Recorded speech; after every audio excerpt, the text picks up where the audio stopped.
Hello. Hello. How's it going? What's poppin'? How we doing, guys?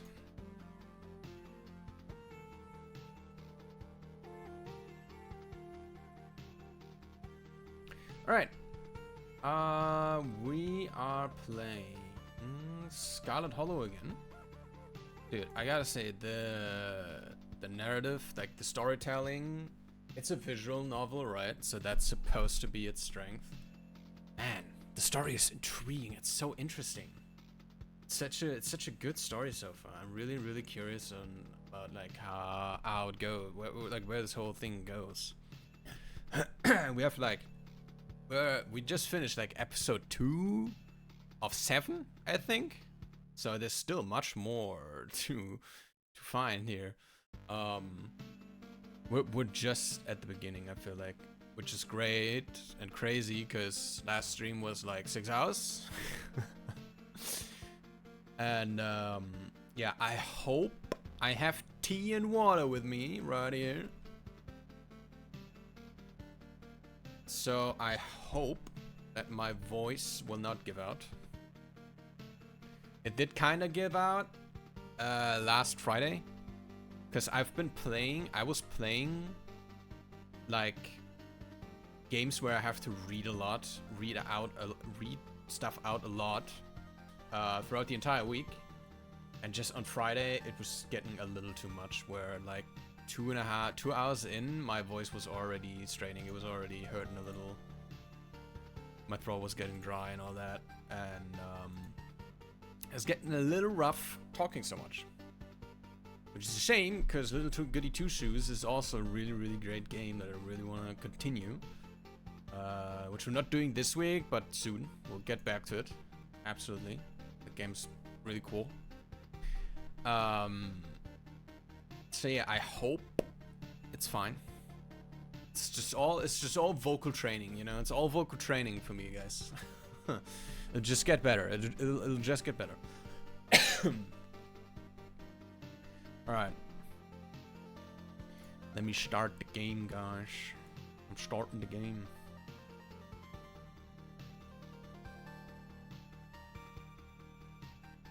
Oh, I need to. I didn't start Steam yet, so that may take a moment now. It may or may not take a moment.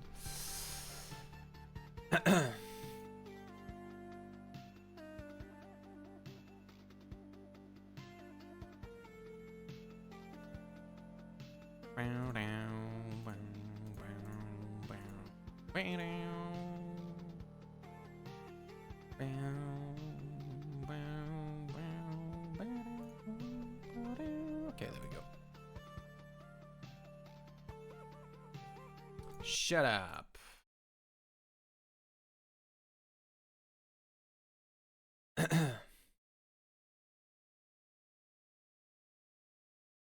So maybe I should put my face cam like all the way bottom left.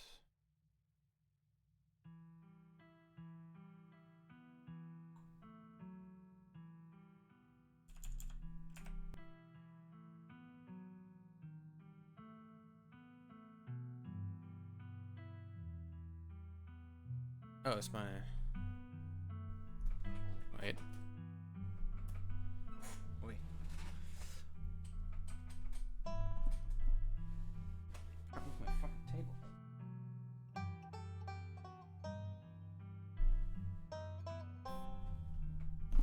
Oh, there we go. Jeez.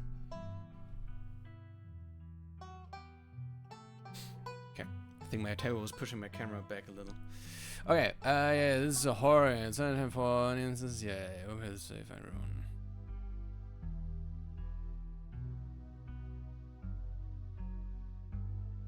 Alright, I'm excited. Let's continue.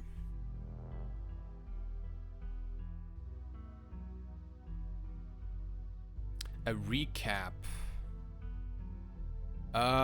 is probably not a bad thing considering it's been a week. Long lost cousin, the bad news. The 26 hours of bus rides with countless late night stops in seedy departments that would have felt unsafe even in the middle of the day. You wouldn't normally find yourself traveling like this, but your cousin bought the tickets. The funeral of Pearline Scarlet, your cousin's mother, and your aunt seemed like something you shouldn't ignore, even considering your own late mother's rocky relationship with this side of the family. Welcome to our family's humble estate. Unfortunately, due to the current state of the house, only a few rooms will be safely accessible during your stay. I wouldn't go wandering anywhere else if you value your limbs. The floors have been known to give out. As the locks fall, the doors moan open, revealing the entrance of what must have been an incredibly lavish ballroom. Okay, so yeah, we did look in there. We found really weird animals with weird ass fucking tumors. And we had to make a decision, hold on to the dog or give him the light so he could shoot the things. We gave him the light. The dog ran off. Boom. Then when dog died, we got here, she cried, understandably. We got a visit by her, we got visit these guys, talked a little bit, and then went to the library to find out more. We went to this person's mom. I saw Wayne again.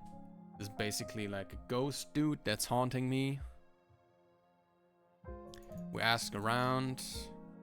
We saved some kids from a fucking mine shaft.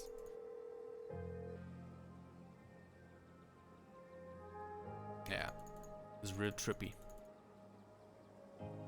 Just barely made it out. Okay. Then we went our way home with Tabitha. We're in our bed. And we wake up.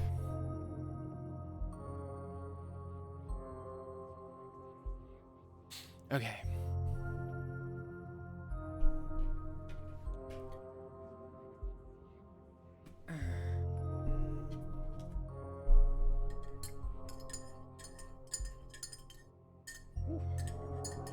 My spoon is getting really hot.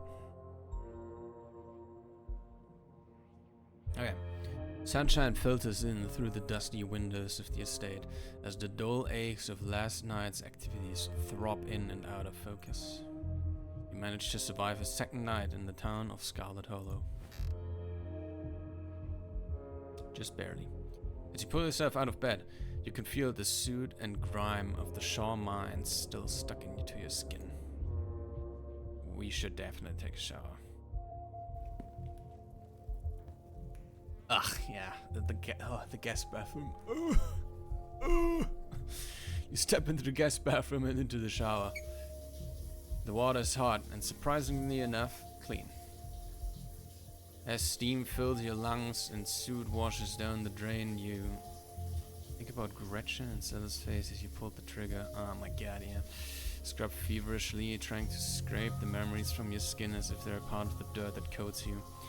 Think about Cybele's warning, the worst is yet to come.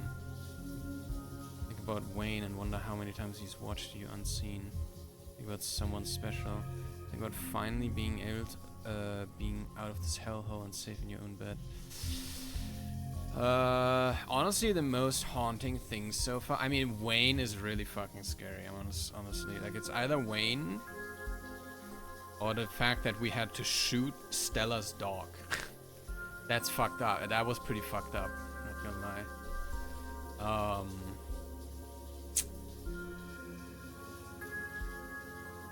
It's probably the dog that's been really disturbing. Think about Gretchen and Stella's face as you pulled the trigger. That's just a decision of what to do. Wash away your sins.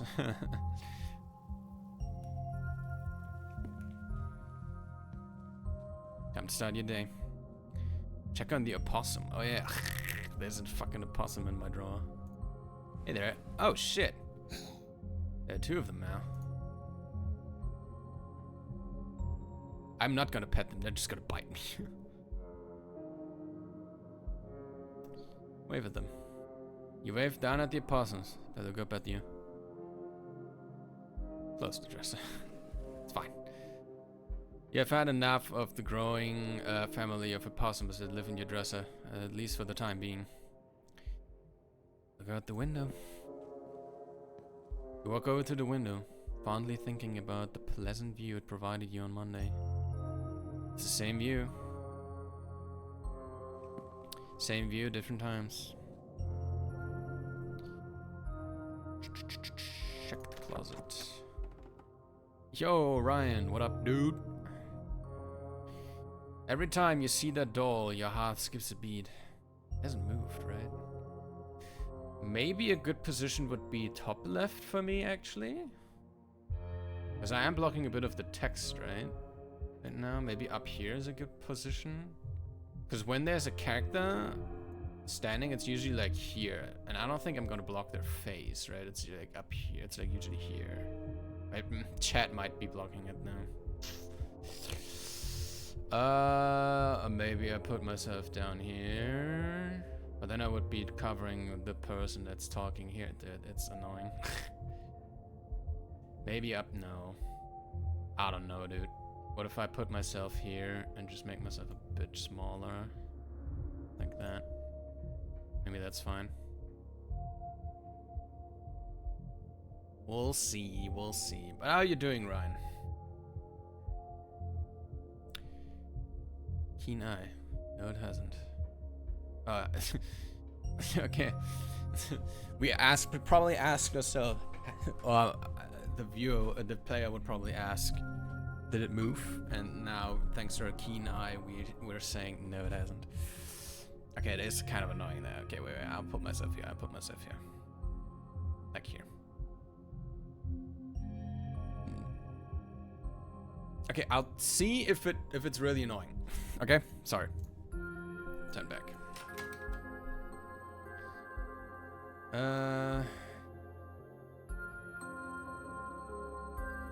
Text Kanika. Message your group chat with Stella and Kanika.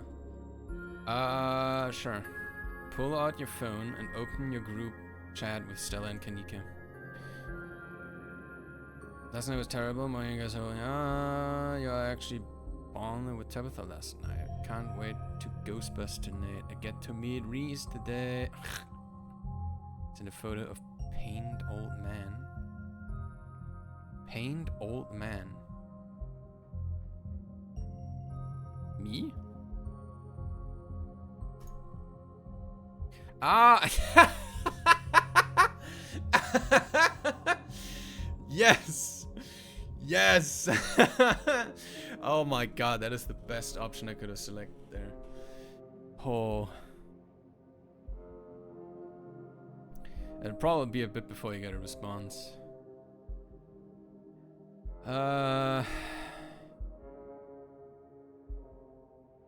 Text Stella, text Kanika. We just texted in the. Oh, I'm not sure if I read your message yet. It's doing all right. Hope we've been well. Yeah, I'm doing well. Thanks for asking. All right, let me tidy up my tea, by the way. It's been soaking enough. Oh shit, need to put it over there. There we go. Got fucking, I got cinnamon tea. It smells so fucking good, dude. Ah, it's so good. Oh, Abyssal. What up, dude? You've done everything you wanted up here, up here. You wanted to up here. It's time to study day. Oh. Look at that. You enter the kitchen to find your cousin in the midst of devouring a pint of banana chocolate chunk. He isn't alone. Frou-Frou glares at you from her usual spot on the counter as a red-headed woman busies herself trying to tidy as best she can. That must be the lady that cleans the place. Tabitha gazes swivels from the woman to you. Sorry. The reading will get better over the session, okay? I'm sorry. I'm kind of stumbling over my words right now. Her glare intensifying. Dressed a red-haired woman. Hello. Dressed a red-haired woman. Hi, I'm Space Plus. Oh, yeah, I'm Space Plus, guys. I'm Space Plus. Premium. Fucking. The typo has been the funniest thing so far in this. We having ice cream for breakfast? Hey, how's it going? Yeah. How's it hanging? I'm Space Plus. This is Janie. Yeah, Janie was her name. Space Plus for no ads. Yeah. Good morning. I'm Janie. Just here to do my little weekly cleaning. Whatever cleaning Miss Tabitha will let me do, at least. I could have this place looking brand new, you know. Don't go making any big renovations or moving anything around. I like knowing where my stuff is. Okie dokie. It's so nice to finally meet you, Space Plus. I mean, I guess I didn't meet you on Monday when you popped into the diner.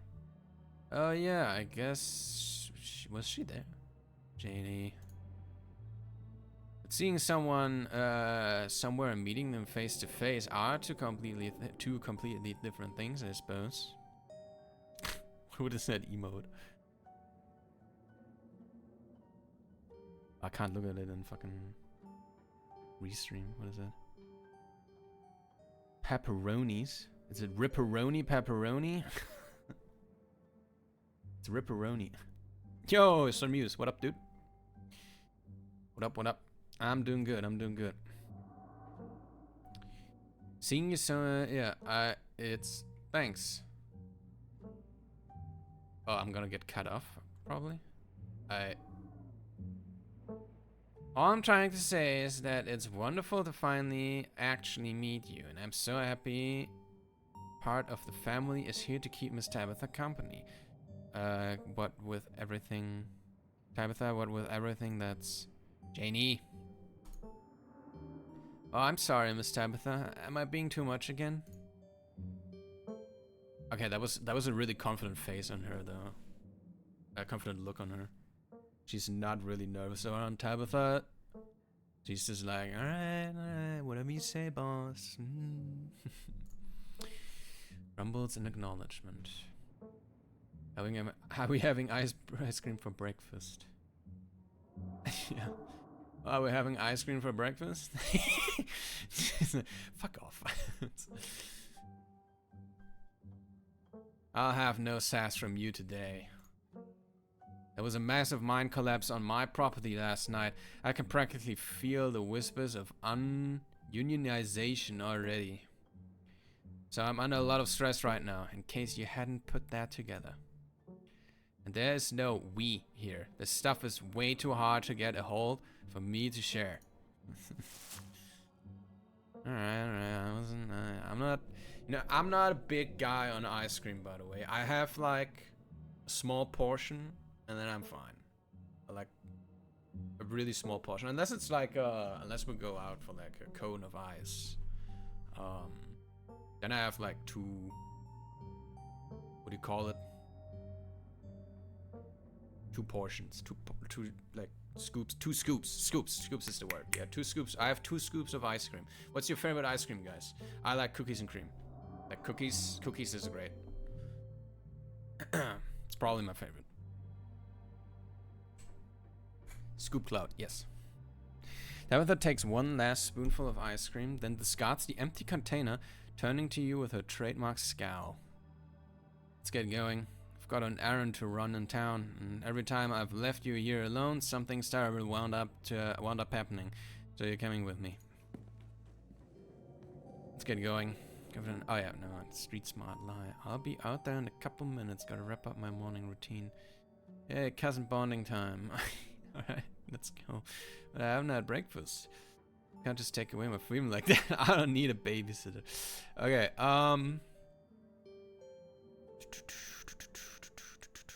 I haven't had breakfast.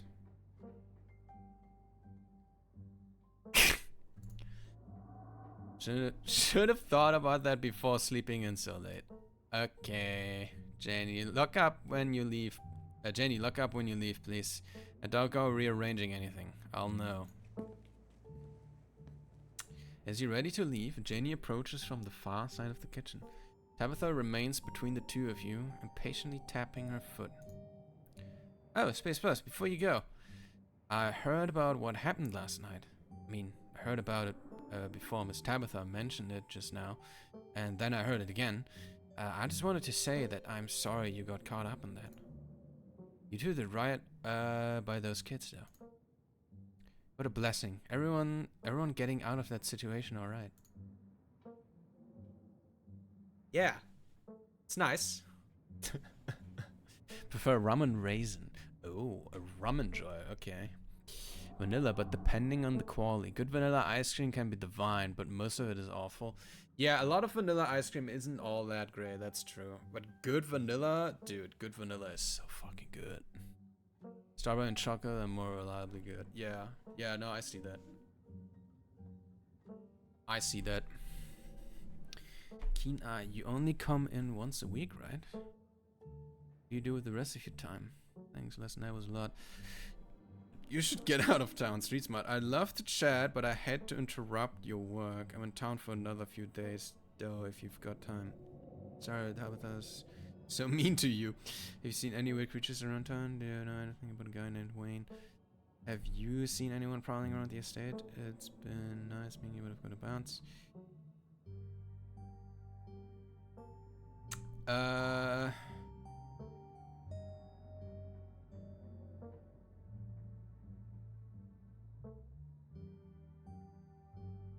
Maybe this is a good answer.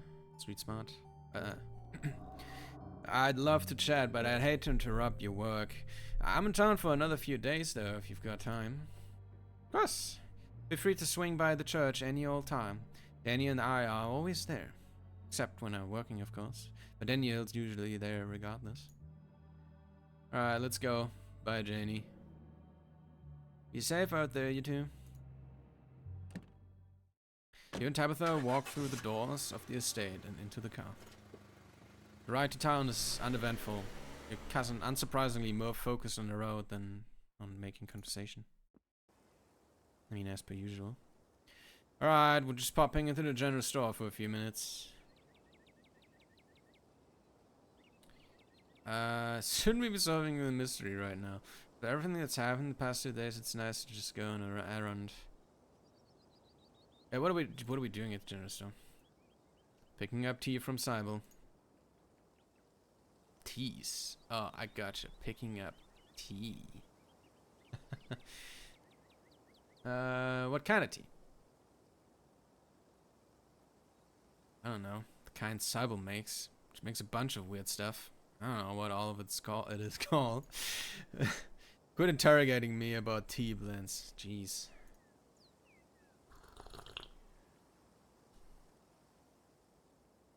Honestly, yeah, after everything that's happened the past 2 days, it's nice to just go on an errand. Gotta go make dinner. Take care, Nibula. Alright, bye-bye, Muse. Muse. See you around.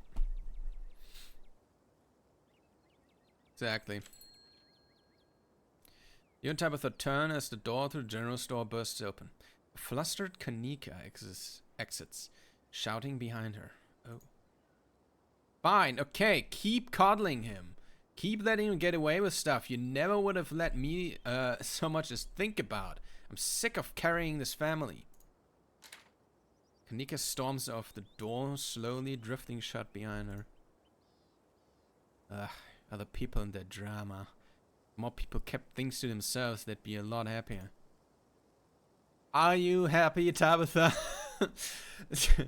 You don't really strike me as a happy person, you know? Out of a lot of keen eye stuff, okay. And street smart, okay. Out of curiosity, would you call yourself happy? Yeah, exactly. What are you burying? I'm surprised to see her let loose like that. Glad she's finally letting loose, and maybe her family will stop taking advantage of her. Poor Kanika's really going through it, huh? It's a good answer. Would you call yourself happy? Out of curiosity, would you call yourself happy? Tabitha pulls back, surprised by your question. What did I just say? Yeah, I'm happy. Whatever. Yeah, okay, whatever.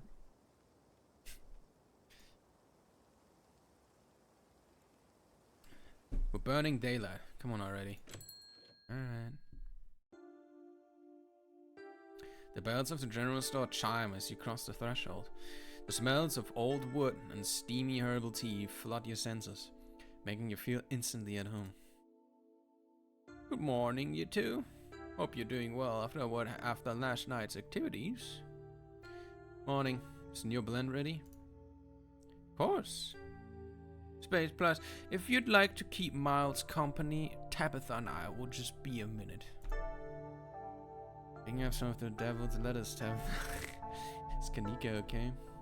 Sounds like your daughter's pretty mad at you, Sable. That's not a dress. That's their thing. Can't I go with you? I like the tea room. I'm afraid of Miles. Can I have some tea?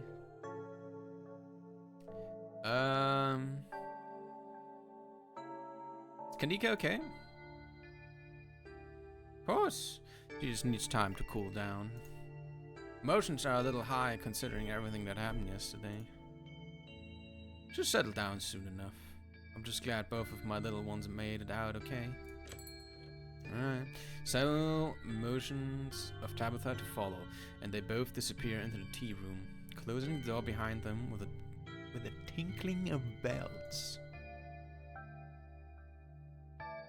By the way, guys, yeah, is my camera fine? My camera position? Or is it blocking stuff? Is it blocking the characters? I'm not sure where to put it.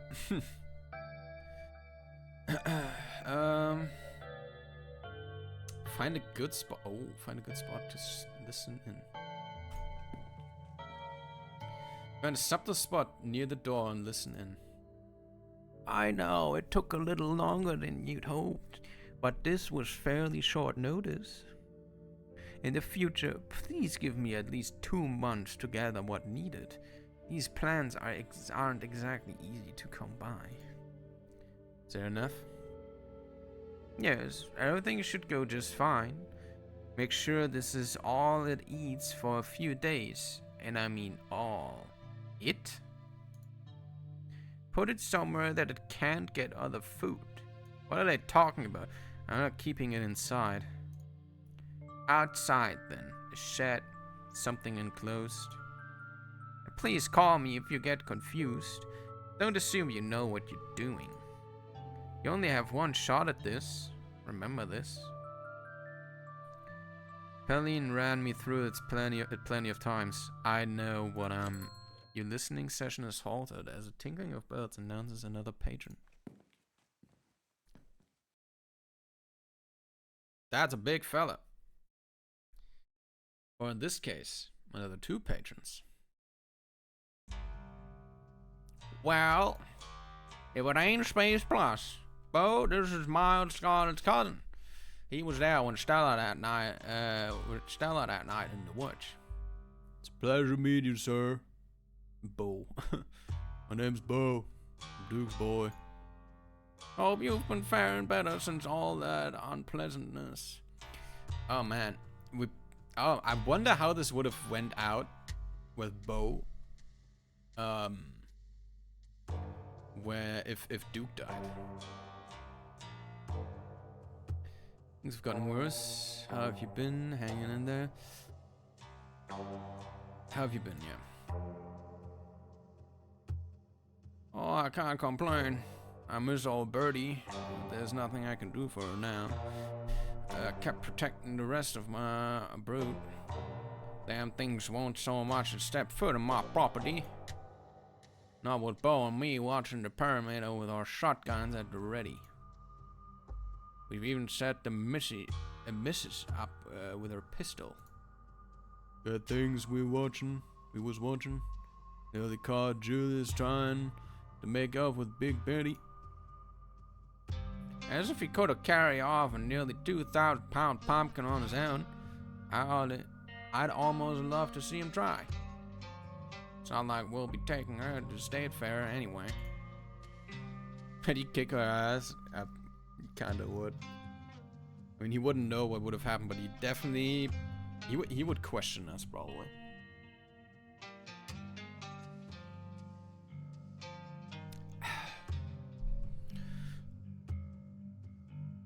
Now, all she's good for is making the world's largest pumpkin pie.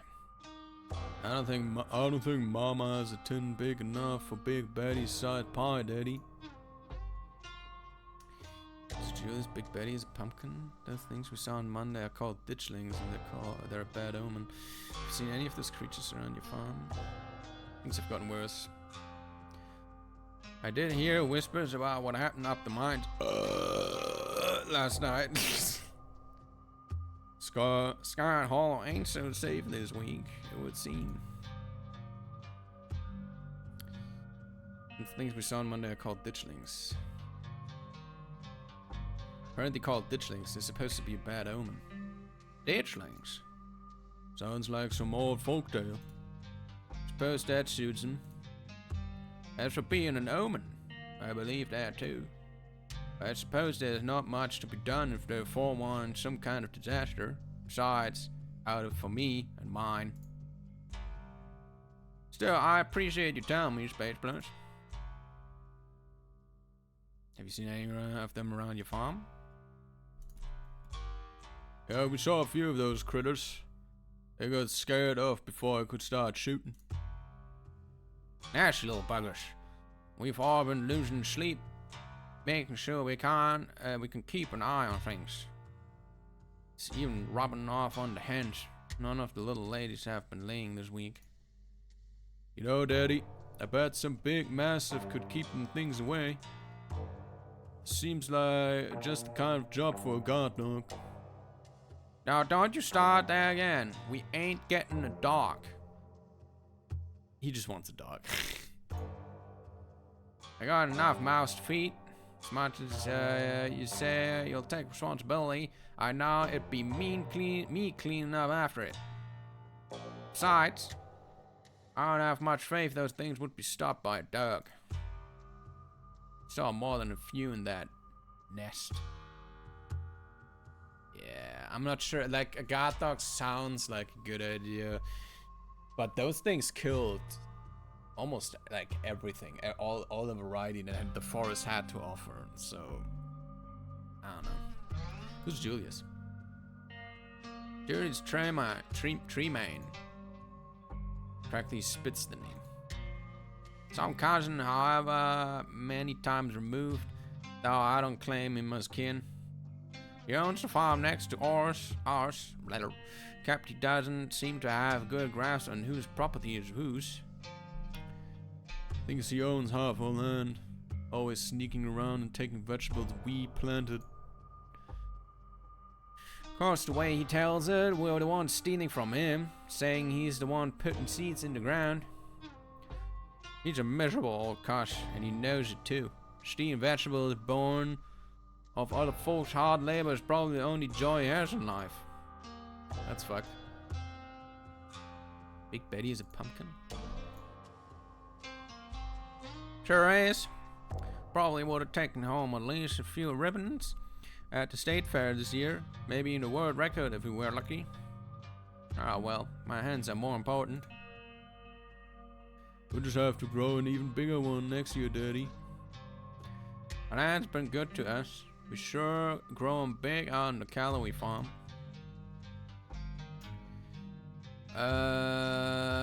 I'll leave you to it. It was a pleasure running into you, Space Plus, but we'd best get on with our shopping. Can't spend too long away from the farm with those little devils running around. Can't leave Mama all by herself up there for very long. You have a good one. Hope Scarlet Hollow treats you better from now on. It's nice meeting you, Space Plus. And also tell Miss Scarlet I'm sorry about her mama. Miss Scarlet? Oh yeah, our cousin, yeah. Dude, Bo is a fucking... Look at their size difference. Jeez, Bo is a fucking tree. Holy shit. They shuffle off into the aisles. Tabitha and Cybele are still in the tea room. Your phone buzzes. Oh my god. Hey, I overslept. Still gotta make myself breakfast. If y'all want, you can swing by. Otherwise, meet at the library and figure out a plan. I think we're good. Just had a big fight. Not really hungry. Gonna chill in my van for a while if you want to hang out though. Otherwise, see you guys at the library. Your phone buzzes one last time. Isaacs. This is Isaacs from the mine. You gave me your number yesterday. Oh, this guy. I'm out behind the diner if you want to talk. We have plenty of time before dinner at Ree's house.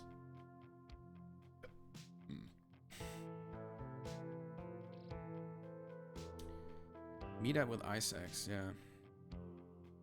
Probably have time to slip off and hear what Isaac has to say before Tabitha even knows that you're gone. You hold the beds to the door in the general store, quieting them while you make a silent exit. You find Isaac smoking out with by the dumpster behind Winnie's diner. Mr. X, meet up with Isaacs. Thought you weren't gonna show. Unit wonder if how we're gonna deal with the bald monster. Yeah. Bo will deal with him. Here I am. I don't have a lot of time. What do you want to tell me? Yeah. Good. I don't have a lot of time either, especially to spend talking to you.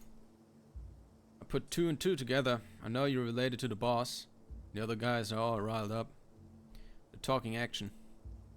They saw me out here with you, they'd think I was some kind of scab. But none of them will listen to me, especially now. They've all got bigger things to worry about than a single missing miner. I haven't forgotten about them though. Anything you want to know, just ask. So Tabitha was dating an employee? Yeah, it wasn't the first time either. I knew some of the other fellas she dated. They say she was the coldest woman they'd ever met. Had a habit of dropping them a few months in before picking up the next poor son of a bitch who fell off her wilds. I guess us cold boys are pretty desperate. Especially when a woman that means like that approaches you. You never know if you're gonna be the one who lucks out and locks down that old family wealth. Because Wayne wasn't lucky. What kind of actions are people talking? As I glance around nervously. They're talking about a strike. You didn't hear it from me. Ooh. Wayne's not missing, I keep running into him. But why wouldn't he come tell me if he's alright? Where is he staying? Why is he hiding from everybody? It just doesn't sound like him. I'm not sure the man you think is Wayne is really him. He's all goopy now. I think he's something wrong with him. Did he have a condition of some kind? A medical condition?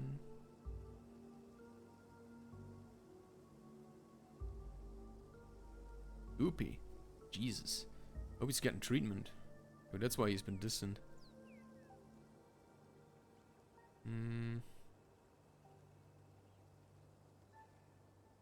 Anything happened to him at the mines? Find any weird stuff? Uncover anything that wasn't meant to be uncovered? No, I don't think so. Few shifts he was picking up were all above ground, mostly operating machinery. Pretty cushy stuff, to be honest. Why would he be following me? Damned if I know. I didn't even know you existed until yesterday. Suppose Tabitha could have told him about you. So maybe he's trying to get someone close to his ex. Seems like a pathetic move to me, but relationships change people. Maybe even a man like Wayne can be broken by someone like her.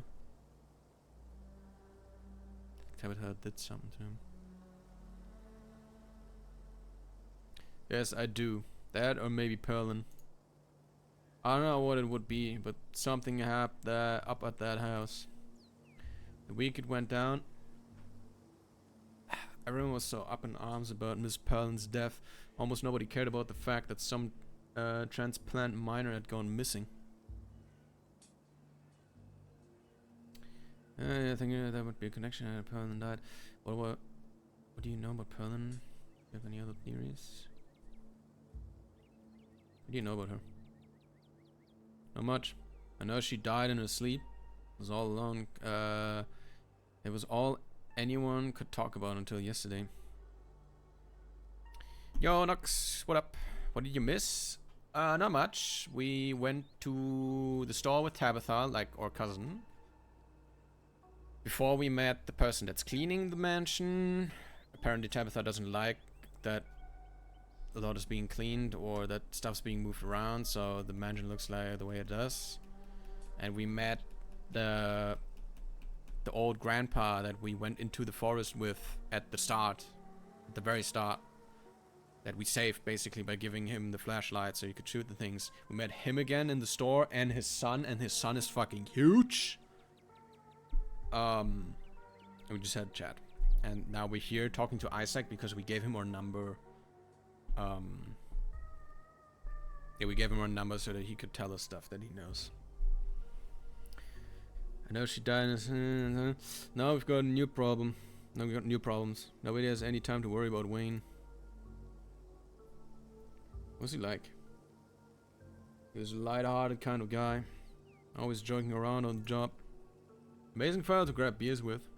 But keen on doing hard work. So it wasn't too strange when he barely picked up any shifts once that relationship started. I'm sure he saw has a bit of a meal ticket. So maybe he wasn't too smart. He was a good friend. Just wanna... Aw. Damn. Classic size. Taking one last long drag of cigarette. I appreciate you coming by to talk. Can't say I'm happy with what you told me. But I'm glad somebody's looking into this. Seems like everybody else was perfectly happy to sweep it under the rug. Isaac tosses a cigarette butt. Goes without saying that you'd better not go telling anyone we talked. And if you see him, or whoever it is pretending to be him, tell him his body is worried about him, alright? Isaac heads back inside and you find yourself alone again. Text your cousin and warn her about the strike. That's probably not a good idea. Slip back to the general store. Yeah.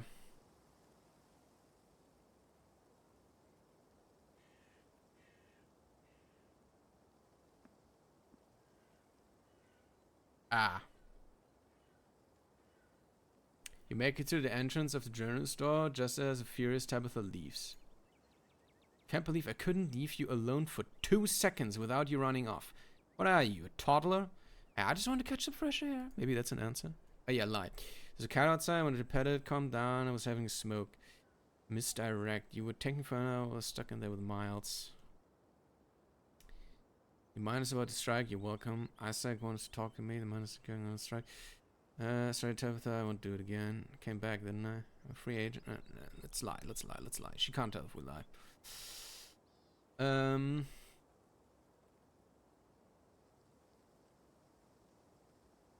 You're taking forever and I was stuck in there with Miles. That's a good one. You were taking forever and I was stuck in there with Miles. I want to stretch my legs out. Fair enough. At least you're still here. Got a couple hours to spare.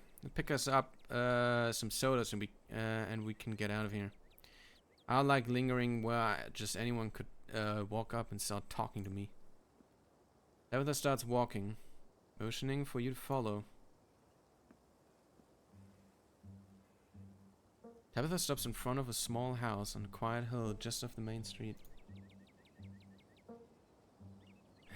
Scarlets own most of the houses out here. We rent them out to employees. Just more convenient, you know?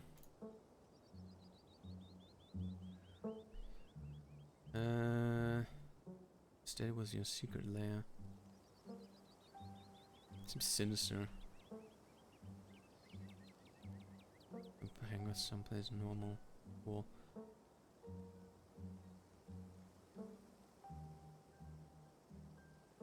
Cool. Yeah, it is cool. It's nice to have a place where nobody can bother me.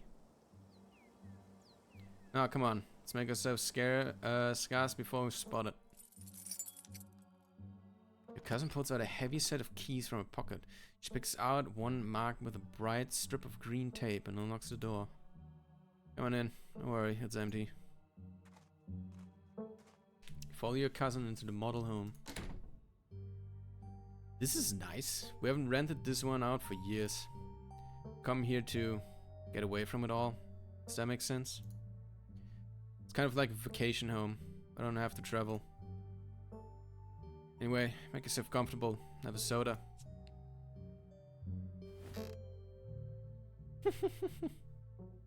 Okay, maybe we can have a bit of a heart-to-heart talk now with Tabitha. A bit of a casual conversation to get to know her better.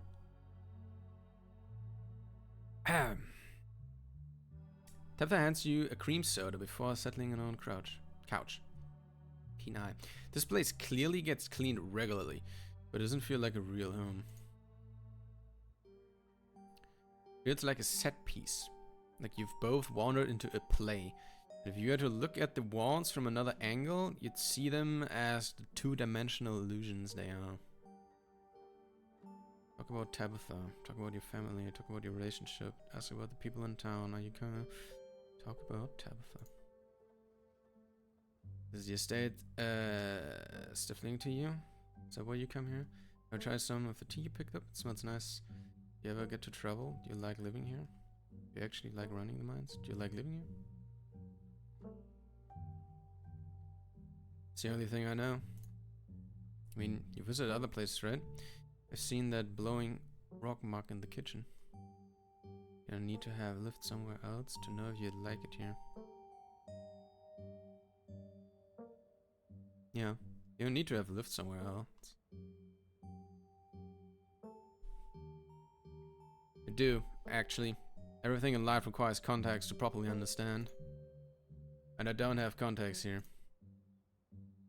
Seems hypocritical from someone who gave me a hard time for being from the city. I've heard you dunk on city folks. Are you telling me you've never been to a city? Yeah, I need context to know if you like living somewhere. I know I asked earlier, but are you happy here? Be honest.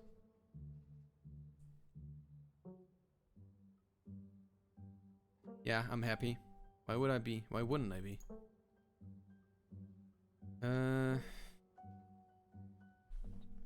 Is this state stifling to you? Is that why you came here? Is the estate stifling to you? Is that why you come here? Tabitha sips her soda. Her expression is suddenly heavy. I guess the estate has a lot of history. This place is so new by comparison. It's like the estate is full of ghosts, pressing down on me all the time, pressuring me to do what they want. When I'm here, I can imagine a life where I don't have to think about the 200 years of history resting on my shoulders.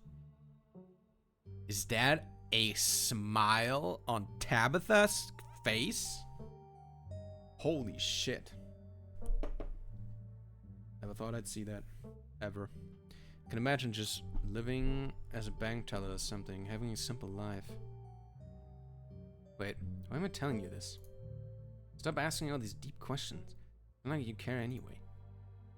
No, I do care. Some of you don't want friendship. Like knowing people's deep dark secrets. Fuck Tabitha. I care. I do care. You shouldn't. You don't even know me. I'm trying to get some. Can we try some of the tea? We get to travel. Can we try some of the tea? It smells nice. Nope. It's sleepy time tea. You don't want to drink it in the middle of the day. You ever get to travel? Saw you blowing a rock mug. By what? Oh, that must be one of Janie's. She was always saying we didn't have enough cups. There are 3 cups, that's plenty. One for me, one for Perlin, and one for the occasional guest. But Janie said her husband has a ton of dumb little souvenir mugs from his travels. Not that I asked. She just tells me stuff about her family. Anyways, she said they have mugs to spare, as if I needed her charity. I guess she must have snuck in a few under my nose. I have to remember to toss it when I get back. Anyways, to answer your question, no, I don't travel. Too much to do. Sure, I'd like to see the Outer Banks one day, but I'm the head of a company. It's not like anyone can cover for me. You live in a massive man, but only have 3 cups. Jane seems like a busybody. Should be nicer to Janie. Helen was a monster. You've never left Scarlet Hollow. It is this week, so we can go to the beach together. No place you could go Outer Banks. Jane seems like a busybody. Right? I only hire her to clean, but she keeps insisting on talking to me and micromanaging the way I run the household. The number of cups we have is none of her business. And I definitely don't need to know about what her family did over the weekend, or what cute thing her kids said, or how much she loves her wet napkin of a husband.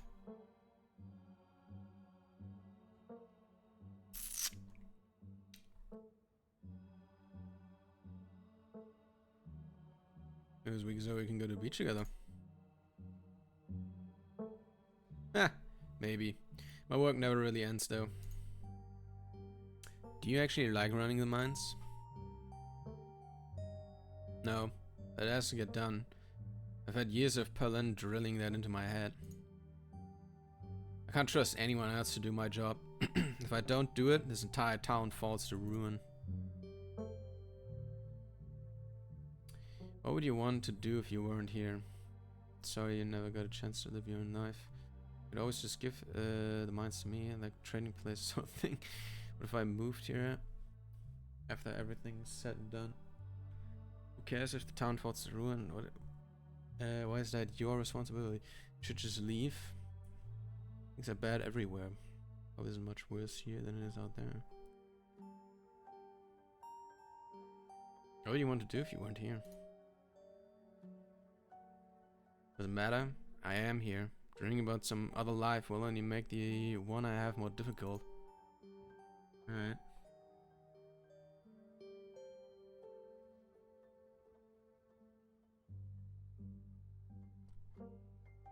Talk about your family. Some family tree when I was in the older part of the estate. Family used to be a lot bigger. What was Palin like? What was your dad like? What do you think of Silas and those old timers? What's Palin like? Okay, I guess you should know at least some things before the woman whose funeral you'll be attending. About the woman. She was my mother. She was your mom's twin sister. Fraternal. They didn't look alike. Same with their personalities, night and day, from what I've heard. Perlin was a hard ass, but that comes with the territory. I mean, what else do you want to know? Did you get along? Not really. How'd she die? Sleep apnea. Alright. What was your dad like? Don't know. He just up and left one day. Didn't want anything to do with us anymore, I guess. I never got divorced. Just separated. Yeah. He probably couldn't be bothered to fill out any paperwork, especially considering he would lose any and all claim to the secret fortune if they divorce. Scarlet fortune, sorry. And he'd have to pay child support for a kid he couldn't be bothered to call on her birthday. Does no one in this town have 2 parents? Alright, another member of the Deadbeat Dads Club. No. Stop with this fucking shit. It's been all over the place last time. Sorry, it must have been really hard for you.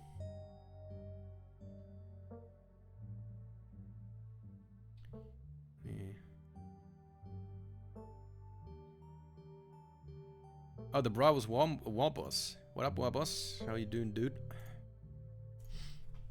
I don't really think about it. If you didn't want anything to do with me, his loss.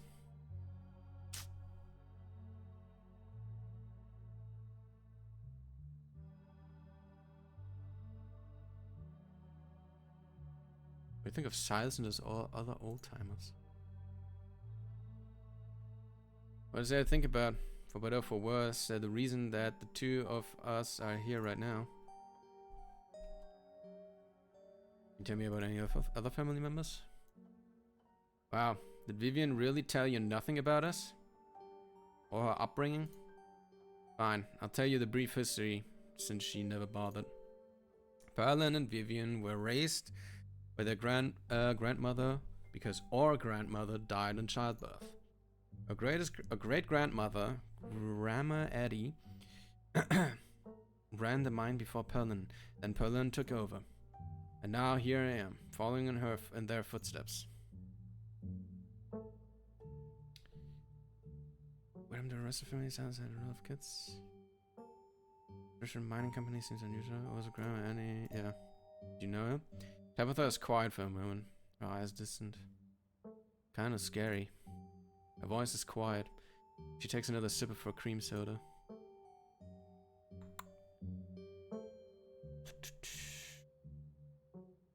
What happened to the rest of the family? Silas had a lot of kids. I read about him in the library yesterday. What am I, an encyclopedia? We have documents of this stuff and some kind of fancy family tree somewhere in the estate, but I don't have any of it memorized. But what I can remember, her grandmother had a kid sister that died of some childhood illness, then she died having her moms. And I think Grandma Addie had some brothers, but I vaguely recall something about them fighting in World War II. One way or another, they clearly didn't stick around. As for anyone who came before the turn of the 20th century, damned if I know. That's ancient history. Okay. Talk about your relationship. Can't believe we're actually hanging. What kind of things did Perlin tell you about me and my mom? You're kind of an asshole. Are we really related? You're a better person than you let on. Kind of what you really think of me. What kind of things did Perlin tell you about me and my mom? I don't think you want to know. Perlin was a gossip. She was always at her worst talking about family. What do you really think of me? You're better than asking me for validation, I'll say that much.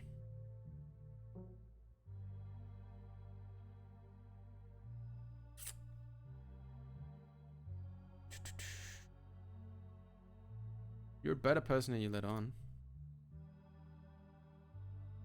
Gee, thanks.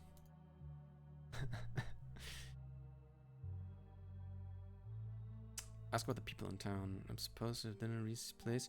You know him? I'm supposed to have dinner at Reese's place, yeah. No, I've already asked. But now that we're hanging out, can you tell me the deal with you and Stella? Let's go over these. I'm supposed to have dinner at Reese's place. Do you know him? Reese. Oh yeah, the dude that used to hang out with Kanika and Stella. I kind of remember him. Quiet, smelled kind of weird. Stopped coming to school at one point. I guess he got sick or something. Oh, I think I skipped something. My bad. Oh yeah. Quiet, smelled kind of weird. No, never mind. I didn't. I know his mom better than I know him. She's been everybody's doctor for as long as I can remember. She's intimidating. Always liked her. Because that's not though. Reese always seemed like a bit of a wet blanket to me. I already asked, but now that we're hanging out, can you tell me what the deal is with you and Stella? Oh, not this again. But fine. We were close in high school. Really, really close. We've had sleepovers a few nights a week. Spent all night watching monster movies and eating chips and... Anyway, Perlin didn't like her.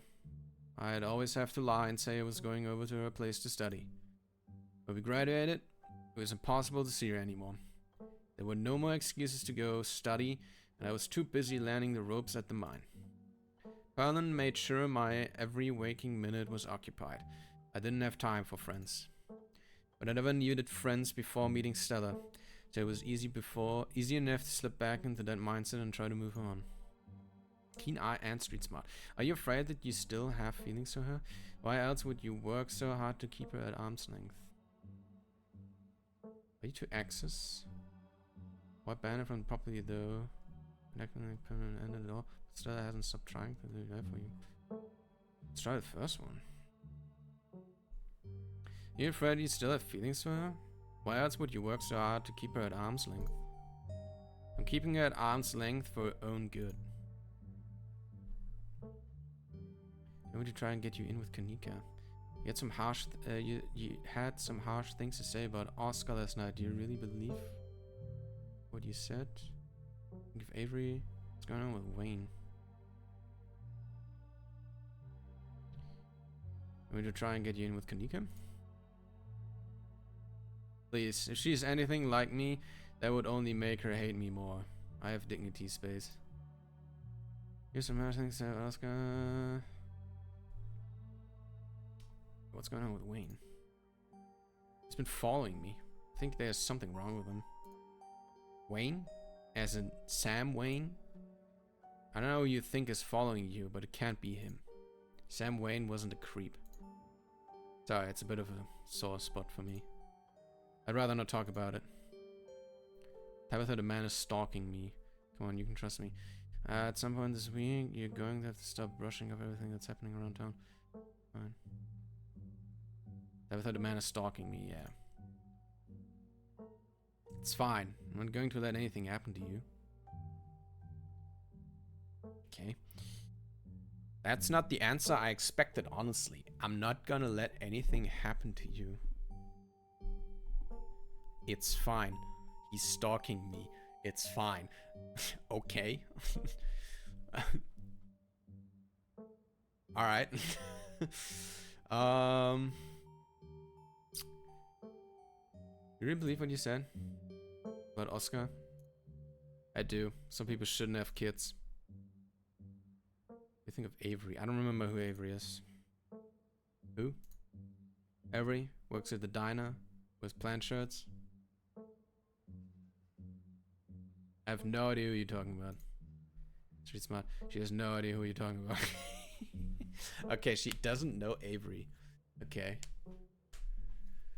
Huh. I guess Avery is the newest in town. I mean, they've been there for like 3 years. Damn. She has no clue. Maybe she just, okay, it makes sense if Tabitha probably never goes to the diner, so. You know Cybele well? Everyone in town knows her. Why did you hire Janie? Perlin hired Janie. She was my babysitter before she started cleaning the estate. Oh. Okay. Come ghost hunting with us tonight? Huh? Is that actually happening? Stella will be there. Stella will be there. That's a smile. So will Kanika. I thought she'd be thrilled to see me again. There's no point arguing with you. You're gonna get up to any paranormal stuff, I'd better be there to save your skin if it gets hairy. Count me in. Hey! Thanks for taking me out here. But I have to get back to the mine soon, right? Didn't you have somewhere to be? Thanks for taking me out here. Your phone buzzes before Tabitha has a chance to respond. Almost forgot, it's Major Jimmy Day. Major Jimmy Day. What? Good excuse to head over to the library. We should check in with Oscar and Rosalina. Meet you all there in half an hour. I totally blanked on that. And having a weird foggy morning.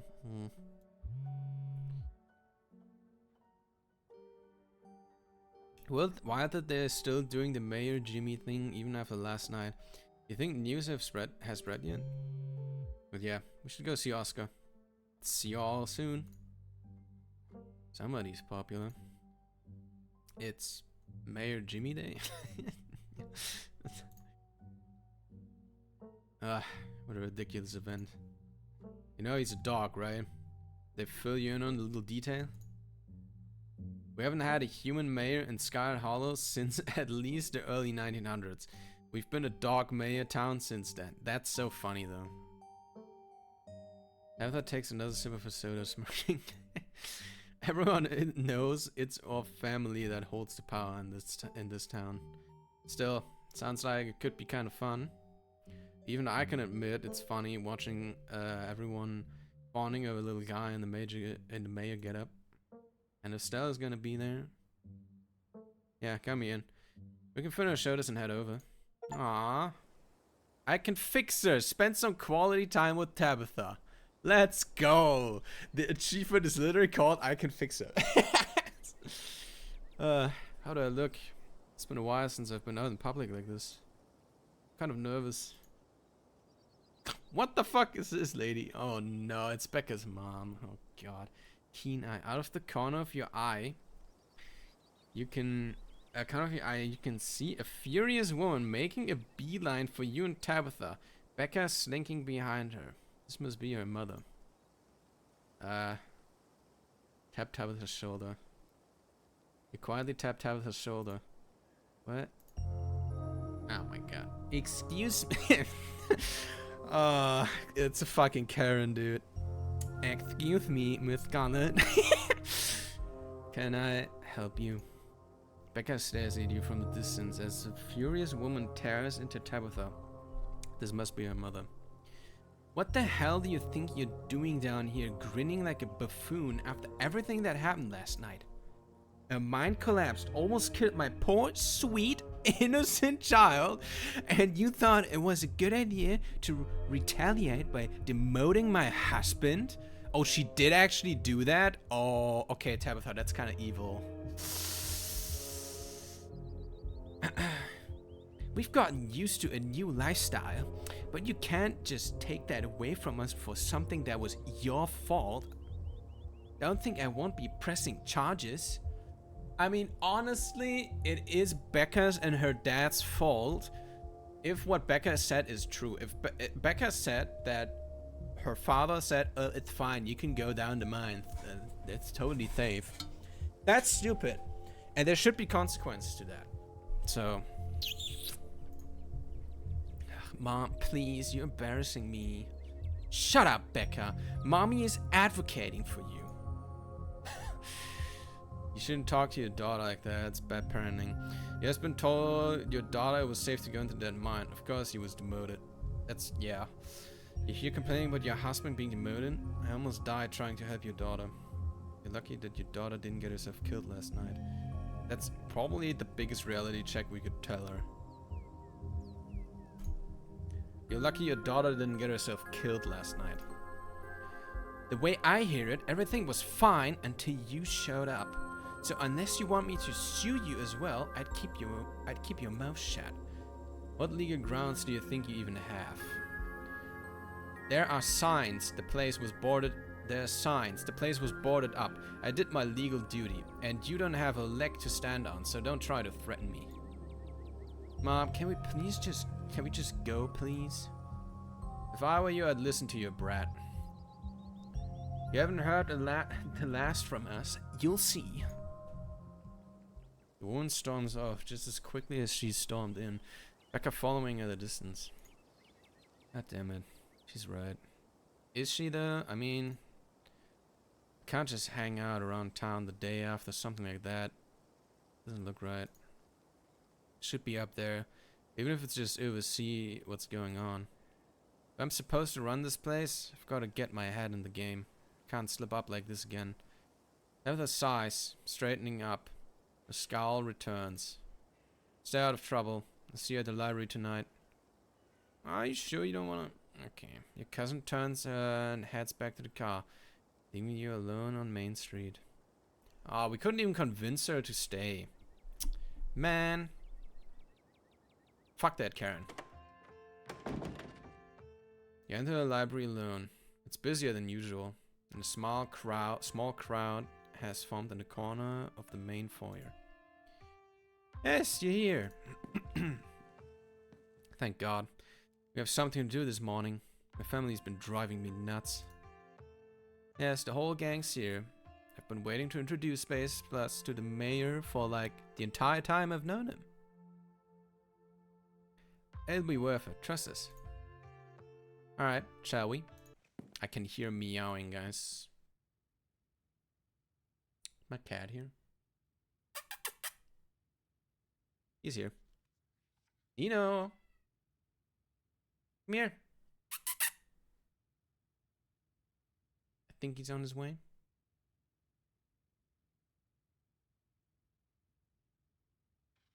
Come here.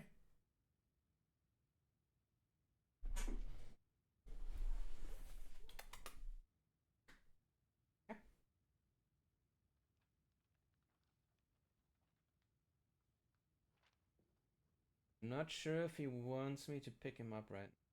Try. Probably.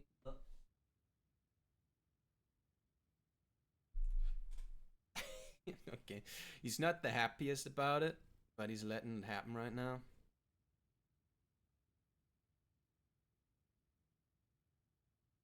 Ah, it's close. Hmm? Can you hear him? He's purring, dude.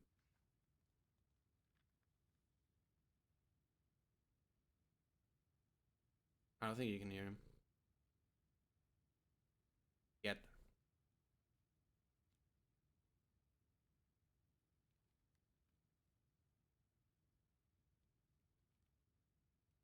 Dude, you're closed. Fucking hell.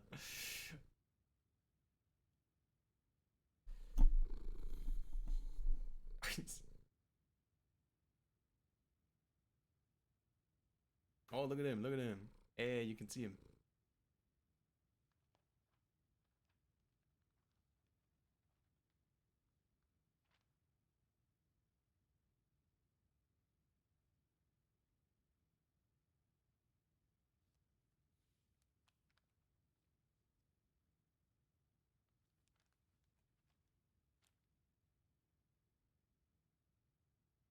You want to sit down, or what do you want to do?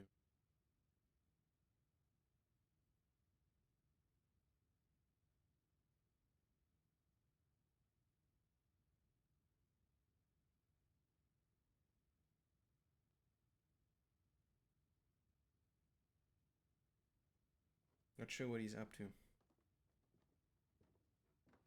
Sitting down. He's actually sitting. Oh, no. Standing back.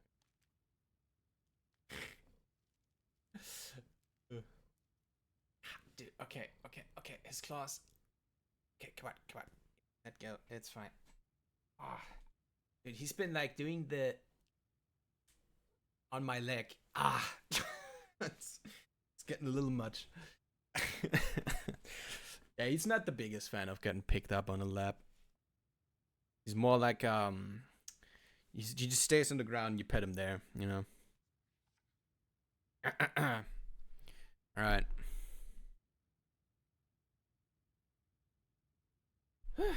Yep. He's a dog. Oh, look at him. He's the best boy.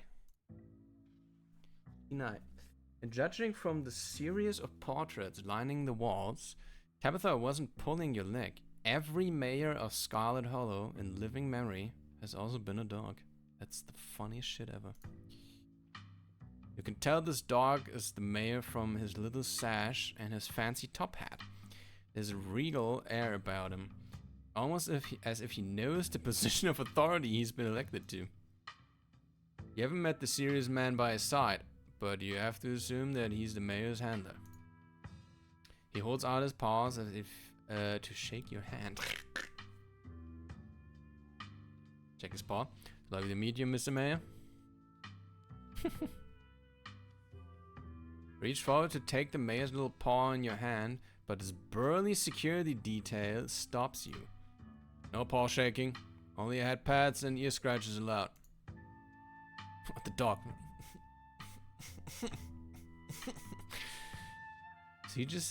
Isn't he just the cutest? It's the best part of living in Scarlet Hollow, besides the nature. Now my friends are friends and Winnie's Biscuits. Oh, and the close-knit small town community, of course. But having a dog mayor is a close fifth, no contest. Alright, you've had your turn with the mayor. Now move along and keep the line going. Then Kanikla quickly shuffle out of the room ahead of you, leaving you to follow.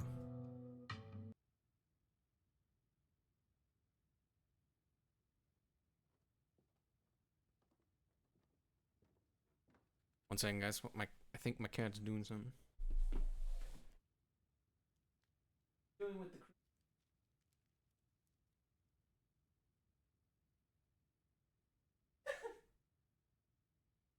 He's behind our Christmas tree.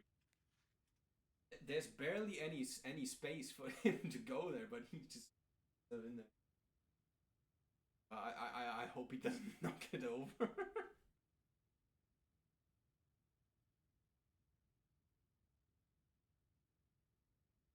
Comfy then?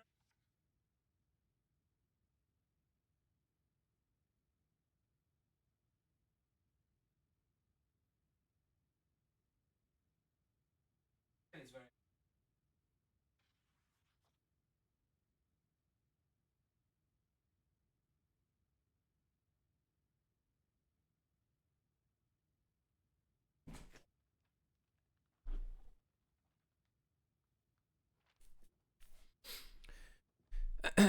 It looks like everyone else is already talking to Oscar in the next room. Who's this? He's a Christian boy. Before you can catch up to your companions, you're intercepted by a nervous man with a cross around his neck. He's smart. Whoever he is, you can feel his desperation to make a good first impression, a self-sustained and self-fulfilling prophecy. I'm Pastor Daniel. I take it you Space Plus. Everyone's been buzzing about you. I'm sorry about your aunt, but I'm sure she's in a better place now. I doubt Perlin's in a better place. It sounds like she was awful. Let's not kid ourselves. We both know Perlin's in hell. I believe enough on that. Oh, thank God. I've been hoping to find peace. And you know anything about ghosts?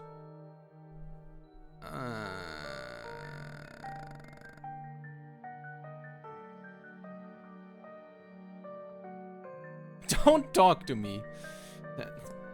Don't talk to me, please. Like a preacher man, I ain't buying what you're selling.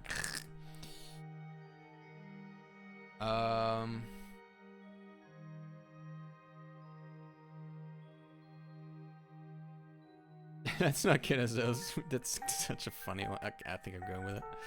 Let's not kid ourselves. We both know Perlin's in hell. Oh, I'm sure she wasn't that bad. Most people are good, deep down inside. No, it's not to speak ill of the dead. It's best not to speak ill of the dead. How do you know anything about? Do you know anything about ghosts? Do you know anything about ghosts? Ghosts? I've encountered one myself, but I've heard stories of folks who have been visited by their loved ones from beyond the grave. It seems like it provides them with a sort of spiritual healing. Like their beloved relatives are watching over them, even in death. Is this about Perlin? Or perhaps your mother? Have you been visited by her? No, Oscar's place is haunted. I think we need exorcism. And I thought you might have some good ghost stories. No, I mean real ghost stuff. Scary stuff. No, Oscar's place is haunted. Oh, like a Scooby-Doo episode or something. I'm afraid I don't buy into that particular notion. It's a bit too spiritualist. Now, if it were a vision of one of his parents, trying to contact him from heaven, I could understand that. But I simply don't believe in malicious spirits, lingering neither in heaven nor hell, jumping out of a closet to scare us. I don't like this guy. I'm sure there's a perfectly reasonable explanation for whatever it is you saw.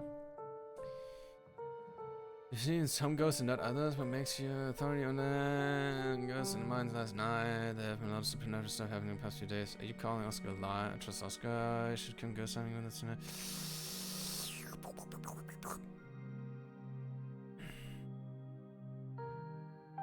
I trust him. I'm sure Mr. Gutierrez. I'm probably butchering that. Saw something, but I'm just suggesting you may have misinterpreted a sign from beyond. A lot of folks are frightened when presented with such visions. It's nothing to be ashamed of. Alright, anyway, I should go. It was nice meeting you there. Of course, and if you find yourself in need of counseling or spiritual guidance, you know where to find me. This guy makes me uncomfortable. I don't want to talk to him. Also, we are having an app break any second now, guys. Don't worry though, I'll pause stream. You won't miss a thing. That sounds lovely, thank you. Really? Oh, that's great. Sorry, I just don't usually get positive responses when I ask folks if they want to come up to the church.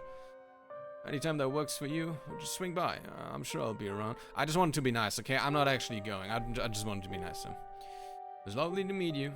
And you have a blessed day, Space Plus. Pastor leads you and joins the line to see the mayor. Nothing to do now but catch up with your companions.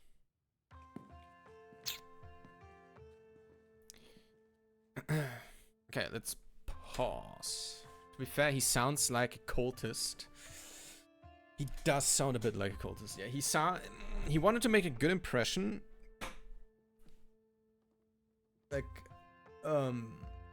Or Street Smart told us that he really wanted to make a good impression. And that's already kind of sus, I feel like. But who knows? It would have been really funny if I just said something like, "Back off, preacher! I'm not buying anything. Fuck off." That would have been funny. Are you back from behind the tree, huh? Yeah. You probably hear a bit of meowing in the background while he's here. He's a very vocal cat.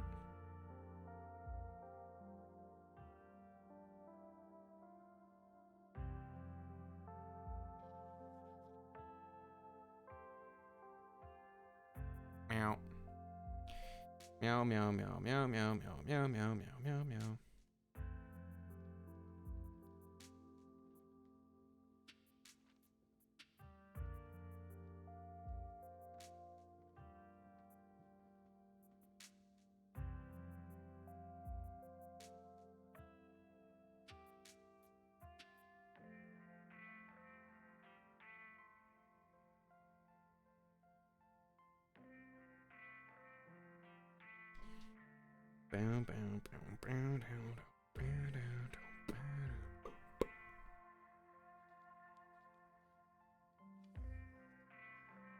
What I think's gonna happen this episode? We're gonna go ghost hunting. And it's probably gonna escalate. It's probably gonna escalate a bit. This is gonna have some supernatural stuff happen, and we're gonna have to make some decisions, and who knows, maybe someone will die.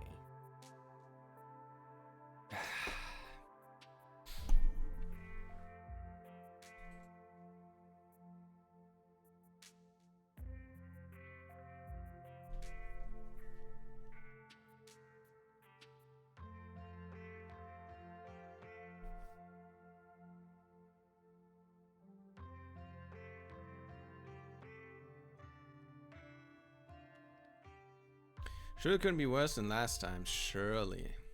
Surely. It's gonna be a ghost. I'm gonna go, oh! And then someone's gonna die. Or maybe me.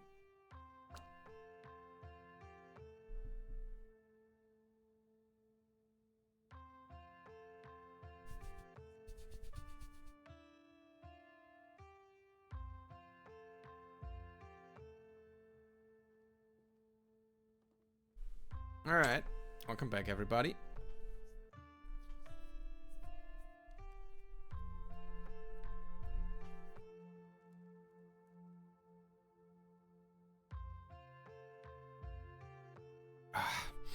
Find them already talking to Oscar deeper into the library. Are you sure we can't just get it over with while the sun is up? I don't know if I can handle getting scared shitless in the dark 2 nights in a row. I wish we could, especially since I'm not particularly excited about going back in there after dark either. But I'm pretty sure it only comes out when the sun goes down. Yeah, there's no way I'm going in until that spirit is full power. I want to be sure we get the best evidence possible. This could be my one shot to get real good proof of ghosts. I'm not gonna waste it just because I'm impatient. Y'all are gonna be the death of me. I just hope it's possible to get rid of this thing. This is a pretty serious ghost infestation. Is that what you call it? Something like this? I believe it's called a haunting, but ghost infestation also sounds good.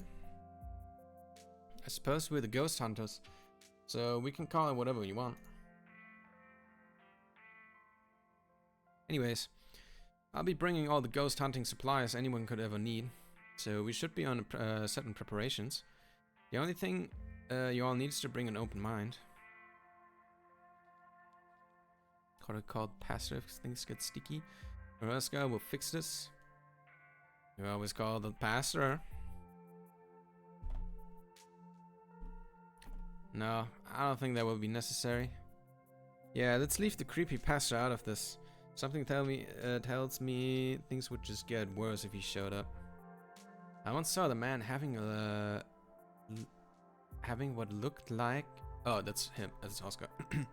I once saw the man having what looked like an honest to goodness conversation with a squirrel. I don't think he's all there. Well, if we're not doing the hunt now, I guess we should head over to Reese. Absolutely. Come on, Space Plus. Time to go for bother a friend. I'm gonna get back to it. See you all tonight. Time to go. So I finally met Pastor Daniel. Oh, before I forget, I went Tabitha from ghost hunting. Oh yeah, let's talk about both of this.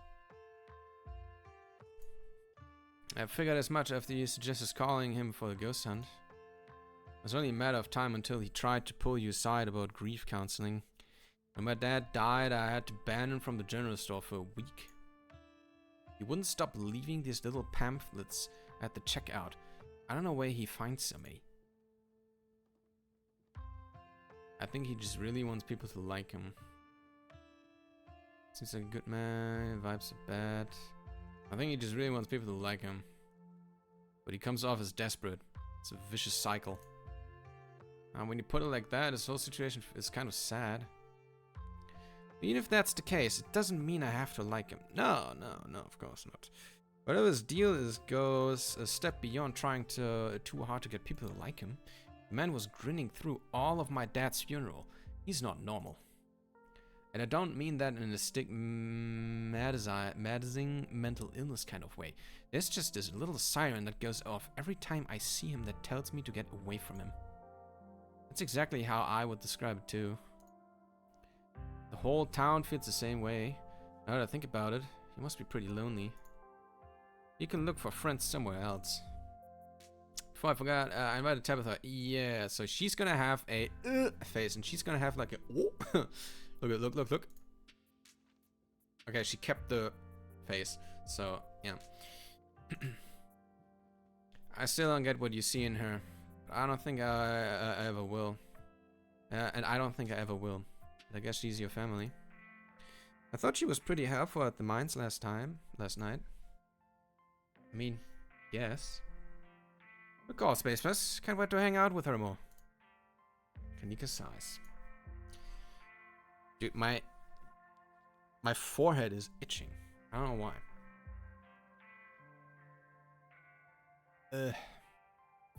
Doesn't matter though. Space Bus already invited, so I guess we'll just see what happens.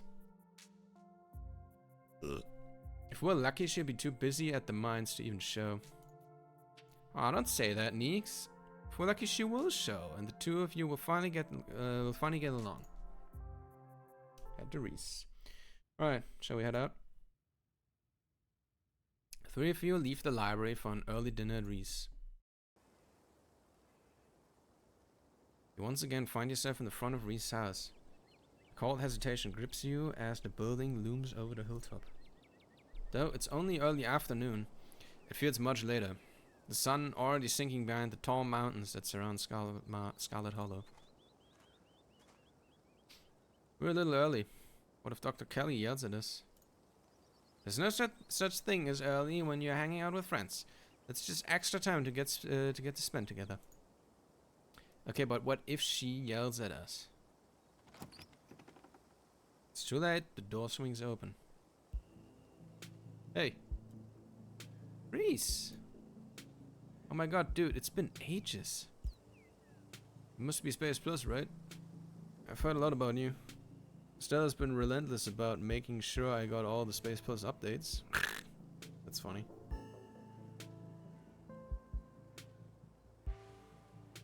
Are they here already? I know you showed up early, Stella, and I knew you'd probably want to help me cook too. Hey, Allison William. Thanks for the follow. Much appreciated. Sorry the alert didn't go off properly. It does that sometimes. I really enjoyed the little I watched. It was so cool. Honestly, you're good, and I really like what you're doing. It's enough to have a great conversation with you. Yeah, if you're good with that, feel free to add me on this guy. Yeah, alright. Zoop. Goodbye.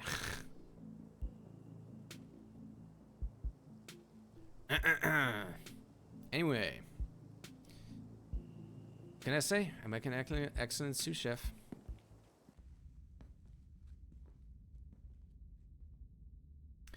The house feels cold.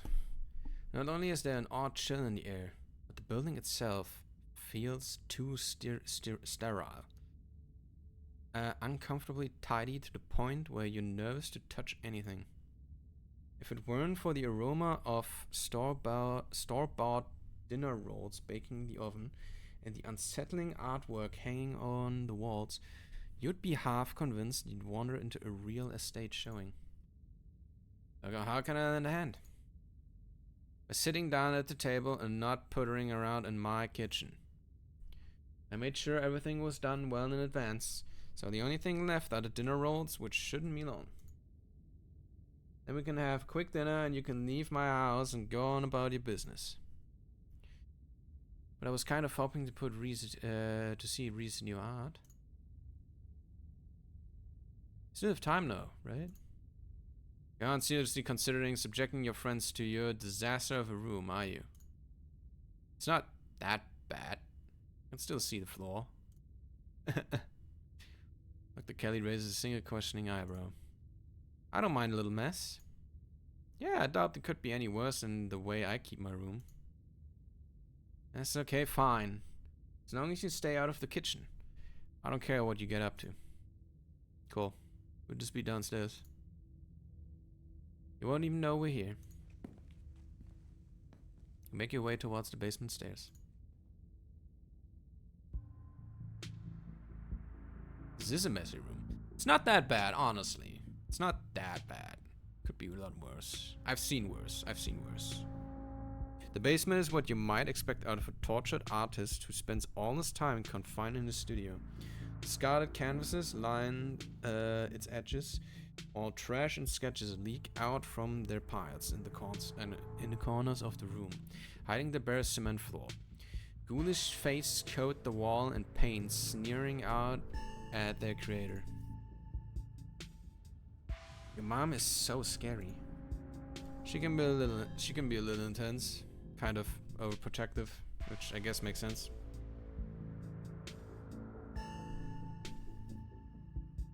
Anyway, make yourself comfortable. You have to forgive the mess. I've been distracted lately. Haven't been cleaning much. You need to sneak you out of it, huh? This place feels like a prison. Your mom really looks out for you. I guess right, your mom is scary. Your mom really looks out for you.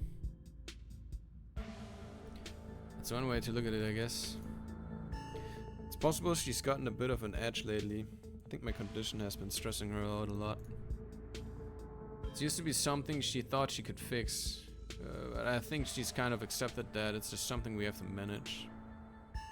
But even if it is a little harsh, she means well. It's like you said, she's just looking out for me. Flirt. I know you think you need her, but there are plenty of people out there who'd love to dote on you. What the fuck? I get that she's worried about you. I guess Kanika has a point. She's a little controlling.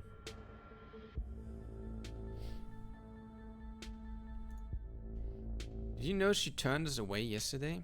She said we couldn't even talk to you. You came by yesterday? She didn't tell me. But I was probably asleep, that's all. She didn't want to wake me up.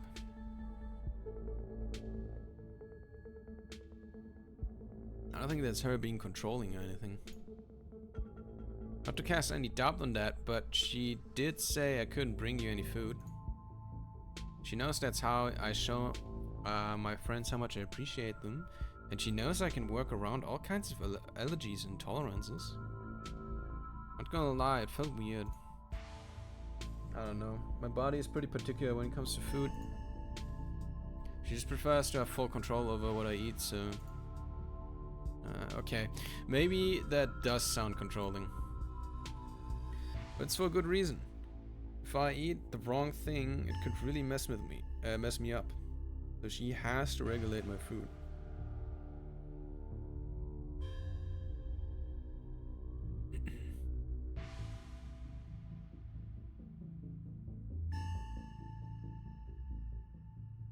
I told you about everything that's happened last couple days.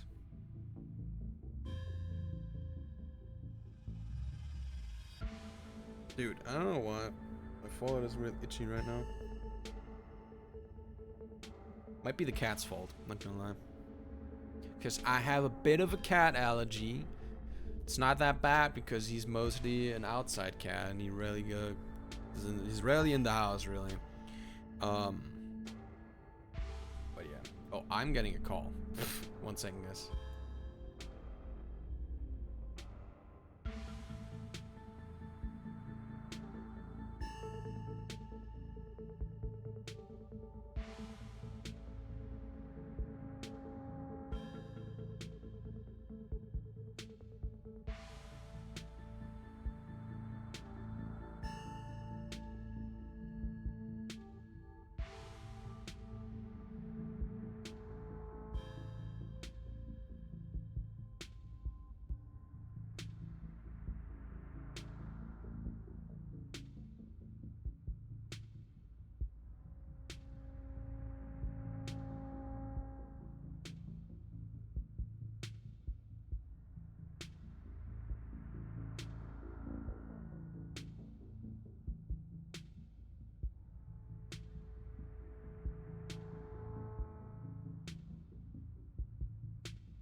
Alright. I'm gonna get a little bit of food in a moment, so I might have to mute again. Stella told you about everything I've had in the past couple days. Oh, she's told me all about you guys, what you guys have found out there. I wish I could see some of it myself, but, you know.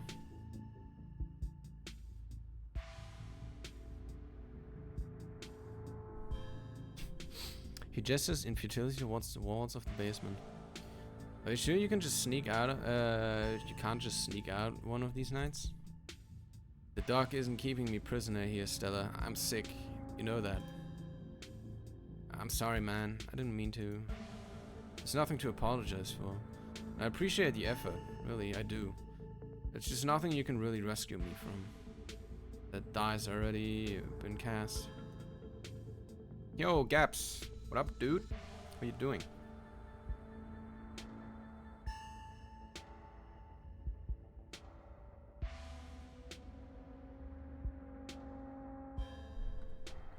Alright, let me mute for a second.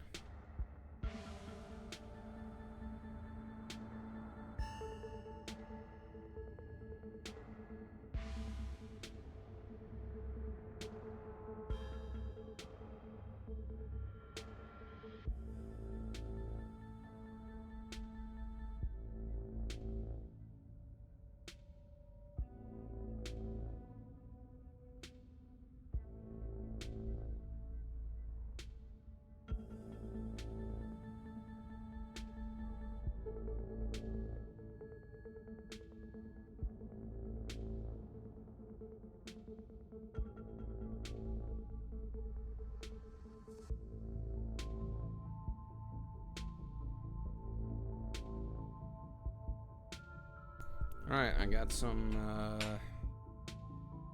some chili cheese nachos, I think. And mashed potatoes and ketchup.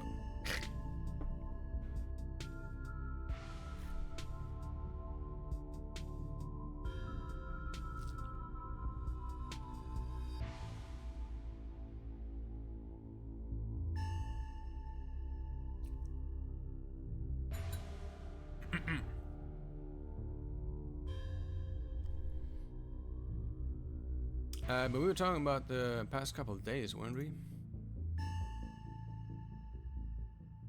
guys have any thoughts on the ditching we've been seeing?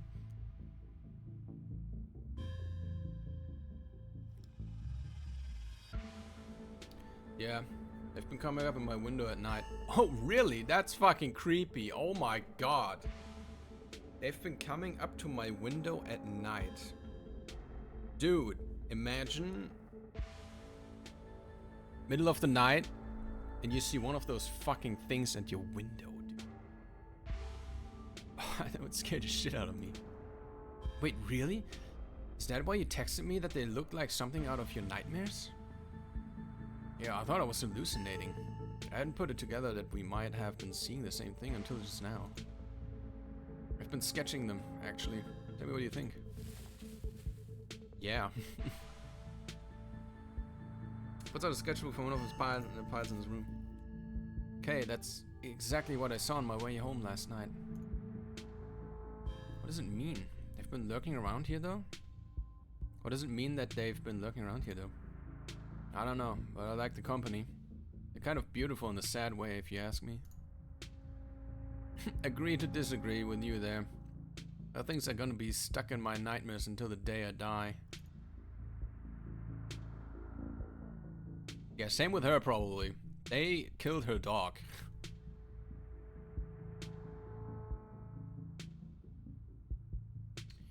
Do you think the town is doomed? I think everything is probably doomed at some point, but I guess that's answering a different question. Do you think the town of Scarlet Hollow is on the brink of collapse? Probably not. It's not like I have a lot of perspective on what it's like out there. They could be rioting on Main Street, and if Stella or the dog didn't tell me, I just wouldn't know. Would totally tell you if there was a riot. Would Dr. Kelly tell you though? I mean, yeah, I'd hope so. But the point I'm trying to make is that other people are my eyes out there. What do you think of my cousin?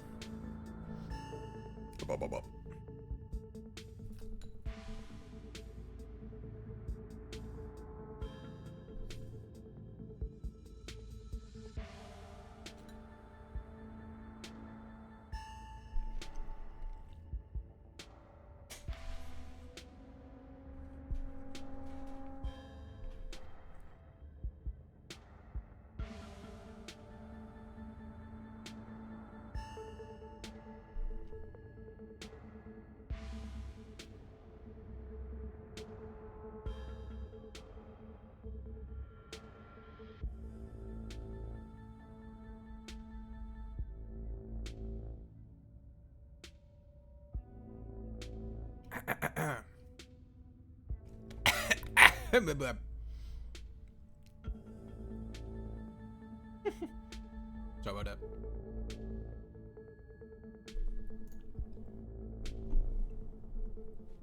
She was always so distant and mean. I probably would have thought she had it out for me personally if she wasn't like that towards everyone. Or if I thought she'd even knew my name. But people change. Maybe she's nicer now. She's still terrible.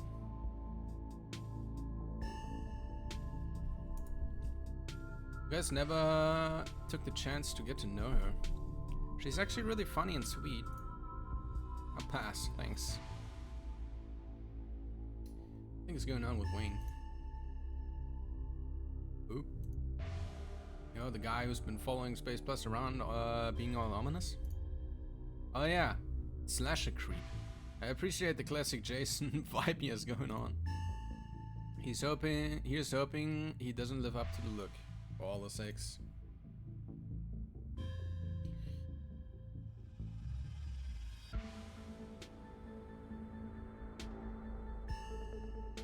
What are you sick with? Sorry, Reese. Space Plus is pretty direct. We don't have to talk about your illness. I'm sorry. I'm just curious. It's okay. Come to terms with the way the rest of my life is going to be. It's a macabre, Reese. Make it sound like you've been sentenced to death. You haven't, right? Not exactly. No one really knows what's wrong with me. That's been getting worse. I can barely keep most food down. My skin always itches, like there are worms crawling underneath it. I could live for a long time or a short time, no one's sure. But definitely not going to get better. Whatever time I have left is going to be miserable. Yeah. It's fucking... oh, yikes. So I've done my morning. My best years are behind me. My future's unknowable, but one day I'll wind up in a pine box, just like everyone else. I'm okay with that. Angries. I may be a goth, but that's some real nihilistic shit. Make sure to come by more often from here on out. Friendship heals all wounds, right? Thanks, guys. But you really shouldn't worry about me. I have my art. I'm doing fine, really. There must be something the doctors can do for you. We'll all join the worms one day. We're just gonna make the best of what we got. So it's a diagnosis. Ah, it's clear. Yeah, that's not. It's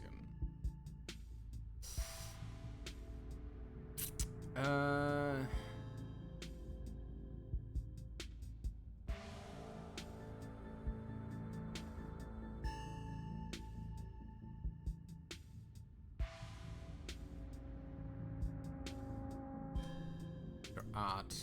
Yeah, it's a bit it's a bit much. It's a bit spooky.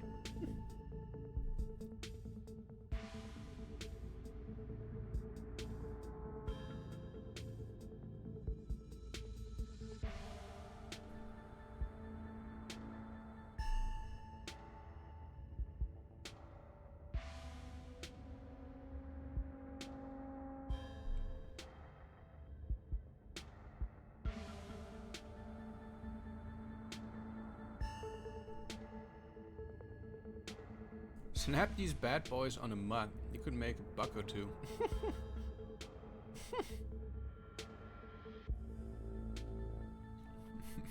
Sure. That's what I've been telling him. You posted these online somewhere. You could get big, man. I think I keep them to myself until I die. You know how it is with dead artists. The art sells for way more. I hope the dog or whoever winds up inheriting my work makes millions of them. I'd be able to rest easy knowing somebody had retroactively given my life value. Or you could sell them while alive and enjoy the fruits of your labor while you still exist. That sounds complicated. I'd rather just spend my time painting. Leave the hard work to someone else.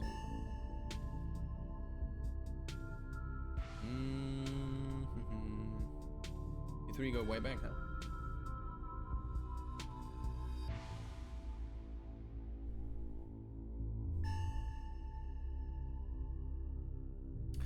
Almost to the womb.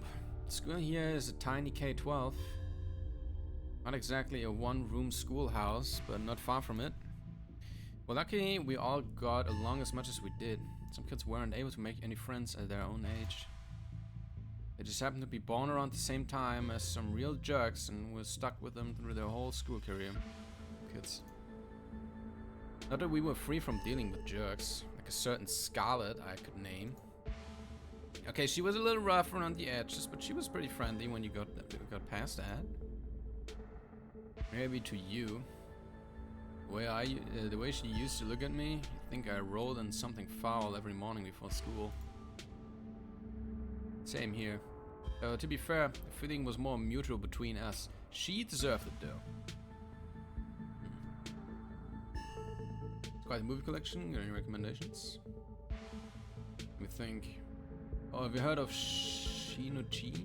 Death Blood? I saw that for the first time recently and it blew me away. Excellent example of both Japanese horror and found footage done right. We could even put it on after dinner if you guys are interested. Dang. I would usually be down for that, but we've got to head over to Oscar's after this. We promised we'd Ghostbusters this place. He's apparently been dealing with bad haunting. And I feel like we should really be there for him tonight, considering everything that's happened. He and Rosalina both need support right now. Take a rain check on the movie though. I was ditching this movie, sounds good.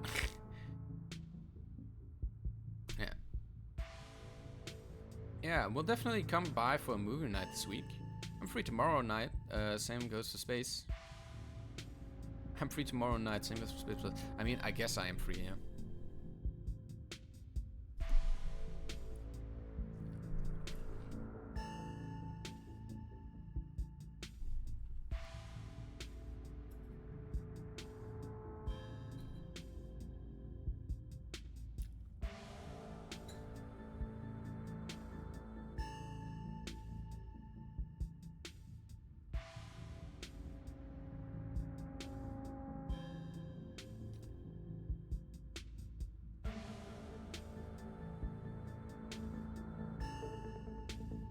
I should probably work tomorrow, but I can close up early.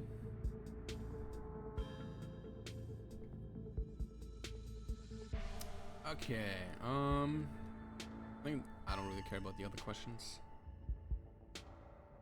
Like, like it's just kind of, what the fuck? No. It's just gonna be a no. It's gonna be ready by now, right? Almost on cue, Breeze's mom shouts from the kitchen. What am I saying, man? Kitchen. Dinner's on the table. Guess that's it for catching up.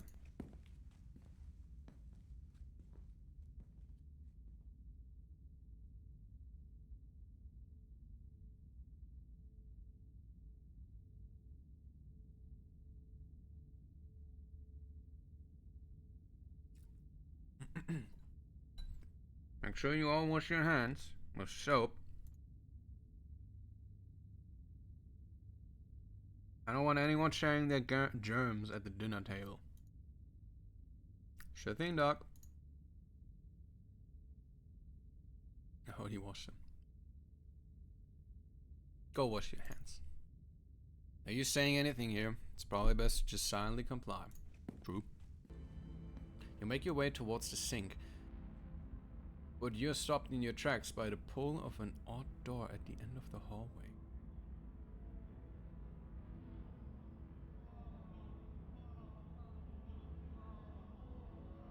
Feels out of place, like you've accidentally wandered into a different, older house.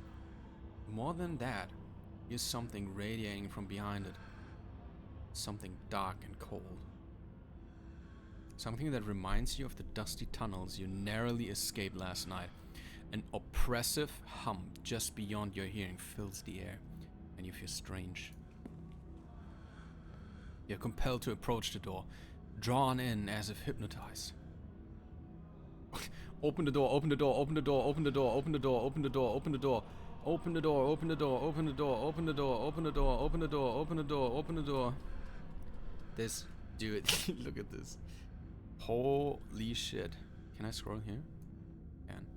There's only open the door, right? There's no resist option? No. Before you know it, the doorknob is turning in your hand, your heart full of both deep dread and a compulsive need to know what might be on the other side. What do you think you're doing? Well, explore streets, lie, just come cleaning this door up. There's something compelling about this door. Did you see what's behind this door? Return to the door. Something compelling about this door. No, there isn't. Now wash your hands. Return to the door. Can we like... Can someone slap us? Can you slap me, please? You won't let her interrupt you. You need to know what's behind the door. Oh, no, you don't. Come on, wash your hands and sit down. She grabs you by the shoulder, yanking you away. You do as she says, cleaning up under her watchful eyes and allowing yourself to be ushered back to the table and away from the door. That's an intense glare. I mean, deserved, to be honest. Because what the fuck was that just now?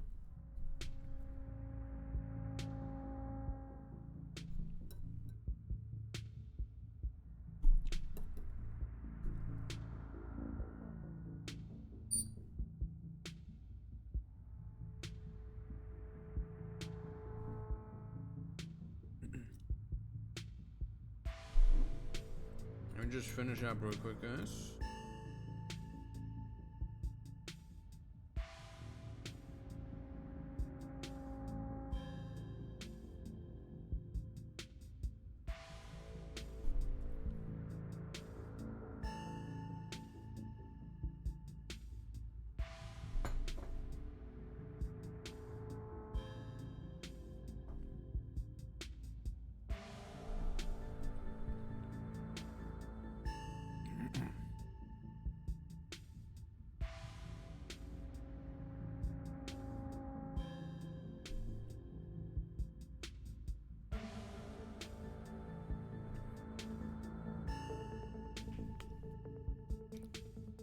Alright. Dinner's already laid out. Dinner rolls, spaghetti, and a light salad. Kanika anxiously picks at her food. Stella is nervously talkative, and Reese is suddenly quiet and tense. His shoulders tight as his mother perches on the chair next to his. Dr. Kelly eyes all of you with a sharp, fierce gaze. She's opposite you at the far head of the table, her features silhouetted against the light of the setting sun in the window behind her. What is the story of this visual novel? So basically, we're here because we're visiting our distant cousin whose mom just died. We're basically here for the funeral. Our mom also died earlier, and they didn't get along with the moms. So we never really got around to meeting any of them. They have a lot of money, a lot of wealth. They have a coal mine, and yeah, the cousin is not here right now. These are just friends that we met in here. There has been like a lot of strange stuff happening, like weird fucking animals. Her dog died. Tragic. And now we're visiting this dude who's been a childhood friend of these guys. And yeah, lots of strange stuff happening. We're like being stalked by an apparently missing / dead guy. The weird fucking animals out in the forest that, or I guess you can't call them animals, they're creatures. They're scary creatures. And yeah, we're trying to figure out what's going on. That's basically what this is about. Street smart. Given the protectiveness towards Reese, oh yeah, we basically have two skills that you could choose at the beginning. We have street smart and keen eye. We're like good at talking and lying, and we have a really good sense of our surroundings and picking up details and shit. Given her protectiveness towards Reese, you find it odd that he's seated between the two of you, rather than the other way around. It's almost as though she's guarded not only towards you and Stella and Kanika, but towards her son as well. She wants to stay away from me, or Hills? She slides a few tablets towards Reese. You obediently swallows them. This is excellent. This is excellent, Dr. Kelly. Is the pasta sauce homemade? No, it's from a jar. I work too many hours to make my own pasta sauce. Well, you have excellent taste in brands. And if you ever want any tips to easy home-cooked pasta sauce, you know No thanks, Stella. I have the internet if I need recipes.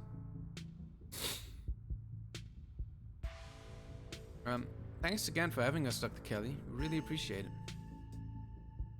You know, I think I saw a video online about a family like yours. Turns out the mom was poisoning a kid for 18 years. That's probably that's one hell of a conversation starter, that's for sure. What the fuck? It's about Reese, small talk, the danger. These are all kind of awkward. This is Jesus Christ, man. This is gonna turn this whole thing really awkward and kind of intense. So I'm not sure. About Reese. Oh, dude, I think I want to save.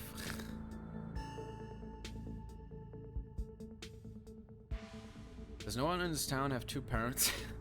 What exactly does he have?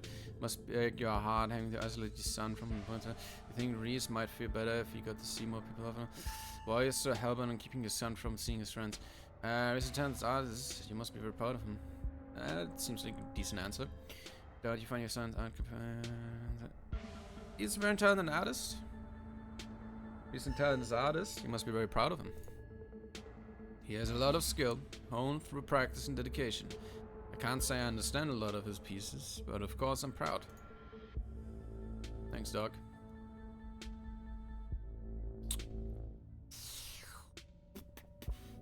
I must bring out small talk. Lie. The food's really good. Thanks for putting this together, Dr. Kelly. Yeah. I don't usually have to cook for so many people. I'm just glad there's enough for everyone. It reminded me of what it used to be like when these two would come over. Hungry teenagers, eating me out of house and home. I should have charged your parents for all the food you kids went through, honestly.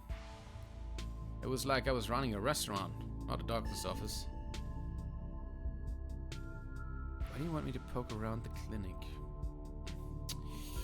Overstell and Kanika like his kids? Doctor, have you seen a dead body? My cousin says she admires you. Overstell and Kanika like his kids. Noisy and messy, like all kids. There's suddenly a wistful look in her eyes, like she's glimpsing back to some brighter times in her life. Kanika softens too, her shoulders lowering from the defensive place by her ears. And they always had these little projects, videos or crafts of animal rescue. Whatever it was had captured their imaginations that week. Keen eye, the glimmer of joy at the corner of her eyes fade. The glow returns in its place. But like I said, noisy and messy. Did we bring a dead squirrel into your house once?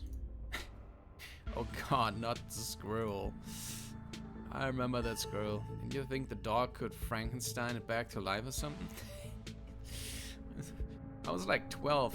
I was very susceptible to what I saw in media, and very sad about that squirrel.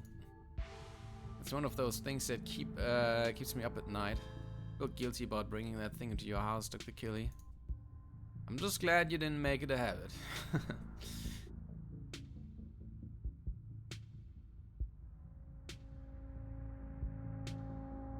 Cousin says she admires you. Really? I didn't think Tabitha could look up to anyone who isn't a Scarlet. You just didn't get to know her. She had tons of inspirations. Rockefeller, Carnegie, Ford. That's even worse. She admires me so much she shouldn't be afraid to come in for her yearly physical. Especially since her aunt and now her mother both passed away at such relatively young ages. And I think the woman in the previous generation fared even worse than that. I can't remember the last time I saw her in my office. She should get her priorities straight. You could tell her I said that. Maybe she'll listen to family.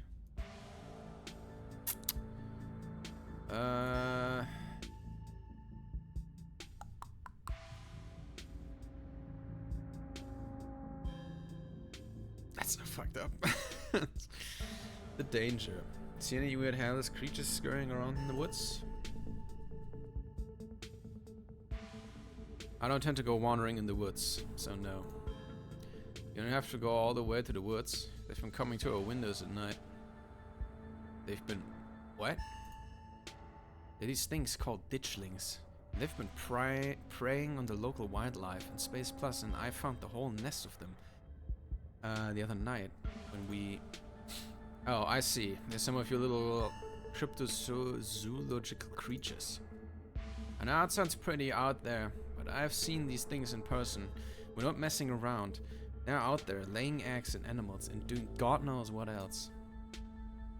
Yeah, I thought you finally managed to get an even head on your shoulders, Kanika. Seems like Stella might be a bad influence on you. I know her little stories can be convincing, but that's only because she managed to do so thoroughly convince herself. We have pictures.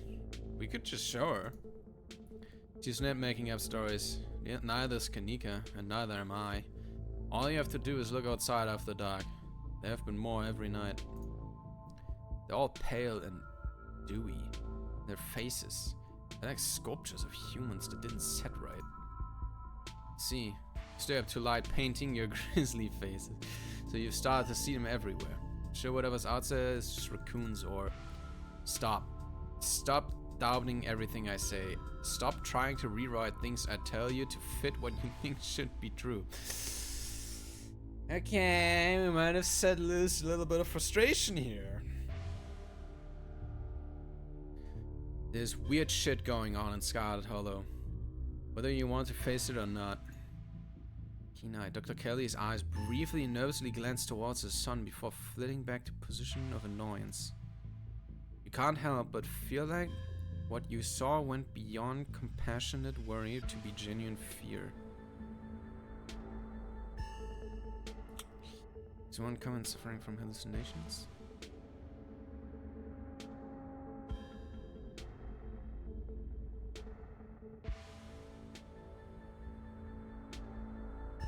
I'm not at liberty to discuss private medical information. Are you sure? Not even a little bit? Can't help our investigation into the strange goings-on. It's not like you have to name names. Investigation? Into what? The mine collapse? The little ghouls?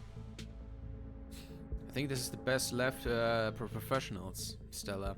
Not someone who runs around the woods with a camcorder. We saw some stuff down in the mines last night that I can't really explain, Dr. Kelly. Maybe if we knew if there were any miners suffering from hallucinations, we could just rule it out as a gas leak, but... You were in an abandoned mine. The chances that you were huffing something dangerous and hallucinatory are through the roof. Leave it at that and treat it as an accident. It was. Not like some kind of mystery to unravel. I'm gonna open my window real quick, guys.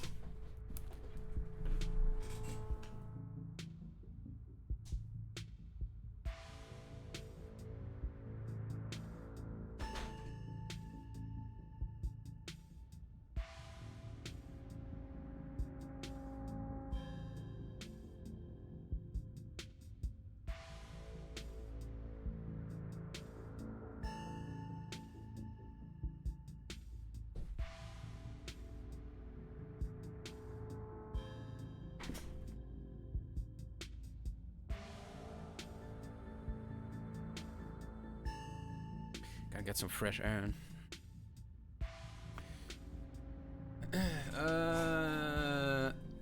You know Sam Wayne? Sam Wayne? Dr. Kelly takes a moment to think. No, it doesn't ring a bell. Someone you know?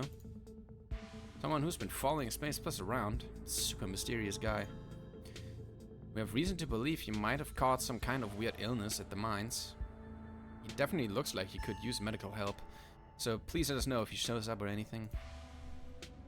There's someone harassing you, you should get the police involved. This isn't any of my business. Okay, I think that's all I want to talk about. Remain silent. We went silent, quietly picking at store-bought spaghetti and dinner rolls. So, we were talking about maybe watching a movie sometime this week, while Space Plus is still in town. We'll have to see how you're feeling. I can handle a movie, dog. Yeah, we'll just sit downstairs in the dark. Reese is used to that. I'm sure it'll be okay. You're always overestimating how much you're able to do, Reese. This is why you keep getting sick.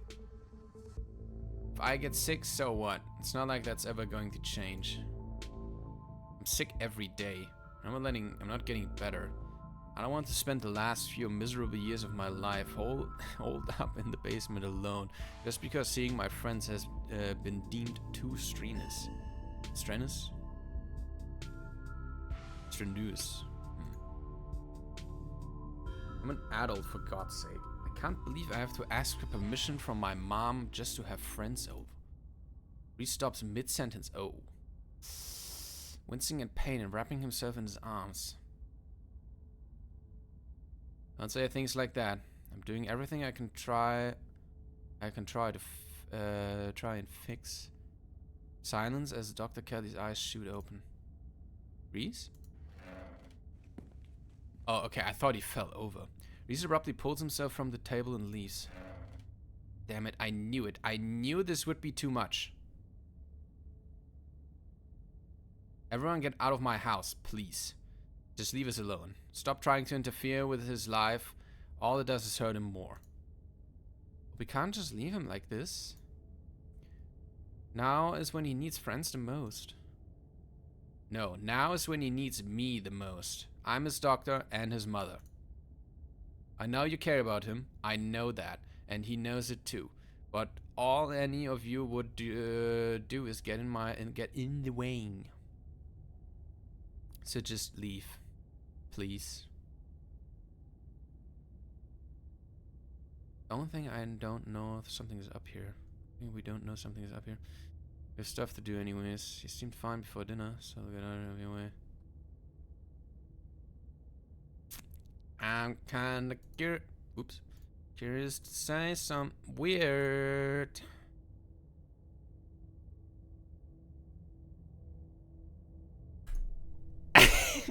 The only thing I don't know something is up here. I don't care what you think. I just want you to out so I can take care of my son. Okay. Three of you rush to the door. We'll be back, Reese. Hope you feel better soon.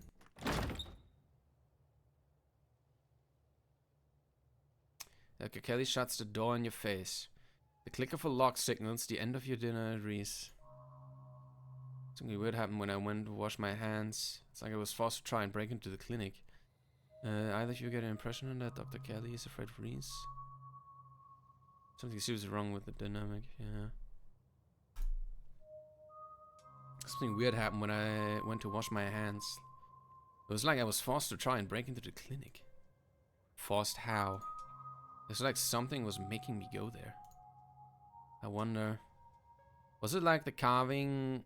like that carving in the pit last night? Before you had that seizure, it was kind of like you were hypnotized. I wasn't there, but I guess I'll take your word on it.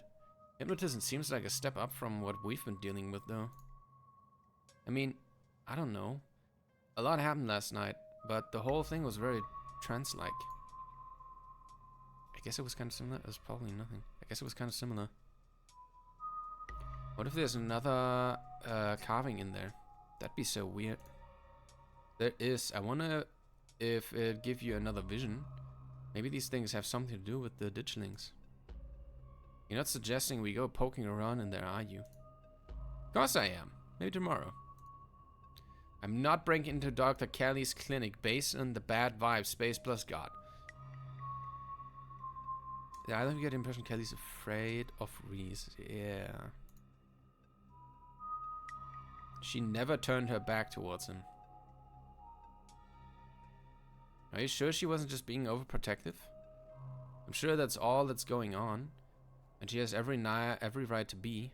I mean, the poor guy took 2 bites of food and got sick immediately. I can't imagine what that's like for both of them to go through. Yeah, but if she was being overprotective, She'd have sat between us and him. She had her back to the window. That's interesting.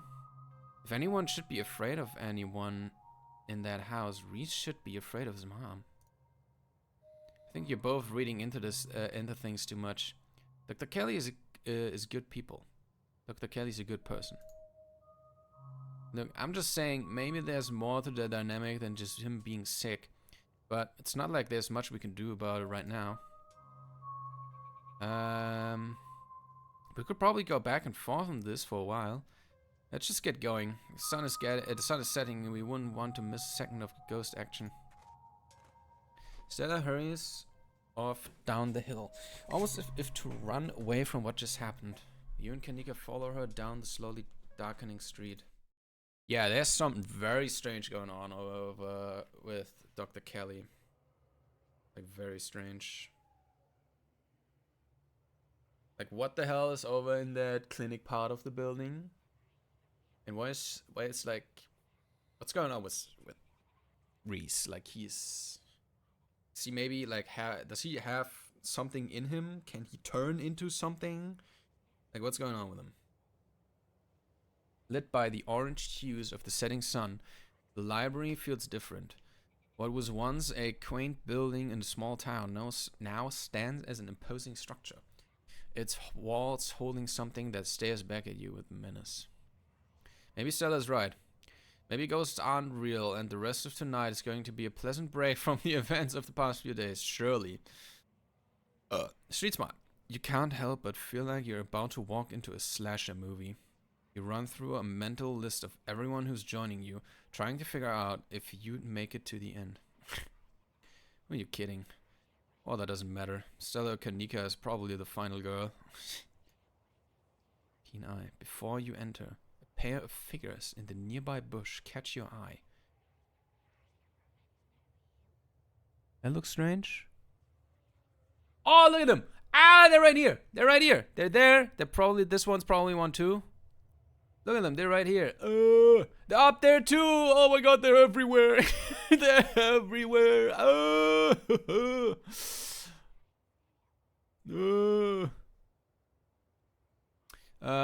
They catch your eye. You can't help but feel that with every passing day, the ditchlings grow bolder.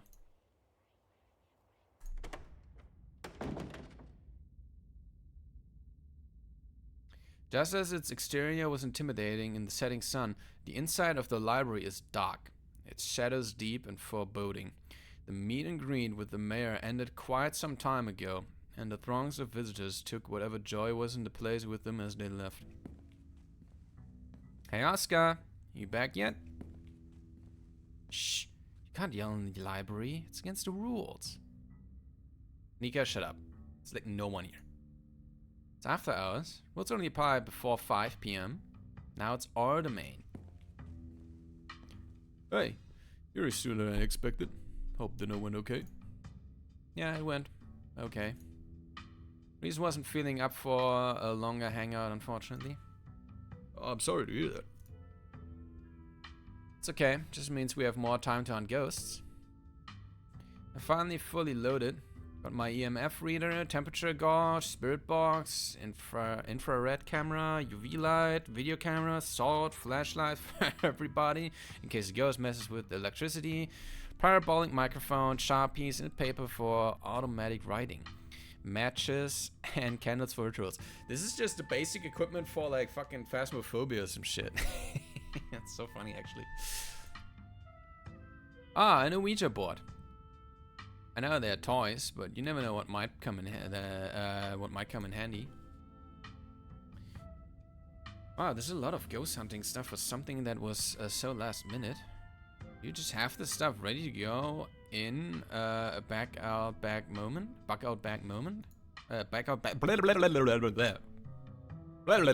Fuck! Keep stumbling over my words, man. Of course I do. I actually stashed a couple of bags here overnight after I got back from the mines. Excuse me? I wasn't about to carry everything around all day.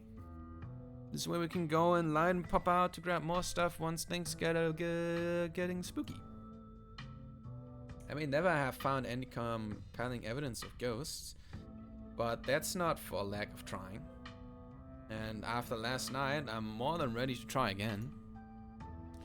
Okay, we are having an ad break, guys.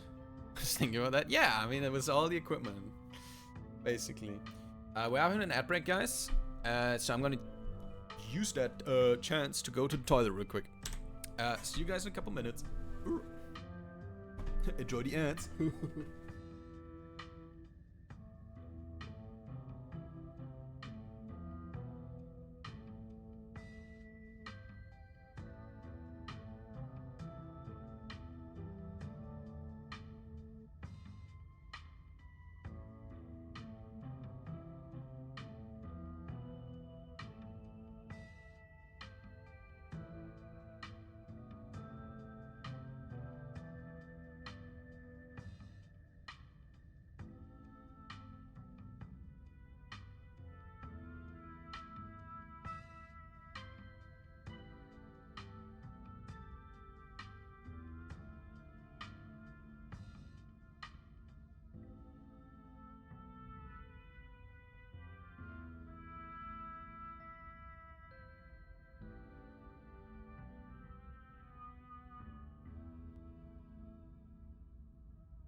Eight hats.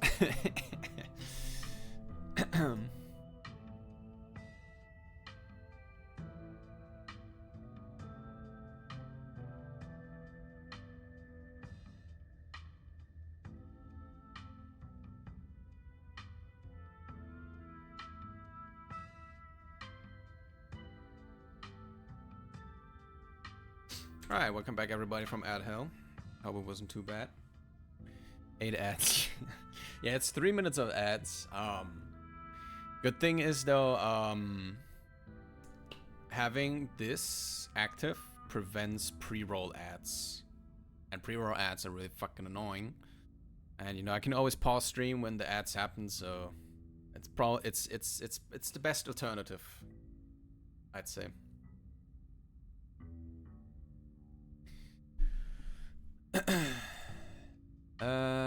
may never have found any compelling evidence, because yeah.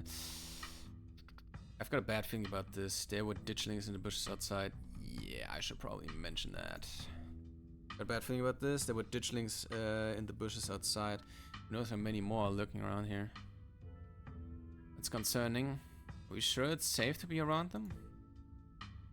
If Cybel's right, we're only going to see more of them as time goes on. We can't let them get in the way of things. This one is one big supernatural trap. Those mines were chock full of ghosts last night. Last night was weird. I don't know what we saw. There's something unexplainable about the mine collapse. Whatever weird stuff we saw last night was probably just a gas leak. Could always be rational and non-supernatural explanation. What I saw, like aliens. Something.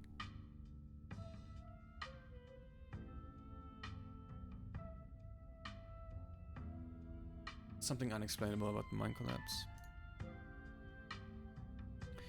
It was just something horrible that happened, and the supernatural is just a way for people to give reason to. What?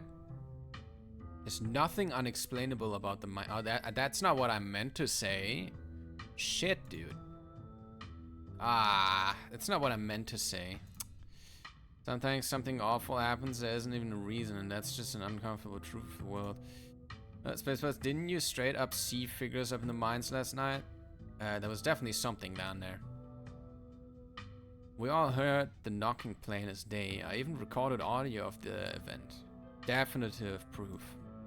I admit, I did get a little caught up in the whole supernatural atmosphere of that place, but those sounds were definitely from the rocks shifting before the collapse. I mean, that's the whole basis of the Tommyknockers myth. It's well documented. Oh my god, he's here too. Yo, don't rush off Ghostbusting without Zane. No way I was gonna forget your promise, Stella. Is that a good voice? I'll experiment it. Zane, glad you could make it. I was confronted. I was confronted with my own mortality for the first time yesterday, so I'm desperate for answers about the afterlife to ease my troubled mind. Let's go mad with some ghosts. I hope my house is big enough for 5 ghost hunters at once. If this is everyone, we can go ahead and... That's everyone. Wait, what about Tabby?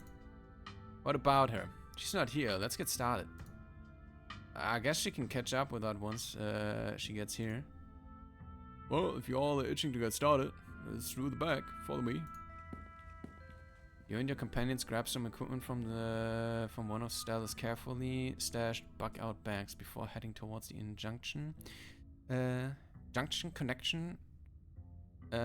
connecting Oscar's house and the library. Oh, interesting. Looks like the sun almost set. This is when stuff usually starts to kick off. I haven't been back inside for about a week, so I have no idea what to expect. Hey! Or Rosalina. You didn't think you'd be doing this without me, did you? Rosalina? I thought you were at Alexa's place. Sorry, Mr. Gutierrez. She's really convincing. Oh, hi, Zane. What's up? Yo. Zane's alright. Zane's a good guy. He's alright. He's just a chill guy, you know. You don't have to leave me out of stuff like this anymore, Dad. I'm not some fragile thing that needs protecting. I can handle seeing a ghost or whatever is kind of it is that's keeping us from our house. I really don't think you want to see what's in there, Rosalina. I don't know if you would be ever able to feel safe in our house again if you knew it was there. I mean, Zane's coming. It's not like tonight is an adults only event.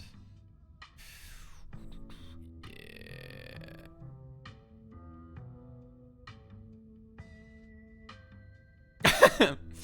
He's not happy about that. He's got a good point, Mr. G. He's got a good point, Mr. G. Yeah, I don't want to be coddled just because you're scared. Alexis and I can handle this.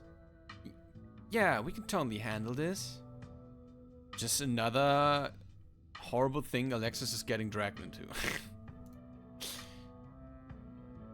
Okay, I'm sorry, Rosa. Just let me know if you get if it gets too much and you want to leave, okay? Thanks, Dad. Let's get our house back.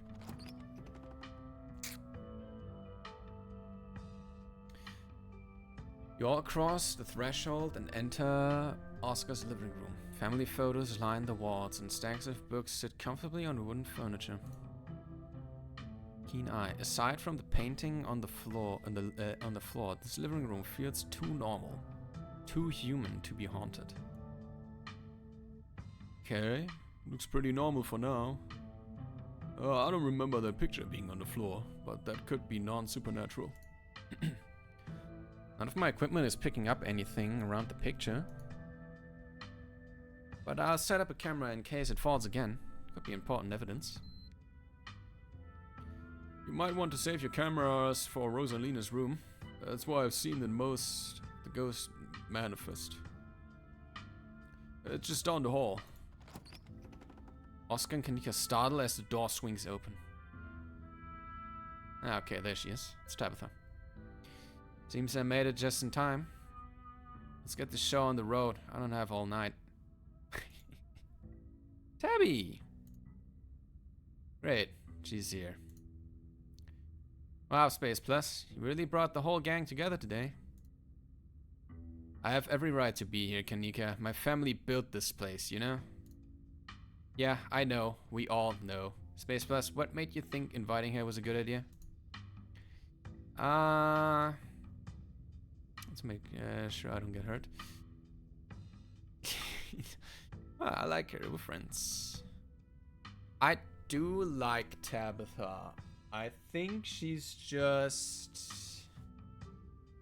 I can fix her, guys. I can fix her. I wonder what's a good answer. Yeah, no, I like you. We're friends. That might be good answer.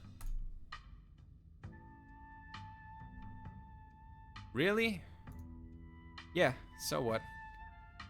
Like it's weird to be friends with your cousin? Wow, Space Plus, do you have any idea how hard is it to get those two in the same room? This is amazing. Yeah, amazing. That's a word for it. Sounds like we're in for an interesting night. It's true. I wonder if the ghost will ever even show up with this many people around. Wait, is it just me or does it suddenly feel colder? It sure does. I definitely feel that.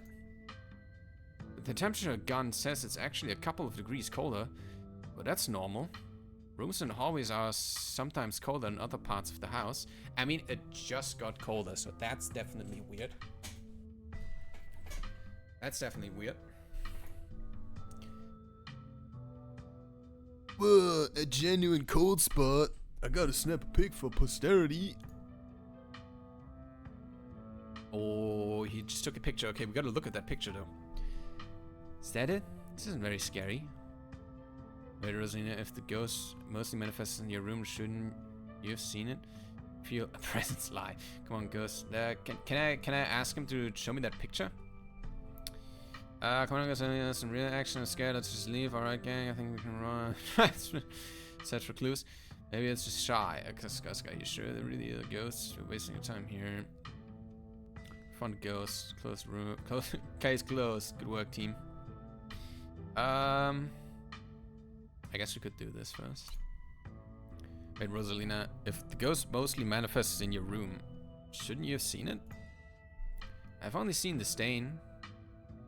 That made me switch rooms with him way before we moved out.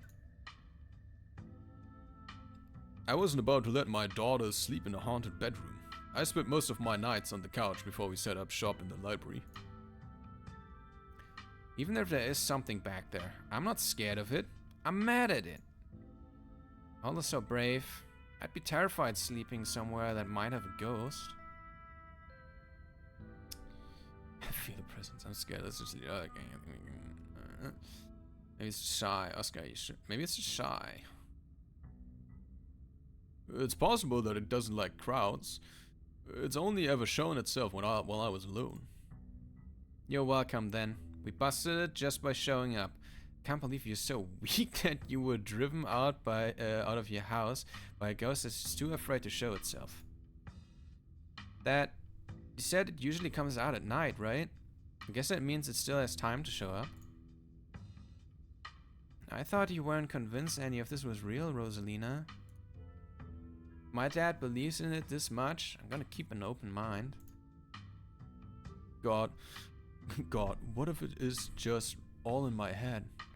I'm not sure I'm not sure if it'd be more of a relief or an embarrassment. I don't know. This cold spot is pretty solid evidence.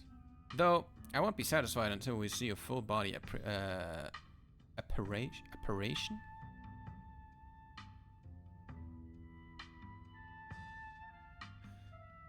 Yo, Mr. G, how scary does this guy look? Gotta know what to keep my eyes out for. It's a 10. Definitely a 10. Dope. It's kind of hard switching between these guys' voices. Dope. Maybe we should split up. I want to make sure someone sees this thing. Oh, if that's the case, then I call dibs on Tabby. Fine, but Space Bus is coming along too. The three of us can scratch the least dangerous room, like a bathroom or a closet. If we're splitting up, I'll be the one sticking by Space plus Tabitha, not you. Not that it matters though, because we're not doing that. Ghosts or not, splitting up is always a recipe for disaster. Yeah, you're probably right. If we discover the ghost here, we should all discover it together. That's not exactly the angle I was going for, but okay. Yo, once we find the ghost, how are we gonna get rid of it? How does one bust such a thing? Well, my ghost hunting kit has symbols from every major religion. Assorted holy books, a bunch of salt, and some jars for ectoplasm. And if worse comes to worse, we can always use the Ouija board to politely ask it to leave. Aren't the Ouija boards super cursed? Are you sure that wouldn't make it mad or invite a demon into the house or something? Ouija boards are toys. The only power they have is scaring kids at a slumber party. I think I'd rather not have the chance. One ghost is enough to deal with. I don't like the thought of opening the door for something worse. Wow.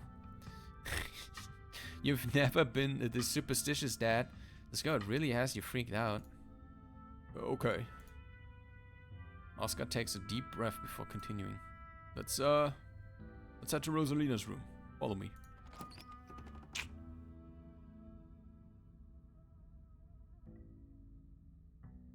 Interesting shot of everybody. This room is a lot bigger than I thought it would be. That feeling again.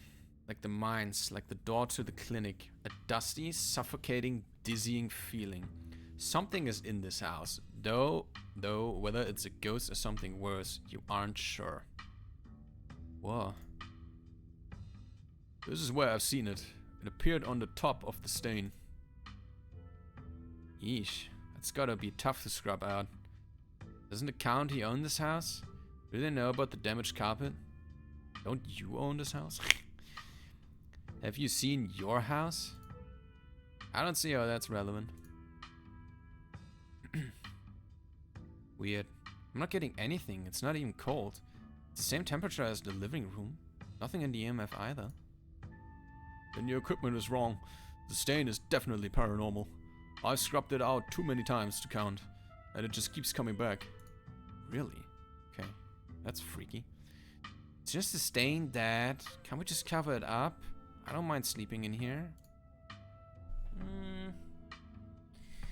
Let's get scientific about this. If you've scrubbed the stain out a bunch, maybe that's part of a summoning ritual.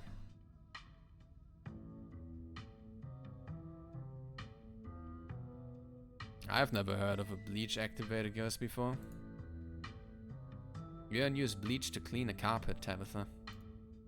Whatever. How was I supposed to know that? Not everybody gets to learn how to clean things. If y'all are offering free carpet cleaning, be my guest.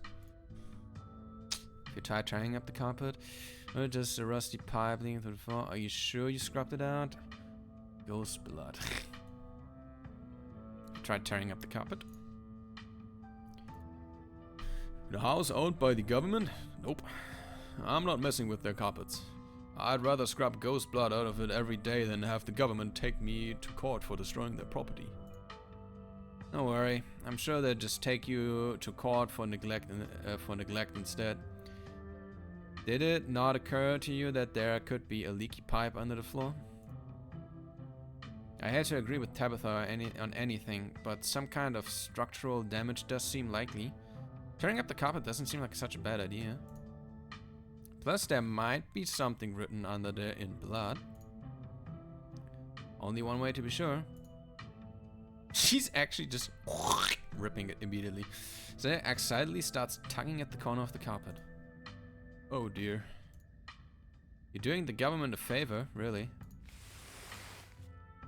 Oh my god! Stella pulls back the carpet, revealing a hatch. The floor around it is it's stained and reddish brown. Keen eye. There's a broken sear around its edges. Whoever carpeted over this hatch didn't want anyone to go down there. What if there isn't a ghost after all? What if somebody lives down there? Okay, maybe I don't want to sleep in here. Yeah, I figured. There's a broken sear around the edges. Someone doesn't want us to be down there. There's a broken sear around its edges. Someone doesn't want us down there. Yeah, but how long ago was it sealed up?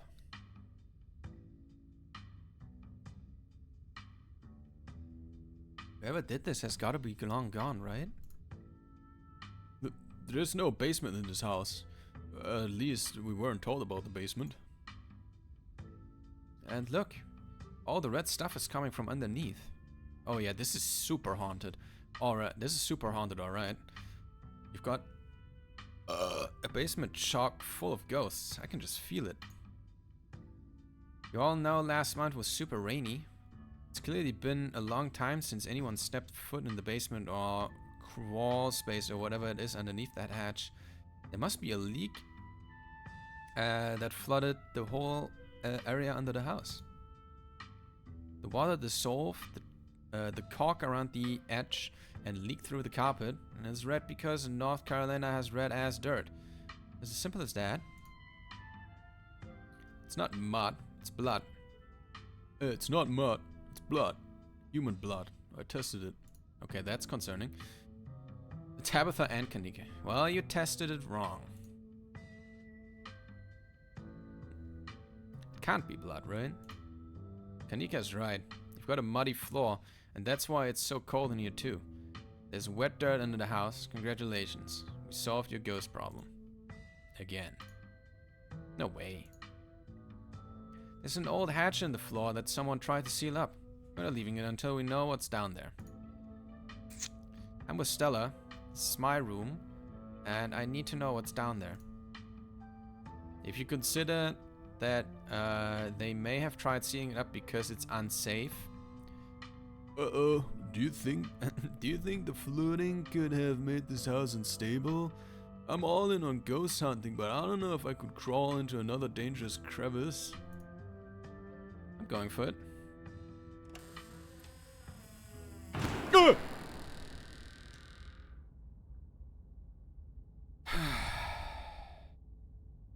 Okay, you come to in Oscar's living room. You can't tell what time it is, and your friends are nowhere in sight. The building feels colder, and there's something about the air that feels wrong. It's stale, with an undercurrent of mold and earth.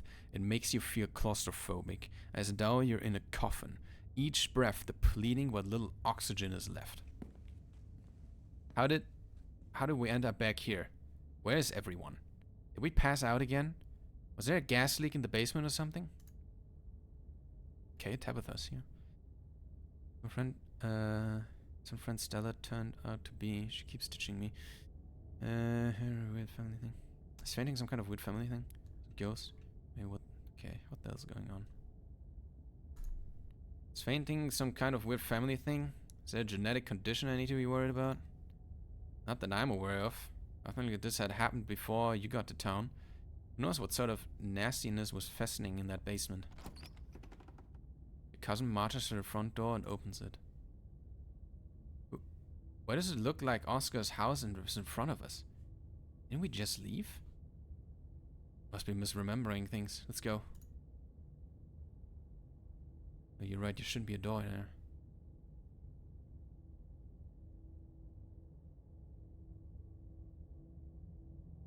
You're right, there shouldn't be a door there. Clearly, whatever was in that basement is messing with our heads. We just left Oscar's house. The library has to be on the other side of that door. The two of you cross the hallway and open the door.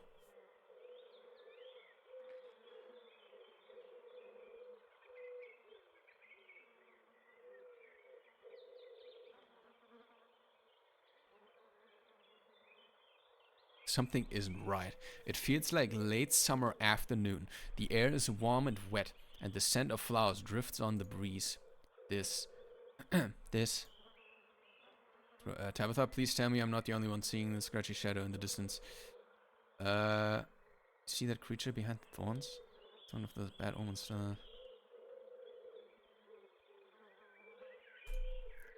Tabitha, please tell me I'm not the only one seeing that scratchy shadow in the distance. You're not. What the hell is that thing? Am I having a stroke? Are you having a stroke? Are we both having the same stroke at the same time? You see that creature behind the thorns?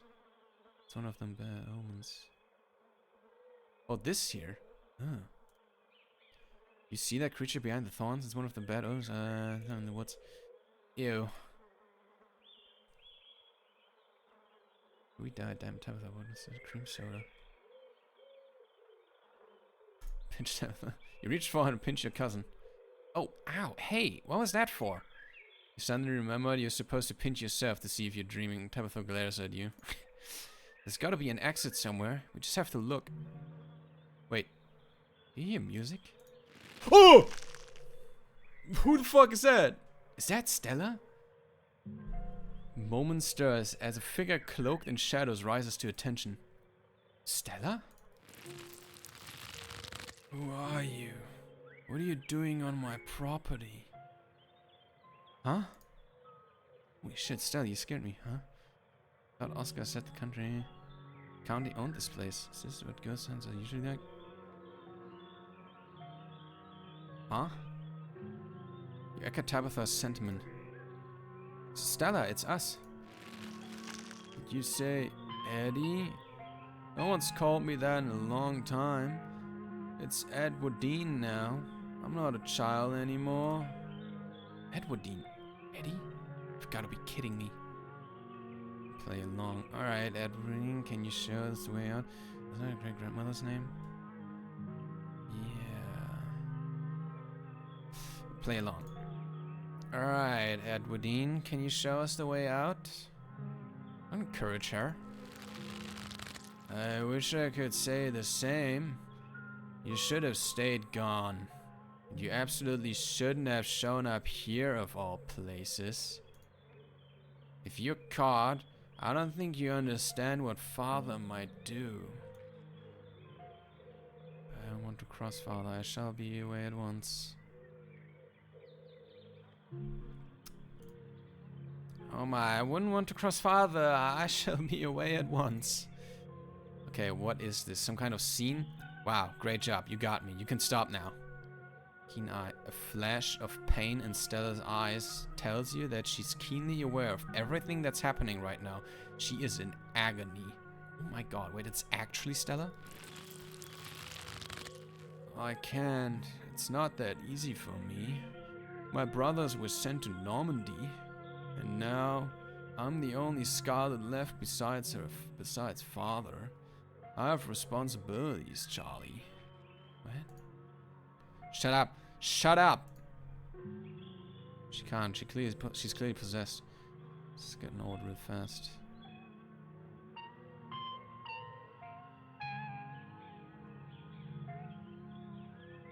She can't. She's clearly possessed. By what?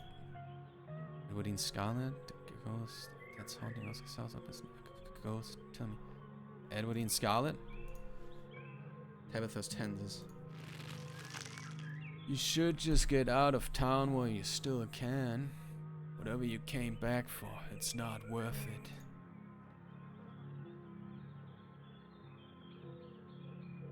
I'll get you out of here, Stella, I promise.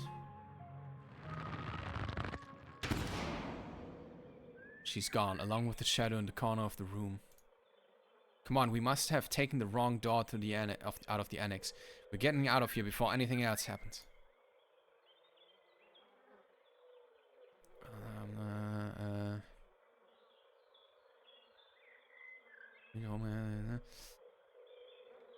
We're going after Stella, bro. We have to go after Stella. Absolutely not. We are not being drawn deeper into this weird garden. Greenhouse. Whatever it is. She yanks your arm, pulling you back the way you came. Where did the annex go?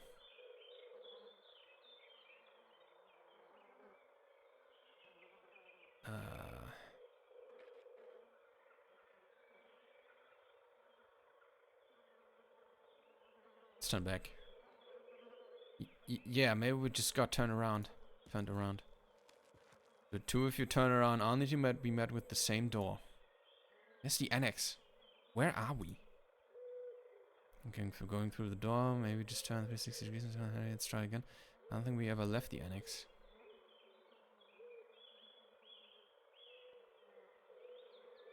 Bullshit. This is all bullshit. She storms up to the door, throwing it open. Jesus. Bells ring as a cacophony rages outside. The door in front of you pulsates and figures unseen bang against it. The shaded figure from the garden sits in the corner, even so slightly more defined. Are you kidding me? This is messed up. We need help. God, please let this call go through. Tabitha anxiously taps her foot as she waits for her phone to connect. Hey, it's... What? No, it's Tabitha. Did you see the caller ID? Didn't you see the caller ID? Stop interrupting me. Can't you hear what I'm... Your cousin is cut off by the dial tone of the disconnect call. Great. She couldn't hear what I said. Looks like we're on our own. Rosalina. Junior, pack your things. Quickly, hurry. Jesus! Rosalie, you scared the shit out of me. Alexis, maybe we should run him out on the rail too. Make an example of the whole family. Stay in the library. I can't believe we're gonna have to rescue again. Cool ghosts. Charlie, no Junior. No Junior. The guess is as good as mine. Maybe they're the same person. Please, he's only a child. We'll leave peacefully. Just give us a little time. They were only children too. My boy was in there. Why should I give Junior here all the time in the world to gather his little toys and fancy clothes? My boy didn't have that kind of luxury. Oh. Oh, do you have something to say? Do you know something? Miles Junior leaving, Charlie returning. It's time to come together. Let's say that. Let's see. The collapse, Junior leaving, Charlie returning. It's time to come together. Great. Mystery solved. You can let us go now, Ghost. You know anything about this? All I know is that Charles Shaw's family left town. Okay, they were run out of town. I don't know anything else, and that's the honest truth. Quit grilling me. Don't listen to him. Charlie, just keep packing. Looks like the others are on their way. Better hurry, boy, or you and your little dolls here might get burned up. And as for you, lady, what makes you think you're gonna be keeping any of those valuables you're packing in that fine suitcase of yours? Maybe the ghosts are trying to tell us something about the collapse. Maybe Charles Shaw is the only one responsible. It sucks. I can't imagine one must be like driven around your home like this. They not mommy. I'm scared. Make the Batman go away.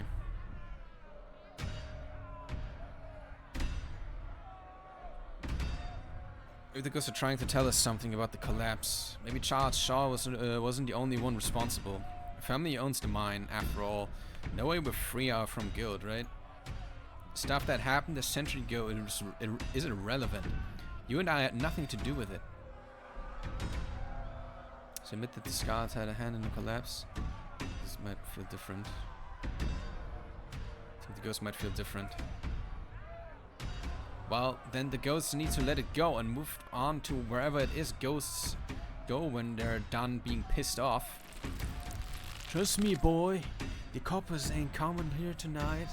What makes you think you can talk to an adult like that? Maybe they should have had you working in the mines too, instead of lazing around this big house. Maybe you would have learned a thing or two about respecting your elders. Don't talk to my son like that. Don't talk to me like that, woman. I call the shots. Now get out, unless you want to go up in flames with all your precious jewels and expensive dresses. You're lucky I'm even letting you leave. You figured out what's going on? I'm a bit of a loss. I mean, it's a play, right? It's putting an act to show us something. The song where they move is so ew, yeah. And we've been called Charlie in both rooms, so we're probably the same person as we were there.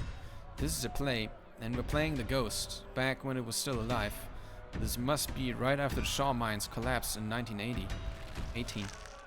It's okay, Charlie. You can make new ones, even better than these.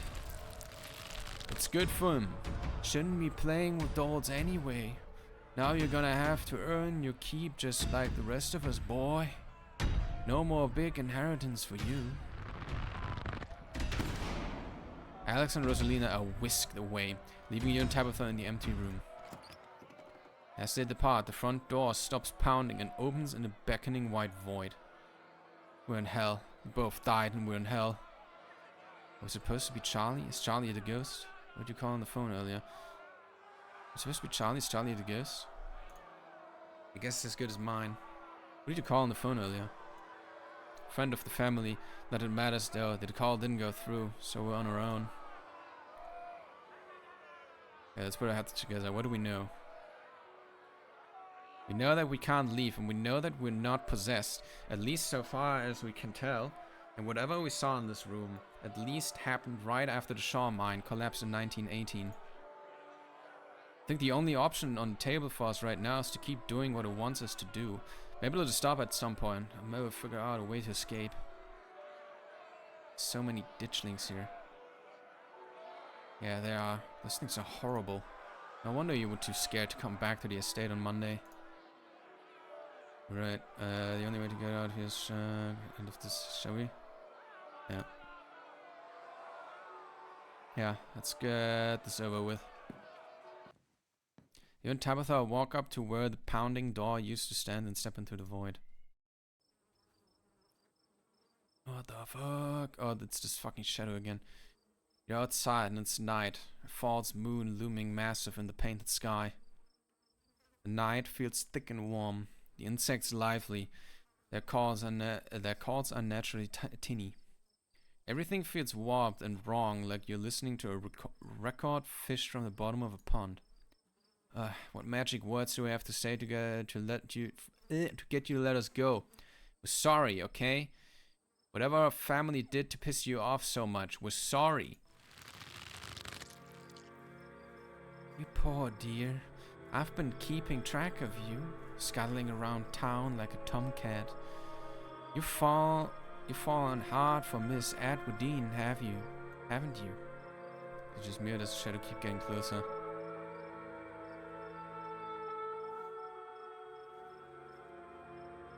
No, it's just not just you. I don't like the shadow. This is freaking me out. There's no need to be embarrassed. Your secret is safe with me. You know, I never did approve of what the Scarlets did to your family, and what it did to the two of you young uns. Childhood sweethearts.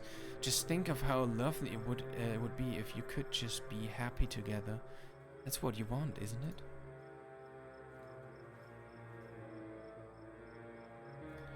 Looks like there's more to this thing than the collapse. I don't think I want to know so much about some fling my great grandmother had. This is definitely too much information, and it really has nothing to do with me. I'm sure by now you've realized the young lady doesn't plan on leaving with you, but it's not for lack of desire, as you well know. It's Anak. Even if you dragged her over to the town limits, his hold over her would make sure neither of you were ever happy again. Just think of what happened to your poor mother and father. Do you want that to be the two of you?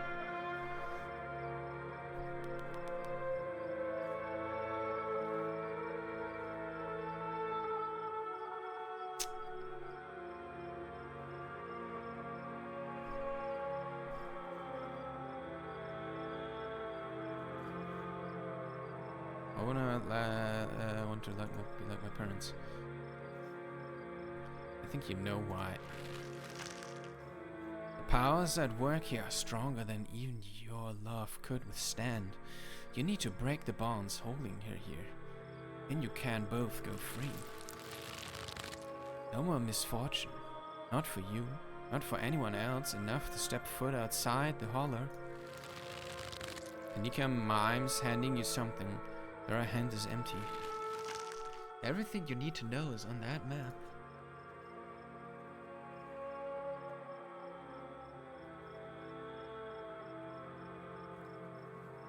I think I shall do as you say.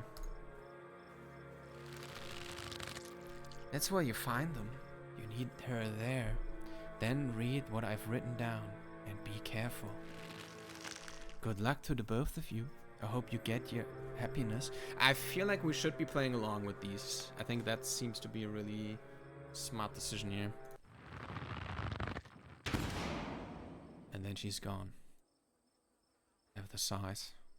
Okay, let's find the way out, unless you have any ideas. I don't think there's anything else we can do until we get to the end. Or until we die, whichever. Before the two of you can leave, a smell hits you. Sweating. Suffocating flesh with a tinge of the saturine and stomach churning scent of decay. Oh! There you are. I would have found you sooner, but the resident clearly doesn't want me here. It doesn't seem to have the same issue with these miserable little parasites. Oh my god, okay. Bottom feeders always manage to slip through the cracks, don't they? Talk. How do you get in here? Oh, hey, it's Tabitha's ex. Quick, Tabitha, let's team up against him. Hey, Wayne, you want to figure this out with us? Are you Sam Wayne? Or are you something else? Hey, Wayne. You want to figure this out with us? I'll talk to it. Let Space Plus speak. I'm no enemy. Don't listen to it either. An unfortunate situation you've been dragged into, Space Plus. Why can't you do as I ask and stay out of trouble? But that girl won't let you, will she? Stella? Is that her name? Perhaps I should pay her a visit soon. If she makes it out of here alive. Tabitha bolts for her underbrush, desperately pulling you along. Stella. So Wayne is connected to the ditchlings. Street smart. You either know something about Wayne or Wayne that I don't know. You have pretty interesting coping mechanism. Just tell me now, did you kill?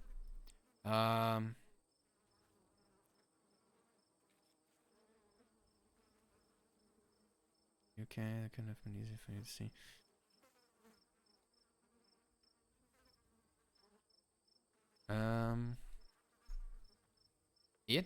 You either know something about Wayne that I don't know, or you have a pretty interesting coping mechanism.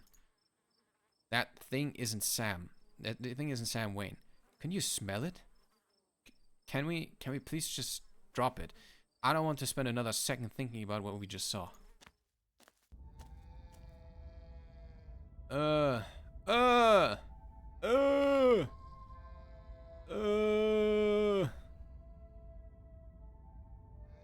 ew! I swear to God, if he jump scares me. This is very, Slay the Princess though. The two of you step out from the brush into a long wooden corridor lined by bottles and rails. Figure rises to tension, blocking your way. I'm afraid he doesn't have long. If there's anything you need to say to him, I'd say it now.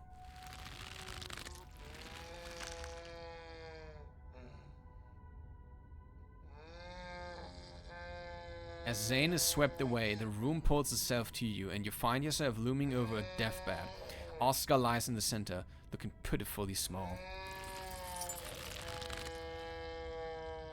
Ah, dude. I'm sorry, boy. I'm sorry, boy. Sorry I let my troubles drive your mama away. And sorry those troubles mean I'm leaving you all alone now. Oscar is Charles Sr.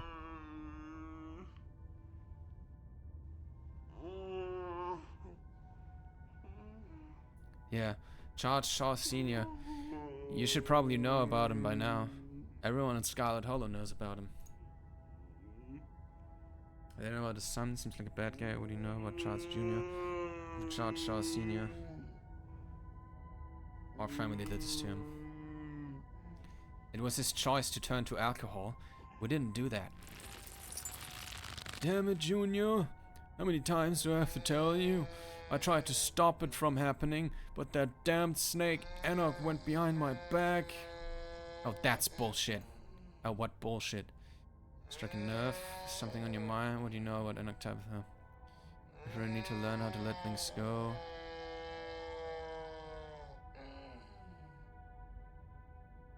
Struck a nerve? It was Charles Shaw's fault. That's just a fact. Is that a fact or just what you have been told? It's in the history books. It's a fact. You're right. I've been using that excuse for too many years. At a certain point, a man has to accept when he's dug his own grave. They may have run me out, but they didn't put the bottle in my hand. Still. They destroyed a legacy, boy. Both our names are cursed with that history. I'll be dead and gone soon, but I won't be able to rest. Not until our name is cleared. Not until you can pass on his name with pride. This is my only request, Charlie. Go back there. Tell people the truth. Try to find proof. I don't know what you'll have to do, but please. I know I ain't been the best father, but I'm no murderer. So confused. I guess he's requested to pan out. Yeah, if you getting with that, Woody. I don't know, maybe you are a murderer. It seems like you killed yourself.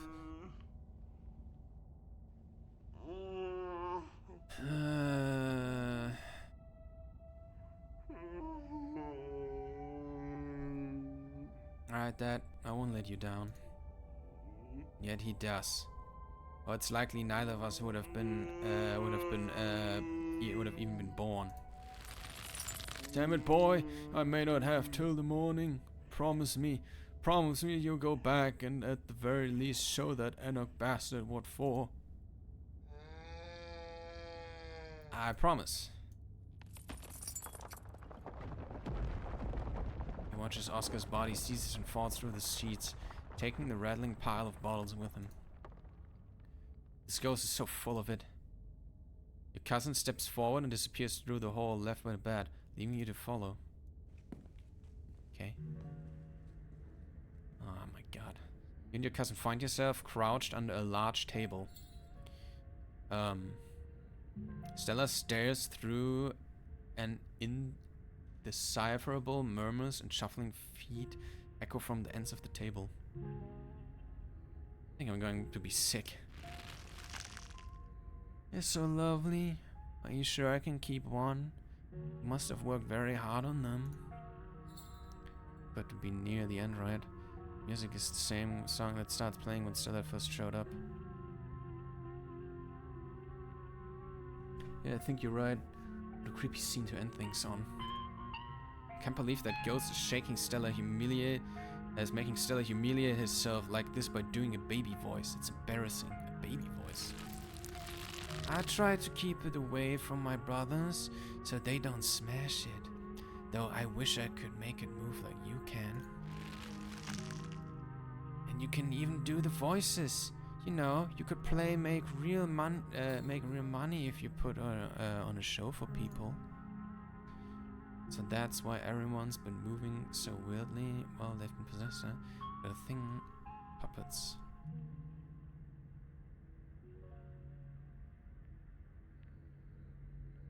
Sure does. Traveling show, and you want me to be there too? Oh, could we go on towns along the beach? I've heard the Outer Banks are the most beautiful place in the world. Wish I could bug on time all the season. We should tell them what we know.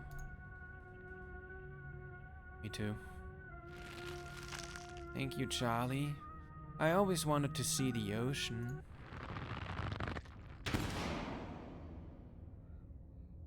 You can see the tiniest shimmer of tears in Tabitha's eyes. She blinks, and they're gone. There. Are you done now, Charlie? Can we leave? Everything crashes to a thunderous black before you and Tabitha can get in another word.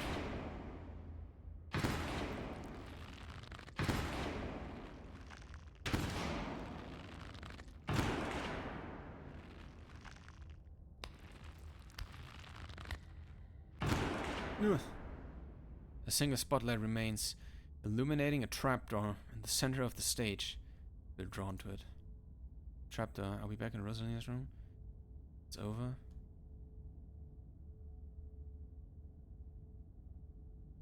I don't think it's over until we go through that trapdoor. Which one is going to open it? I'm opening it.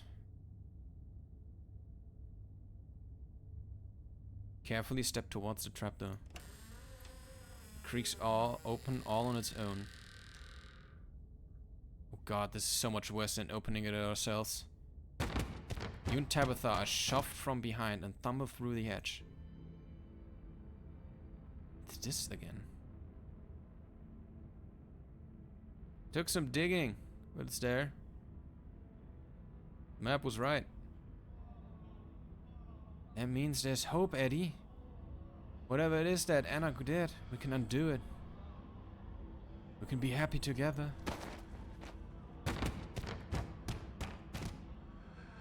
Ouch. Eddie? Jeez. That's why his head is so deformed. Ah. Yeah, okay, you done? Oh god. I'm actually going to be sick this time. Your cousin violently heaves into the void, but nothing comes up. There's nothing here. This place is completely empty. Did you see the tear running down her cheek at the end? She was conflicted. What was it Anna did? We can undo it. What the hell is that supposed to mean? So Grandma Eddie was a murderer. We in hell, maybe we're in purgatory. We're missing is supposed to find do we start talking or what? If I wouldn't eat this great you know. You see that tear running down her cheek at the end? She was conflicted. I didn't. That's a good point. This whole thing isn't very fair, you know. We only saw one side of the story. Isn't only one side of the story what the Scars have been giving since 1918? This was coming from Scarlet, and the story has been told by the victors. Yeah, I don't trust Charlie. He's taken things. True, maybe Charlie just sucked. I mean, look at him now. This has to be more. Look. I mean, yeah. Isn't only one side of the story what the Scars have been giving since 1918? Shut up. What now?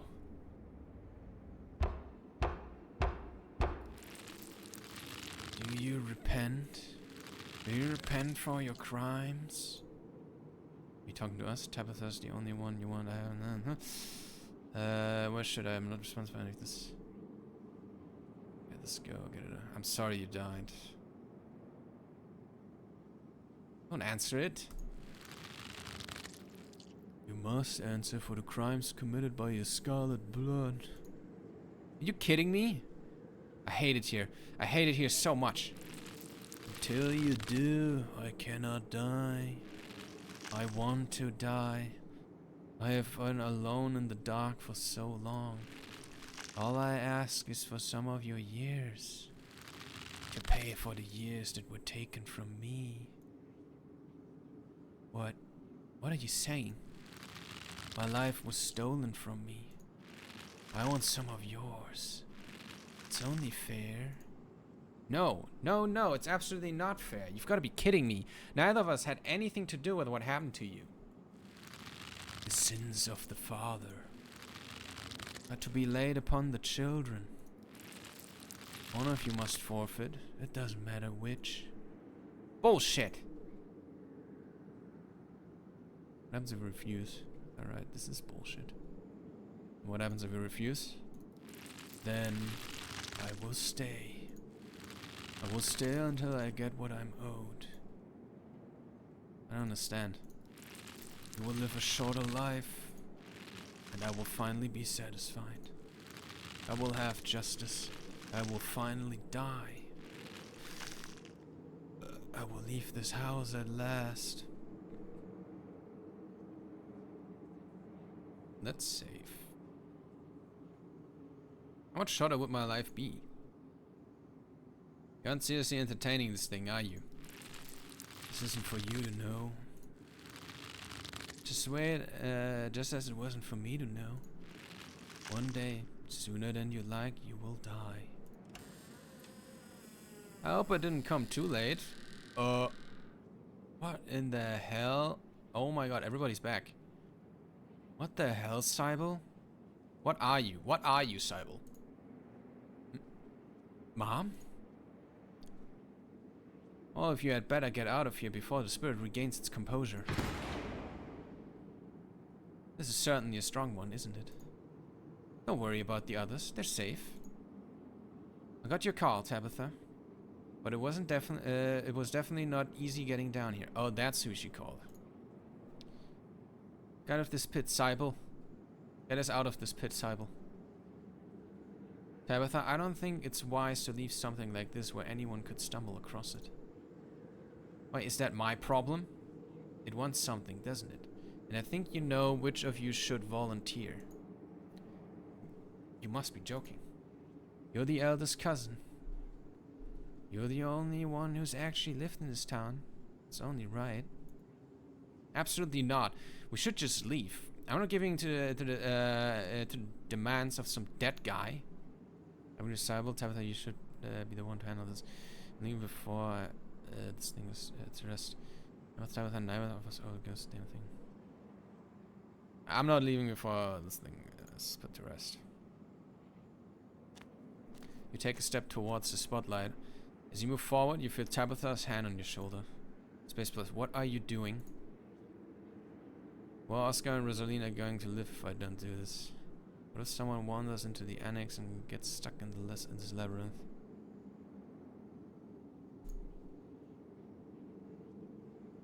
Is that what you're worried about? Good God, don't give up years of your life just to somebody's rental.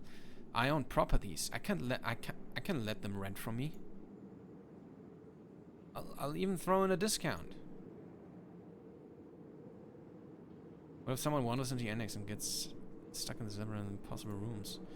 And we'll close up the library. It might just go away on its own. Who knows? Why give up something like years of your life to some ghost who might not even be telling the truth?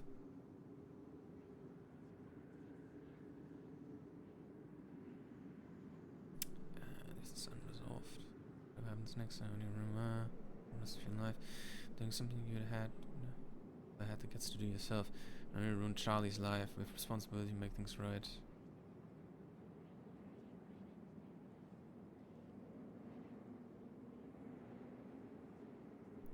Cybele is right here.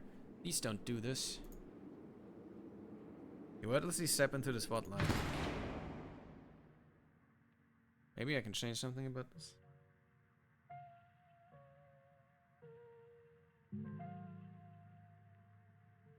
This is a very poor timing for an ad break.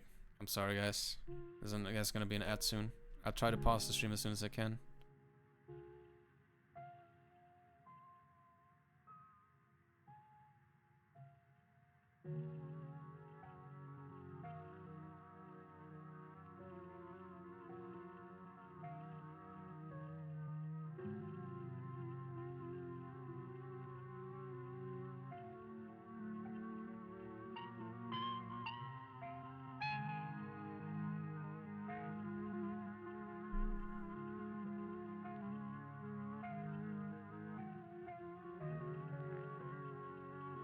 Is that me?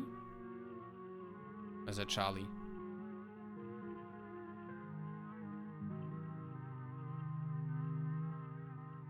Am I gonna die? Feel it punishing on the sky, but resolve the haunting without using a special trait. For the first time in what feels like hours, you have around you feels solid, real, but also soft. Feel it pressing on all sides, cold and growing tighter by the second as the soil settles. Okay, yeah, we're pausing.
You solved the ghost hunt? I don't know.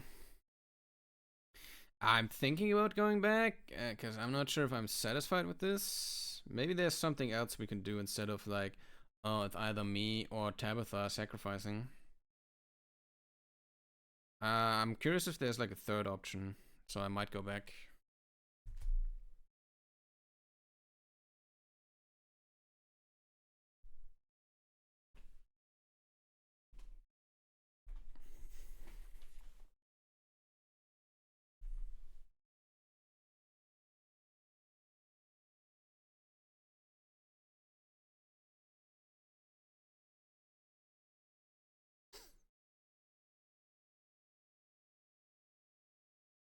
Might be linked to past choices also. Yeah, maybe. Okay, welcome back everybody. Pressing on all sides, cold and growing tighter by the second the soil settles. Claw your way out. Your arms tear at the earth until they break through into the air. Look back behind you. Oh.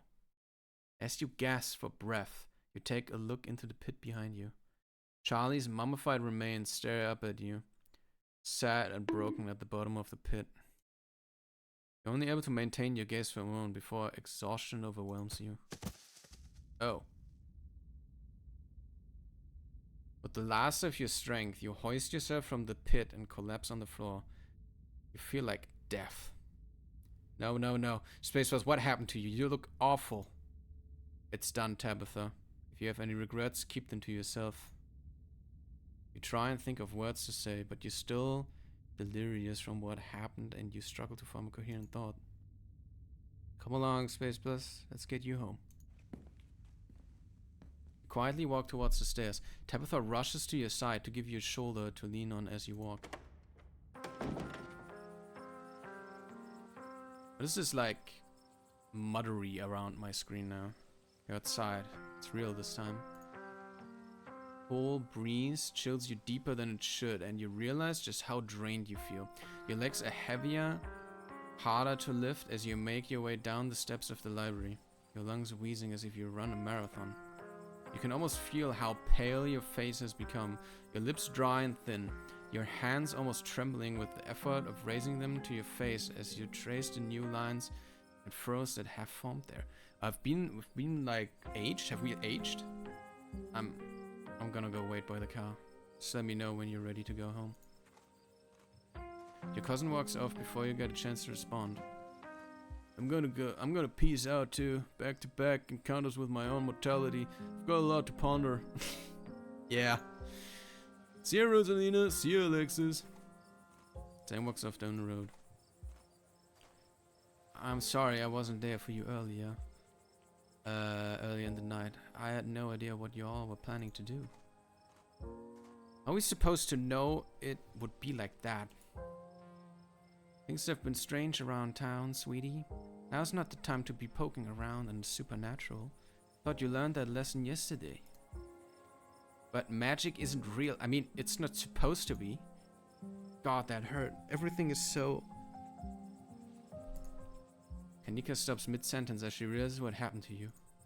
Oh my god, Space Plus, you poor thing. Space Plus, did you...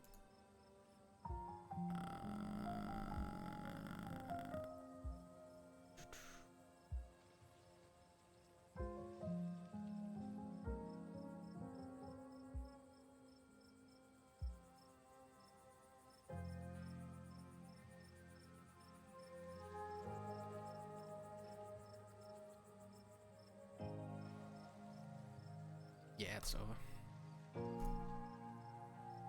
I can't believe it. Thank you so much. And I'm so sorry. I don't know how I can possibly make this up to you. Can't believe Tabitha let you do that.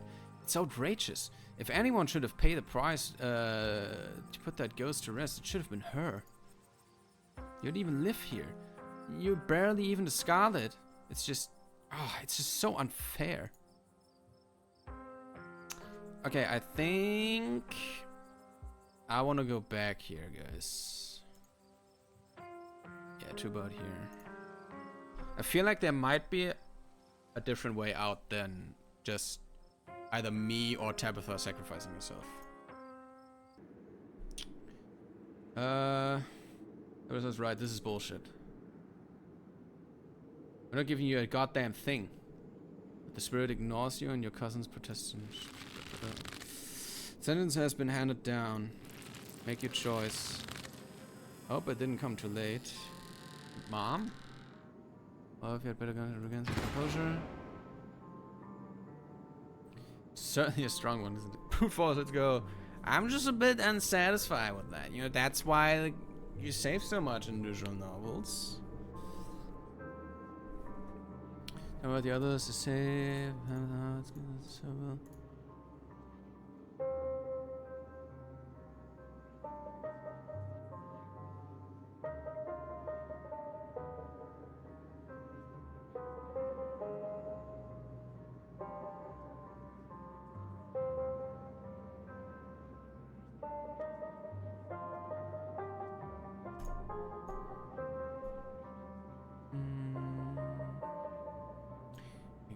Have a size. Tabitha, are you sure you want to leave this business unfinished? Absolutely, this is not our problem. You think it's the best course of action? Yes, I can get you out. It's only a question of seeing through the illusion. In the basement, even if you are a sense of telling, you otherwise try closing your eyes and remembering where you are. It just says closing your eyes. Suddenly the sounds of tactile sensation of the spirit realm. You're much more distant, as though you've partially awoken from a terrible dream. Good. Now feel for the stairs. Humble in the darkness, grasping for the air in front of you. Your palm meets wood with a solid thunk. It's a staircase. You can feel it under your hands. I found it. You win your ascent. Good work. You too. You're doing great. You place a confident foot on the wooden floor of what you assume must be Rosalina's room. You open your eyes, seeing what feels like superposition of the real and the fake. They'll trick you again. Its powers are already struggling to maintain their grip on you. You continue. Feel the door frame under your palm and then the sturdy walls of the hallway beyond. We're almost out. I knew it. I knew this ghost wasn't a big deal. It's only faltering now because it's exhausted. Don't underestimate the spirit, Tabitha. Stumble into the corridor between the annex and the library. The real world swims closer and closer to being back in focus. Doors. Come on, Space Plus. We're almost there. You and Tabitha fall towards the entrance, your legs still unsure of the ground beneath you, and the doors fly open. Drag the burden of your family's sins. You're outside. It's real this time. A cool autumn breeze blows small piles of dried leaves across the steps of the library. Peace out. Yeah. Walks off down the road. Finally, what a fun house. The spirit remains. Would have been much better to banish the thing. It's spread from the annex to the entire building. Anyone who steps foot in there might be subjected to its torment. Not my problem, not Space Plus problem.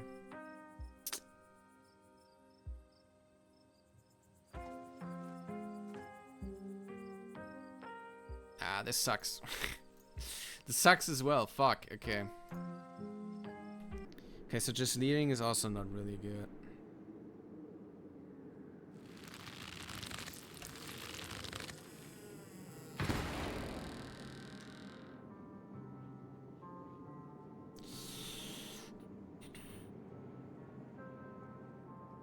I agree with Sable. Tell how you should have on this. Absolutely not. Neither of you are going to make me do this. I know you can get us out of here, Sable. Sable's eyes are carefully. Sable eyes you carefully from across the room. And if you're not going to deal with this thing, then I will. Okay, fine. Listen, I will. Step towards the spotlight as you move forward. That feel Tabitha's hand on your shoulder. What are you doing?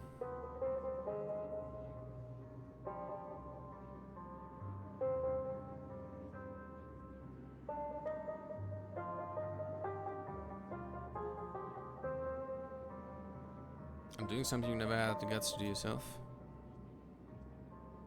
Sable is right here. Please don't do this.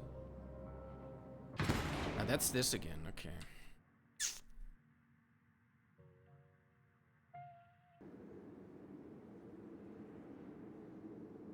Are we just doomed through this? Is it really just either I sacrifice myself, or we leave and the place is still haunted? Damn.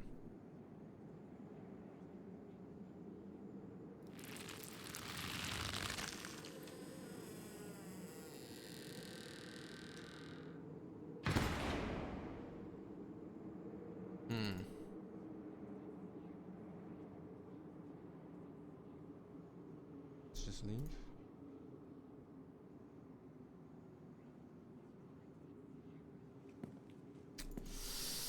Is this again? It's the same thing.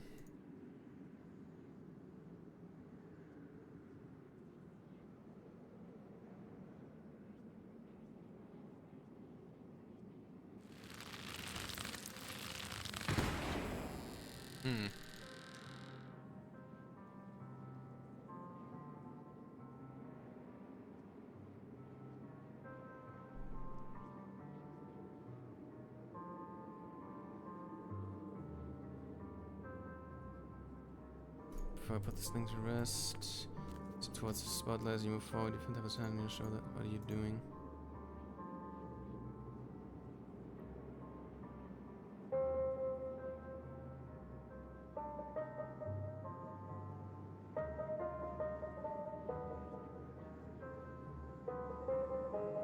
Let's make another save here, I guess.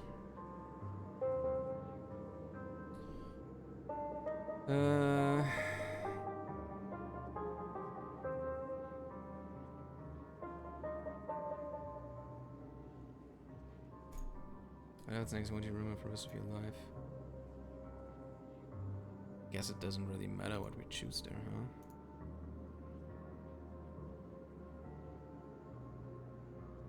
That is what family's for, right?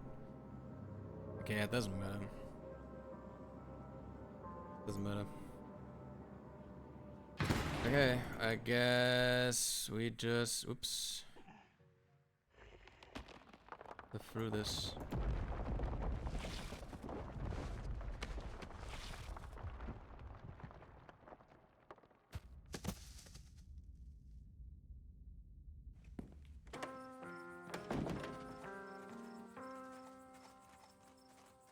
Okay, I guess this is just where we go.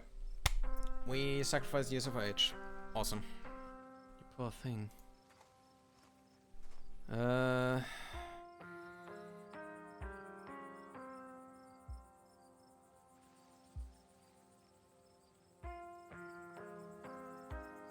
So happy I could help. Can't believe you're going so, you're being so gracious right now. If I known, what would happen to you, I wouldn't have, oh, that's him talking, oh god. I wouldn't have let, tonight happen. I'm so sorry. Can't believe that you did, it's outrageous, it's president, huh? It's just so unfair. But then it's done, just happy I could help. It's my choice to make, and brings Tabitha and it. Tabitha doesn't owe anyone anything, what's wrong with you? Just because I happen to make a choice, it doesn't mean that someone else should have been obliged to make it instead. It's kind of the whole point of having free will. I wouldn't wish what happened to me when my worst enemy. I to wish it for my family. It's unbelievable.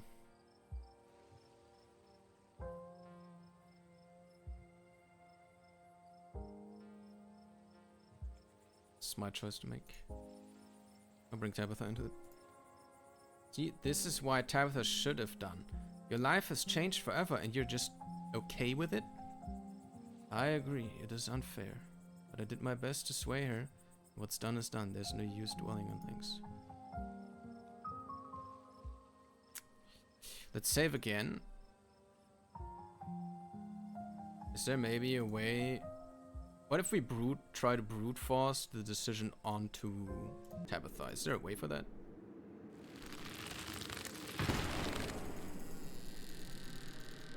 So, Tabitha, you should be the one handling this. I was asking for my show. Let's just leave.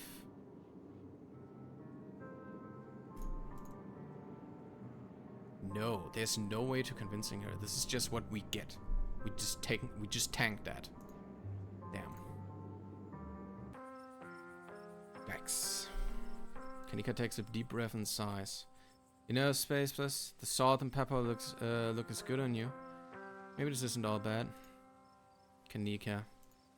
Sorry, just trying to be positive. That is way better at that. Is she okay? I was wondering the same thing. We just saw a ghost. She's just standing off by herself.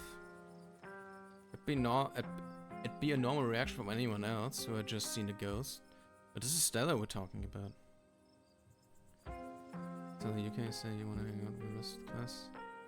I'll talk to Stella. I'm going to check in with her. You walk over to Stella. Oh, hey Space Plus.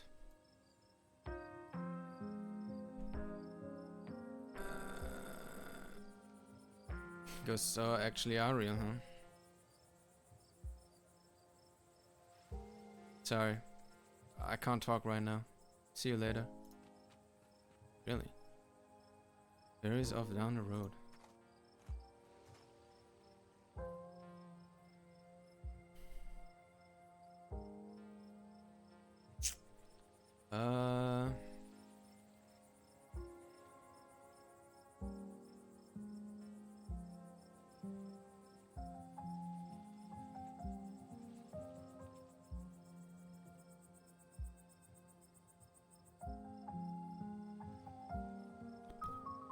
go up there? She didn't seem okay. I think she just needs some time to herself. Stella's never been the kind to share her burdens, and I doubt that'll change just because somebody goes chasing after her. If anything, it'd just make her clam up even more. She's a strong girl. She'll be okay. Stella. And you don't need to be rushing anywhere.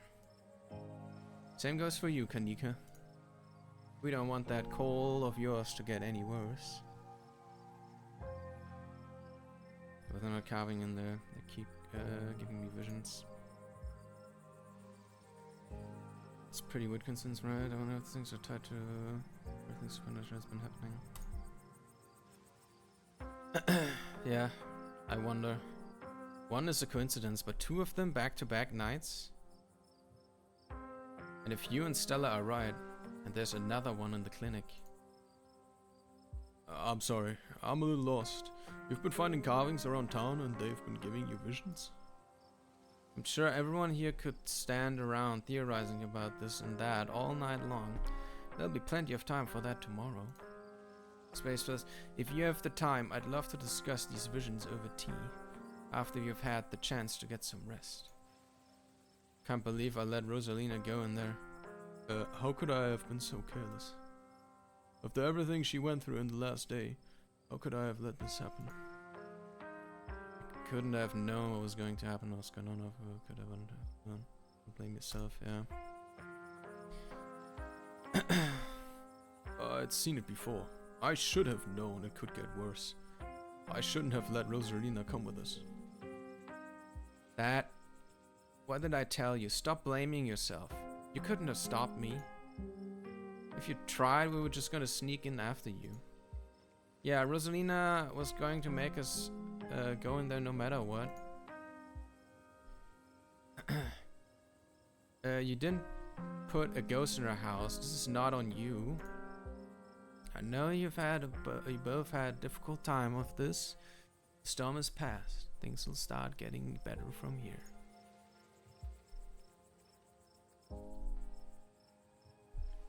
I ran into Wayne in one of those rooms and he vaguely threatened Stella if I kept poking around. Wait, are you serious? Should we be worried about her? He also crushed a ditchling with his bare hands. It was pretty scary.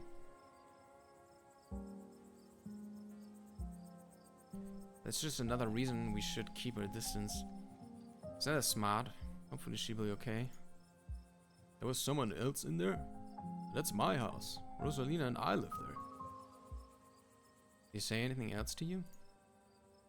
We don't need to trouble Space Plus for any details. No one pay any mind to that man. He's just a drifter. He'll be gone soon enough. In the meantime, steer clear and he won't make trouble. Were you conscious that whole time? Everyone glances at each other. Though none of them gave any of their years away, you can see how exhausted they are, how unsettled. Yeah. I'm pretty sure we remember everything. At least up until Cybele showed up and snapped us out of it. You can probably do anything I know what was supposed to be. Who he was so supposed to be? No idea. There was no context, nothing. But there was a weird feeling, like an overwhelming guilt. I was so angry. I was mostly just scared.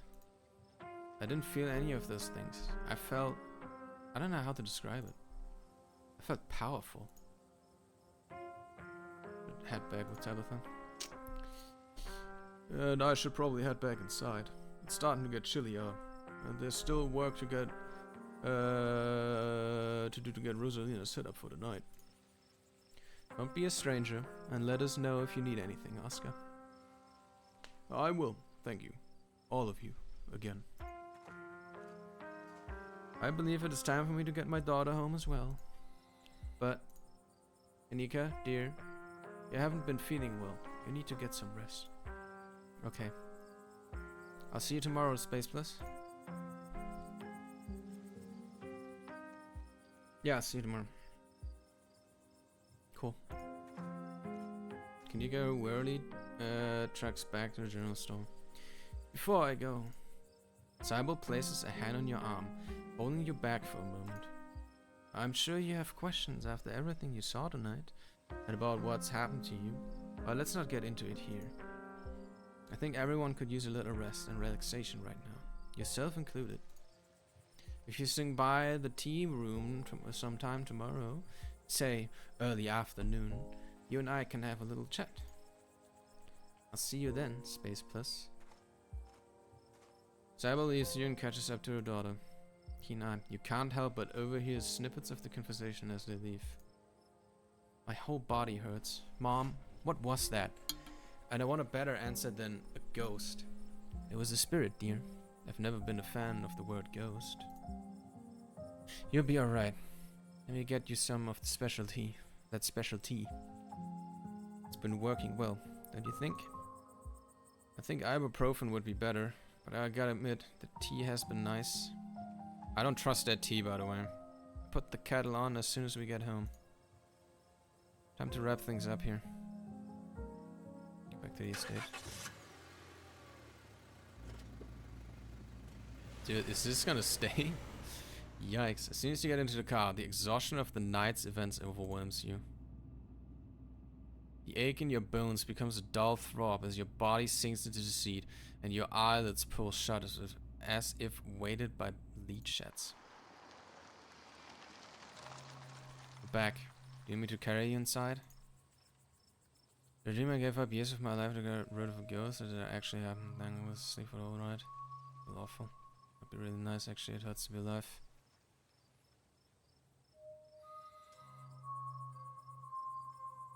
Your cousin sighs. I was joking, but okay. Hey, come on. Your cousin walks to the passenger door and does her best to drag you back to the foyer. You're back inside. The chill of the night breeze is a little better here, but your legs are numb with exhaustion. Well, we're back. I have to imagine you want to go to bed. I want to talk about Wayne. Really talk? Do you think Stella's okay? She wandered off back there. About her. Let's explore. Let's have some talk. Talk about Wayne. Really talk. You really have the energy to keep talking? You really don't want me talking to him? What does he know that you're afraid I'll find out? I just know him. Please trust me when I say he's bad news. So Wayne's a he now. Back in the ghost realm, he was an it. Does it really matter? I was scared in there, and right now I'm so exhausted I can barely think straight. Who cares if Wayne is a he or an it anyways? Either way, he's bad news, and you'd best steer clear. Talking isn't doing much good for your condition. If you keep going, you might just collapse on the floor. You can barely stand right now. If you keep going to keep bringing this up, and if people are going to talk behind my back, I at least want you to know my side of things. Pauline didn't like it when I dated someone for too long. She'd pressure me to break up with them. And if I pushed back, she'd find a way to handle it herself. If you want to know what went wrong with Wayne, you'd better off asking her. But she's dead as a doornail. So unless we're stuck dealing with 2 ghosts in 1 week, that's not happening. Case closed. You off the old lady? Did you do something to him?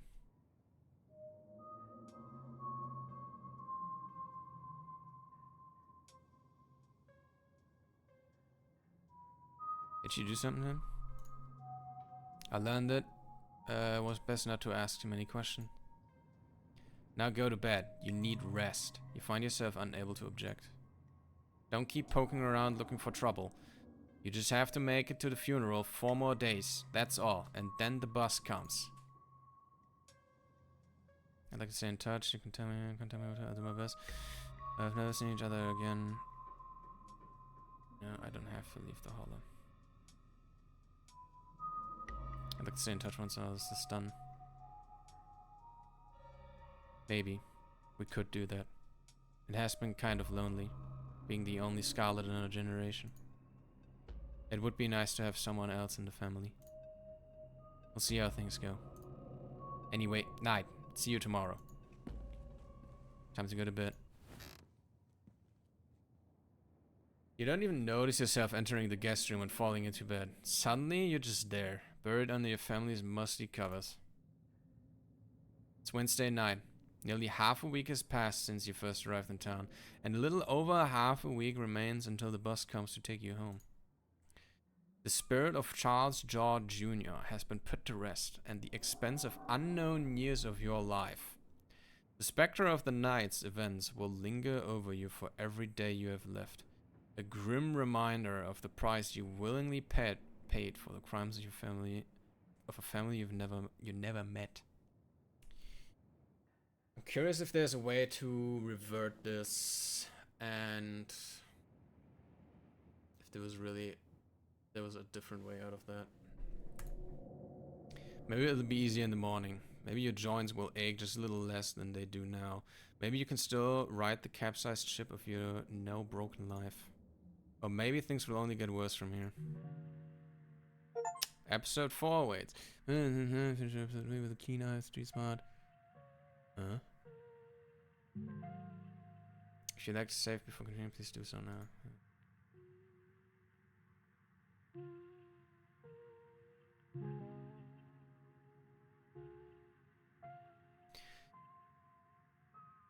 Oh, the decision you made in episode 3 bears heavy physical consequences, and a visual reminder of those consequences will you fall, heavy visual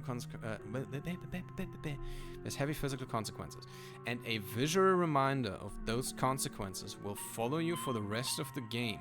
You can reduce the intensity of this visual reminder or remove it entirely at any point in the preferences. Really now? Damn!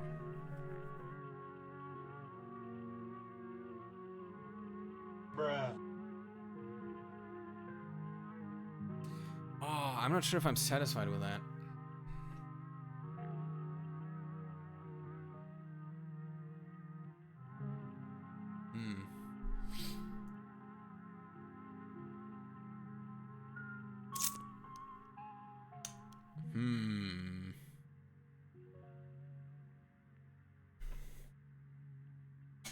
Let's keep the old think so? Okay, but I'm curious what the other outcomes are.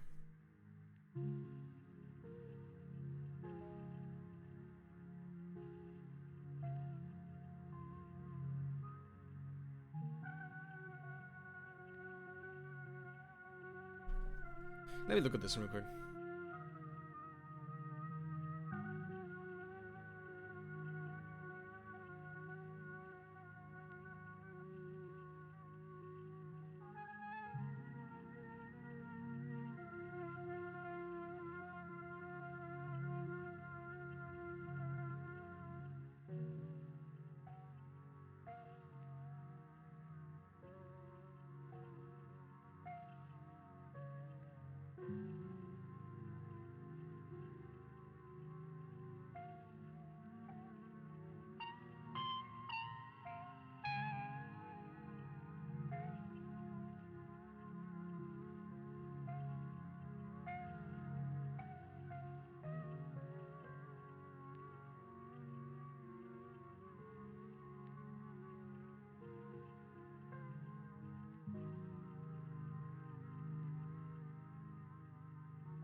Oi.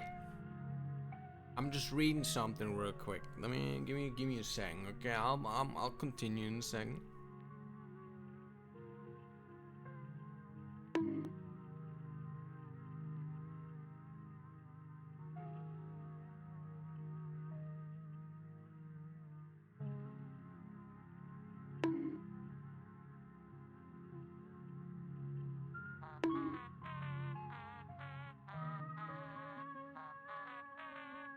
Bruh.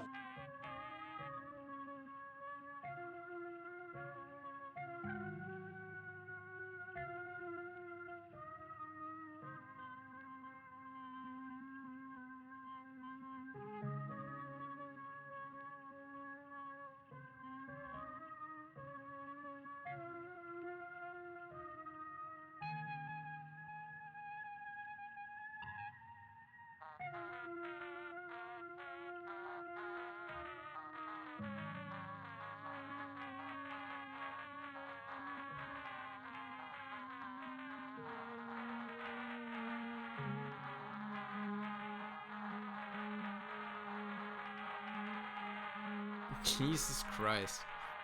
The entertainer says no worries. Yeah, I see that.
Bruh.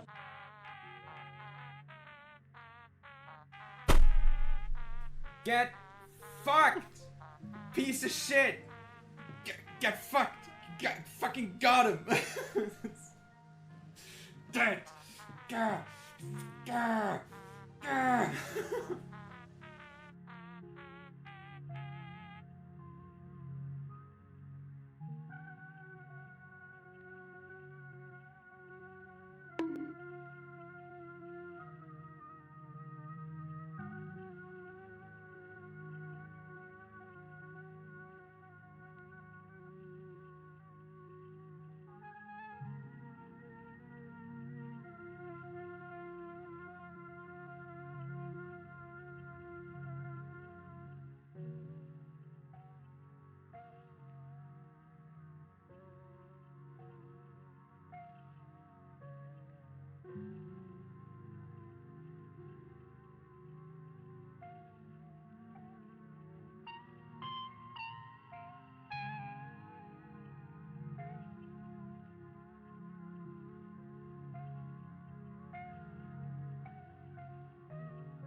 Okay, anyway. We're continuing.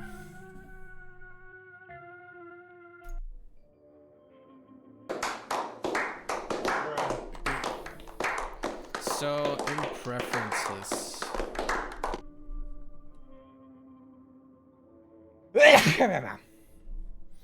Visual overlay intensity. Okay, it's still there, but it's reduced. It's not so annoying. You open your eyes. It's a new day. And you feel like shit. You were hoping so much of your strength would return to you after a good night's sleep, but you feel just as drained as when you dug yourself out of that shallow grave. Your limbs are heavy, and your heart struggles to keep up with your movements. You feel like you've lost something that was important to you.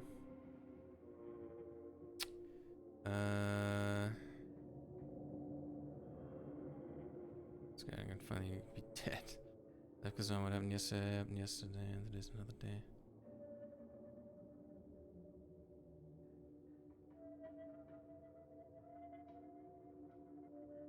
I hope this was worth it. Maybe it was worth it. Who knows what would have happened if you left behind to fester. Then again, who knows what will happen to you now that you've lost a part of yourself. An involuntarily shudder runs down your spine. But your thoughts are interrupted by the buzz of your phone on the nightstand. Hey, just wanted to check in. Hope you're doing okay. Also wanted to ask if you've heard from Stella. Check your messages. There's nothing from Stella. I'll call Stella. Hey, what's up? Yeah, just kidding. I'm not able to come to the phone right now. This is actually a recording of my voice. It isn't really me. Technology, huh? Anyway, leave a message, or don't. I never check this thing. The mailbox is full and can't accept messages at this time. Text Stella. If you're in this night, text me as soon as you get the chance. It's my favorite crypto. Hey.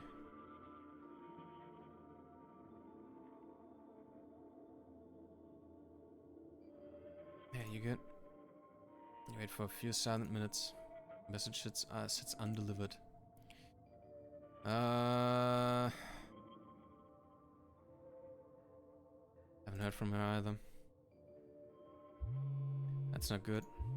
I think we should try looking for her. Let's meet up in town. Looks like you have your morning plans in order.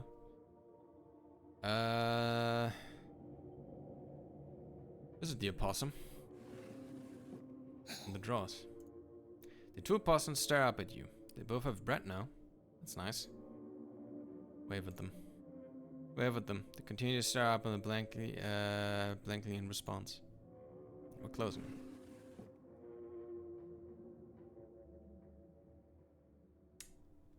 Check the closet.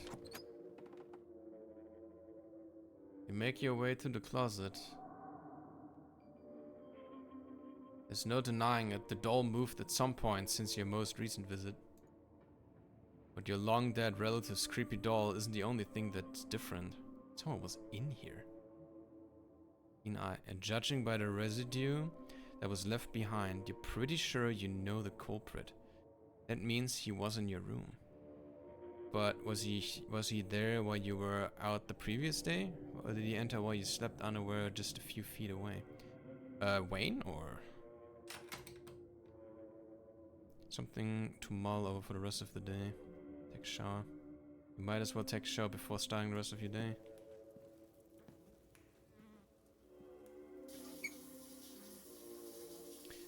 The hot water soothes your aching joints. Despite the state of the bathroom, this shower is a good place. And it rinses your body clean. You think about the door and the clinic, you're still drawn to it. You know you're going back there, you should have been. About the specter of an early death that hangs over you.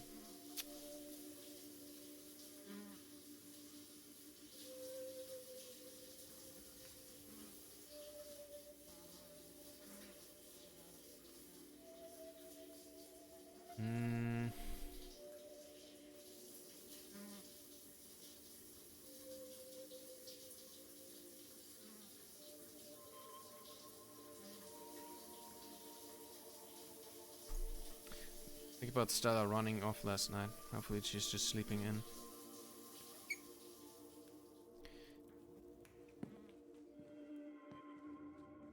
Alright, head downstairs. It's time to face your cousin. You find her in the kitchen.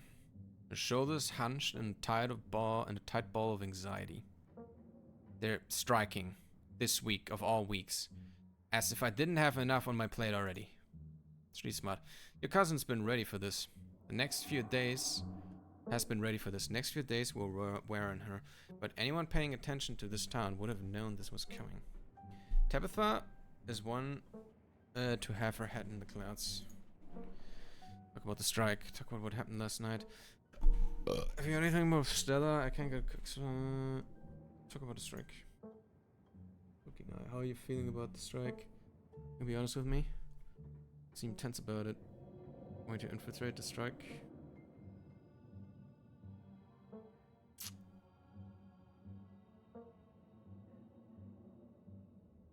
Show you. Damn, that's a lot of answers. Holy fuck.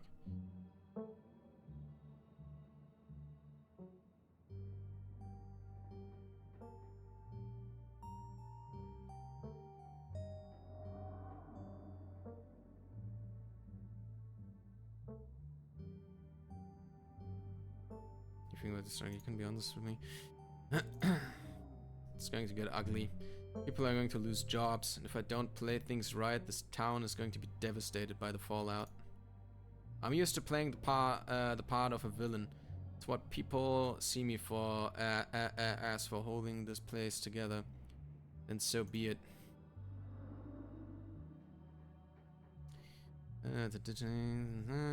Usually, but you know, it's coming. Obviously, is coming. Who's to say I didn't? It wasn't ever really a question of if, nor a question of when. Forgive me if I didn't expect them to walk out a few days before my mother's funeral. Couldn't even wait until Perlin was in the ground.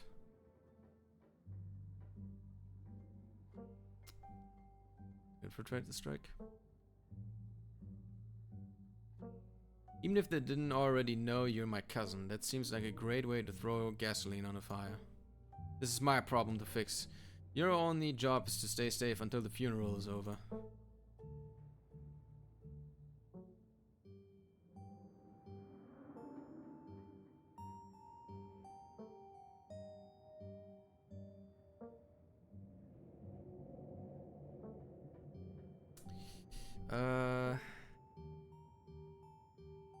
Talk about what happened last night. So what last night we should have left? Do you regret what happened to me last night? I didn't think making a deal with a ghost would feel so physically bad. That was making a metaphorical trade. It's good, doesn't it? Getting rid of something like that.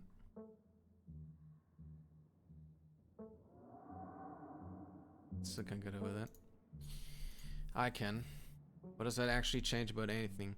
You're a SCARLET. You were probably going to die young anyways. And I still have a mind to run. You regret what happened to me last night? Of course I do. We should have left. You made the choice to appease that thing. I was begging you not to. Okay. The other thing was that I can't get a hold of him. No, but it's not exactly newsworthy. I was just processing what happened last night. We weren't the only ones who were traumatized.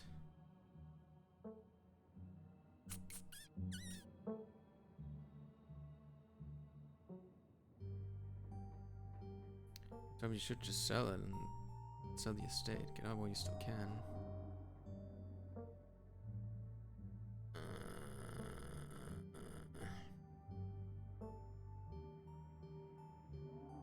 Remain silent. Like, what is that to say, really? These answers seem kind of... sentences seem kind of unsatisfying. I've died long enough. Stay safe. Stay safe. Stay safe. No more hijinks. Let me know if you get in trouble, okay? Tabitha slips past you, her heavy boots thudding down the hall as she marches away to face her employees. Time to figure out the rest of the day. Let's stick at the garden and fill up with a quick jelly sandwich. Yeah. Stella's MIA, who knows when you get the chance to eat. And who knows just how much your affliction will affect your appetite. You make yourself a jelly sandwich in anticipation for a long day ahead of you. That's that. Investigate the garden. From me eavesdropping in the general store yesterday, it sounds like Tabitha is keeping something out back. Now that she's gone for the day, you can investigate the garden to your heart's content. I think I want to do that. The air is chilly today. The overcast sky hanging oppressively over the weed-choked flower beds. It's too cold. Head back inside. Venture deeper into the garden. You venture deeper into the garden. Sybil mentioned an enclosed space. There isn't a shed out here. The greenhouse fits the bill. It's dangerous out here. Head back inside. We're safe.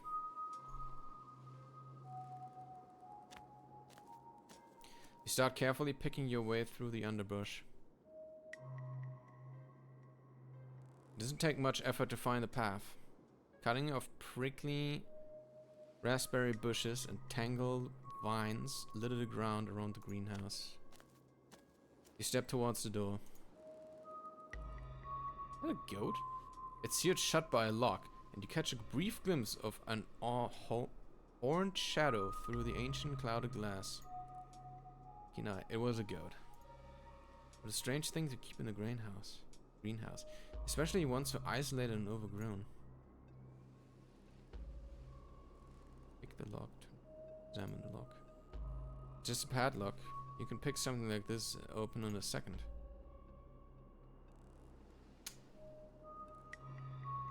Pick the lock.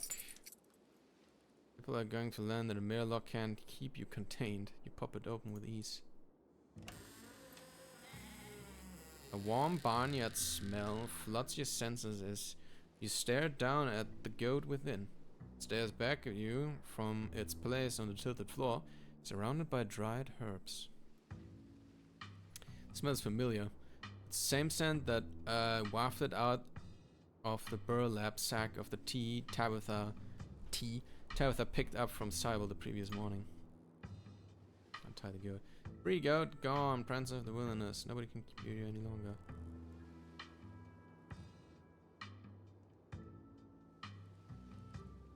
I'm not sure if we should do this.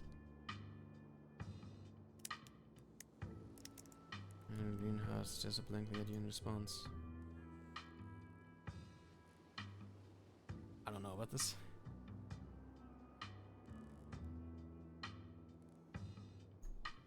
Free goat, gone, prance off in the wilderness. Nobody can keep you here any longer. Goat stares at you. It's not going anywhere. Attempt to force the door. Goat. You do your best to force the goat out of the greenhouse, even in this enclosed space. You fail to catch it. It doesn't want to leave, and it's far more agile than you. This is a losing proposition. The door's already open. You think for a moment about whether you should keep it that way.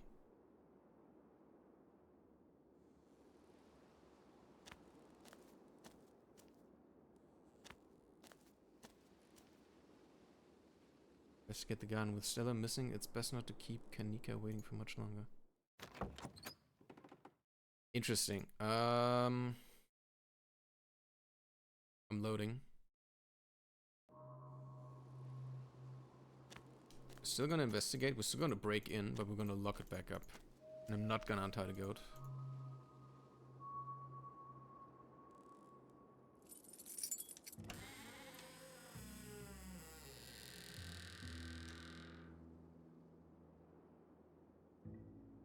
Alright.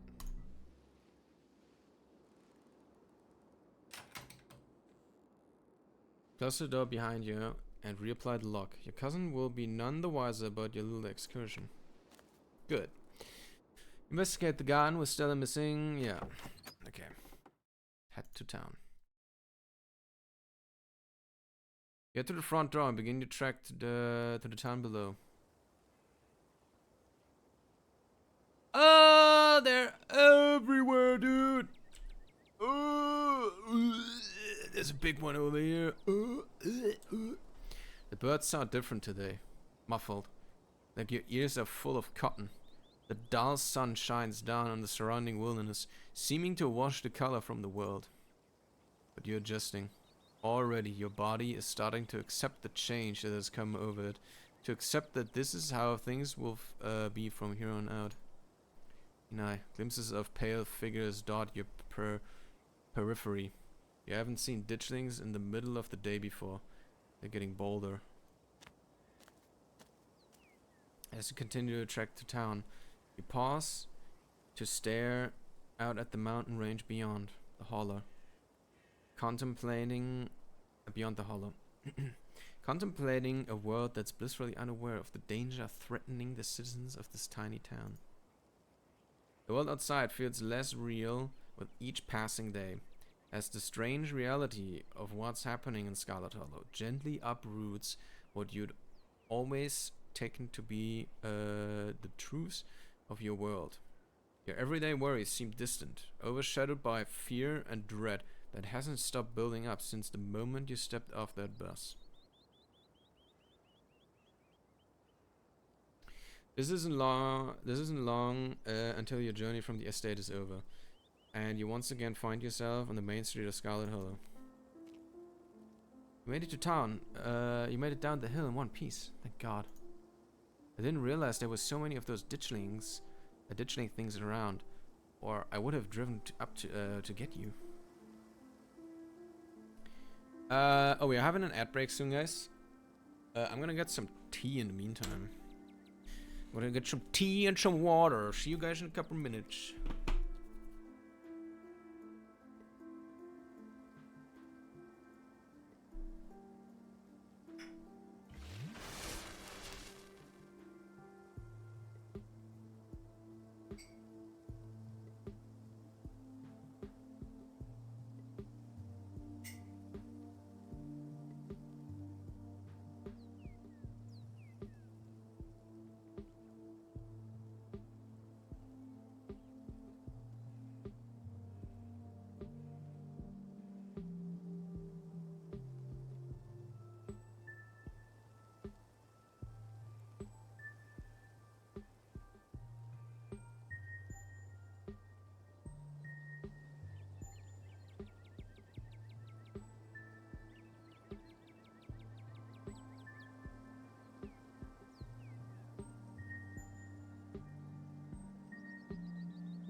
I got tea.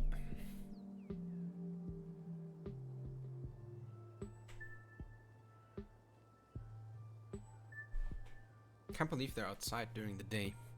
It's wrong. What are you doing? I mean, I know you got old fight, so I assume not great. Flirt much better now than I'm with you. Why can't I flirt around now with people? Who was I flirting with earlier? I had the opportunity to flirt. Who was that again?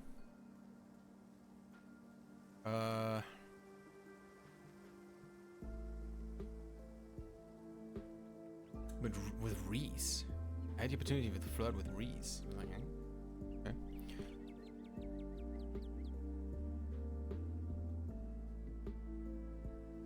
okay. Being old is hard.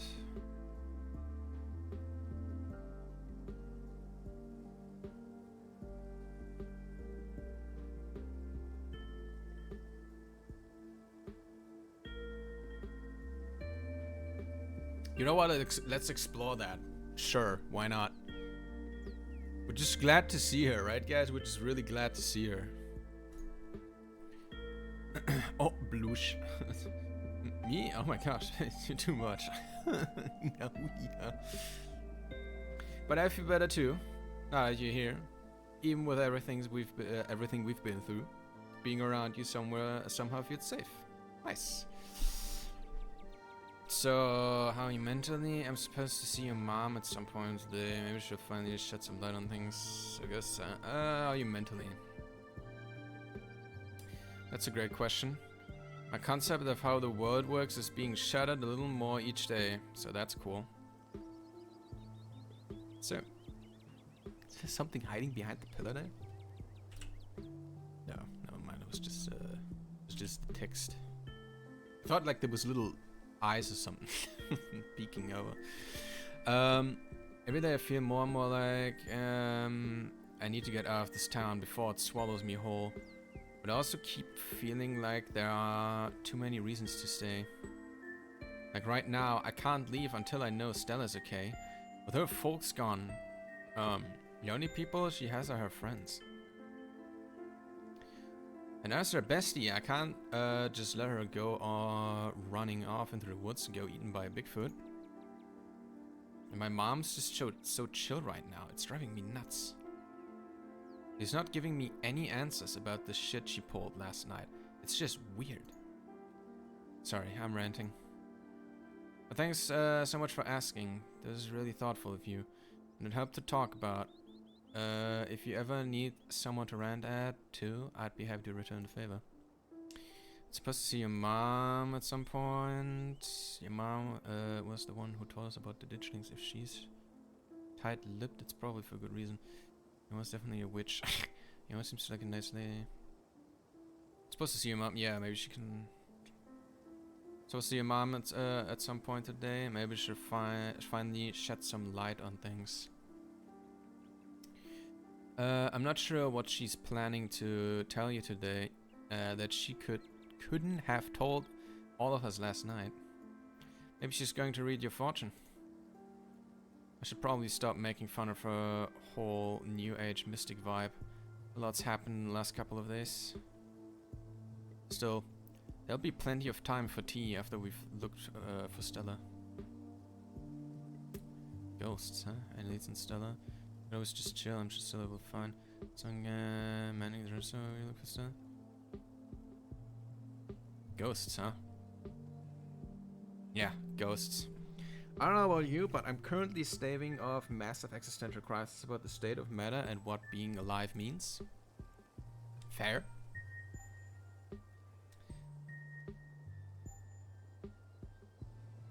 Yeah. Any idea why Stella was so upset? Being possessed seemed awful, but she's the only one who ran off. Could be a lot of things. She could have hit her breaking point stress-wise.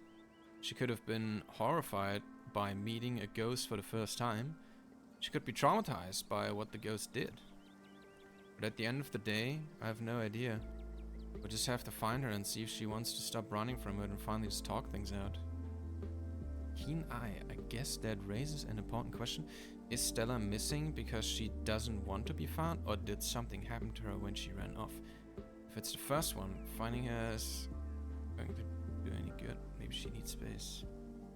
Skeptical. There's gonna be a better explanation for what happened last night than ghosts are real and they hate me personally. This information is destroying me. I wonder if this means there's heaven and hell. If there's an afterlife, we should probably figure out what we should do. I'm actually thrilled. Maybe we can find a professional ghost center. Leave it at that.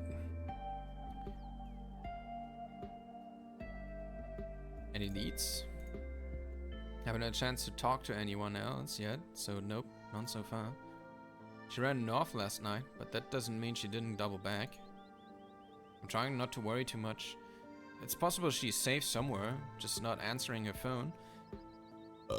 But I also don't want to bet on that. I guess we should get started, yeah. Hey, we're burning daylight. We're the first.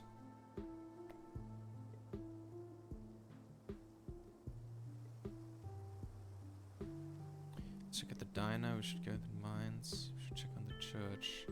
Let's go to her house. I mean, that's the reasonable first place to go now. Definitely. I probably should have done that before getting you to come all the way down here, but to be honest, I was scared of wandering off by myself, just in case I ran into any horrors from beyond the veil. It'd be great if this turns out to be nothing and she's just asleep in bed. Kina, you make your way towards Stella's house. What is this? There's like you can't see it because my camera's in the way. Wait, it's a little hut there. What is that? What is that over there?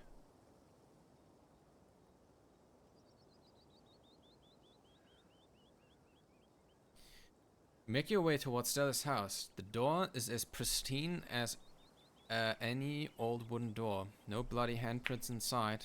Any telltale sign of Wayne absent. If something happened here, it didn't involve him. At least not at the front door. Kanika knocks anxiously on the door. It creaks open. Really now? The house is quiet. The world outside muffled as you take a cautious step over the threshold into the muddled air of the living room. You have a feeling Stella won't be emerging from the shadows to sleepily greet you. Read smart. This doesn't look like a break-in. It looks like somebody left the door open. Stella or someone else was in a hurry when they left. She's dead. Stella died and it's all my fault. I'm not from around here. Doesn't know if people leave their doors open. Okay. Okay. Stella? There's no response. Should go in, right? Just get the cup and the stairs. Yeah, we should go in. The living room is almost exactly as you saw it the other day.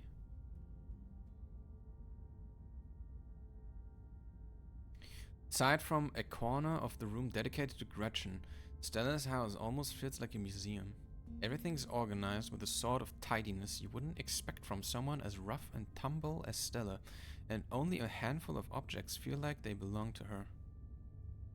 Whatever happened to Stella, it doesn't look like it happened here. Okay, nothing unusual so far. This is a perfectly normal living room. No blood or viscera, not even a tipped over lamp. That's good.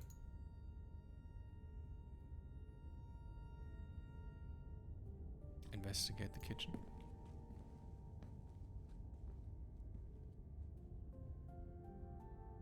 Oh man, she has so much Gretchen stuff in her house. It's Stella's kitchen is slightly messy.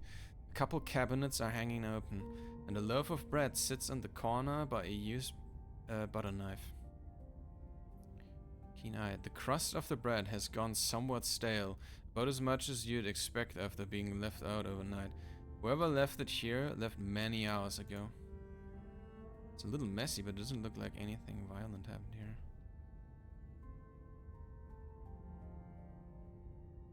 It's possible she came home, grabbed some food, and left in a hurry, right?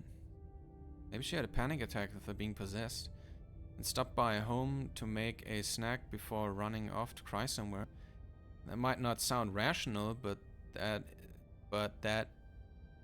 it's absolutely in character for her. Oh, okay. Honestly, it's a relief to think that might be all that happened. A panic attack is much more manageable than rotting ghouls or parasitic doughboys. But that still doesn't tell us where she was going. Investigate Stella's room. This is a messy room. At least a little.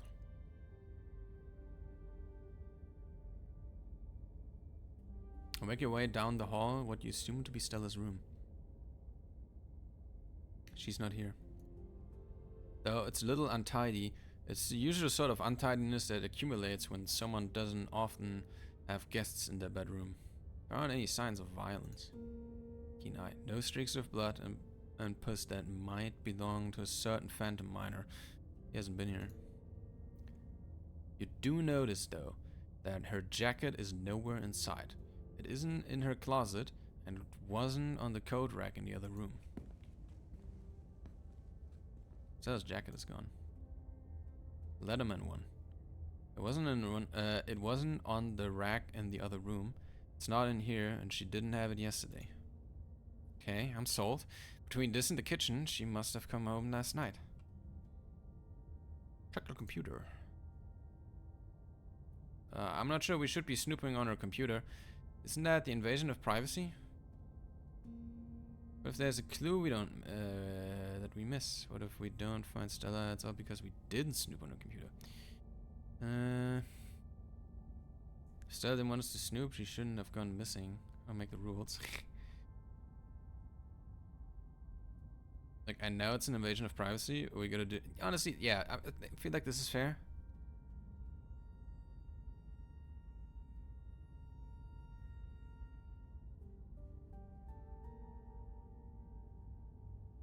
Sure, snoop away, but I'm not going to take part in this. I'll just be over here, standing in the corner of the room, not looking over your shoulder. Right. Let me know if you find anything. Stella's desktop is horrifically cluttered. There are simply too many files and folders to fit on her monitor, and they overlap each other in a chaotic multi-layered display. Awesome. I don't know what I expected to see here, but it definitely wasn't this. How does she ever get anything done? Look for something interesting. You scan through folders and file names on Stella's desktop, looking for something, anything, that seems like it might be interesting. One folder catches your eye. Boring text stuff. You know, fool. You've seen this folder before. You have this folder on your own computer. Boring text stuff never contains boring text stuff. For that matter, it never contains anything related to taxes, and its contents are never boring. Open the folder. Aww. Damn. Okay, so they were very close. Wow. You open the folder. You're surprised to find it contains a carefully mapped out diagram of Scarlet Hollow mines, including holes in fences and areas with low visibility. There's also a handful of old photos of Stella and Tabitha together as teenagers. Tabitha wears an uncharacteristic grin, an authentic, joyful smile. Stella's eyes are somehow brighter, less tired. Both of them seem to be living in a happier time.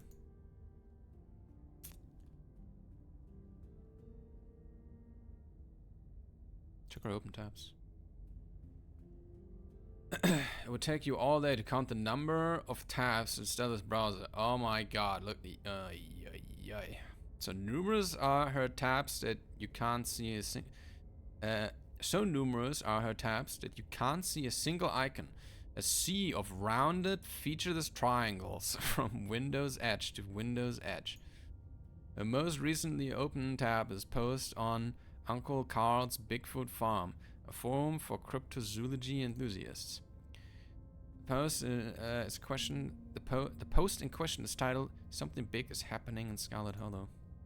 Hey everyone, was out chasing a skunk ape sighting the other day, and I found these weird little guys. My friend's mom says there's something called ditchlings, but I've never heard of them before. Anyone have any good ideas? Oh, that's her probably.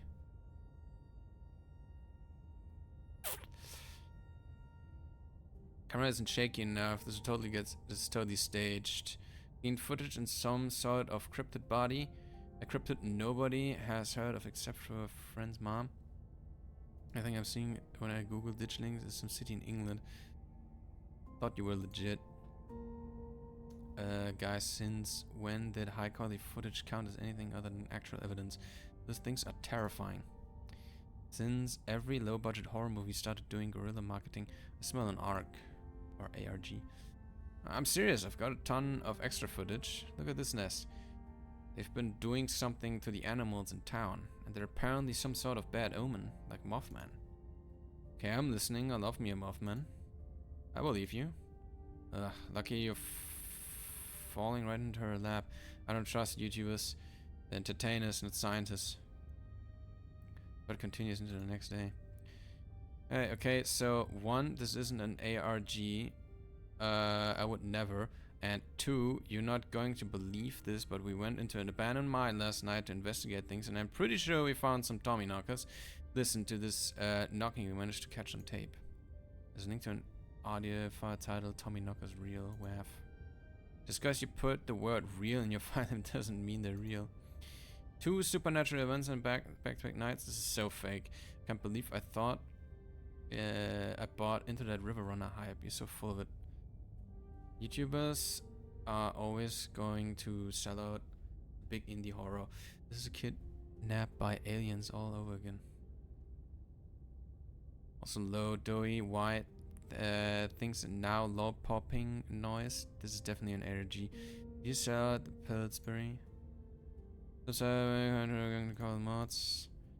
Hawkins thread and giving everyone a 7-day ban. Uncle Carl. No cyberbullying and no self-promo. Red ends.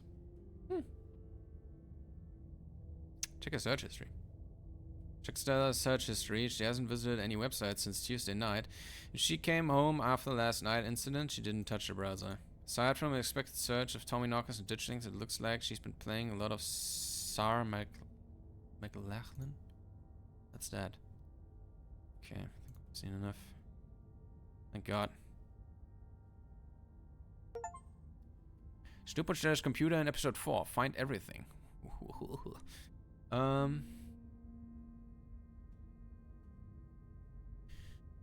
It's needless snapshot. It sure looks like a room. Any thoughts? It's a mess. Do you think there was a struggle in here? I don't think there's any clues here.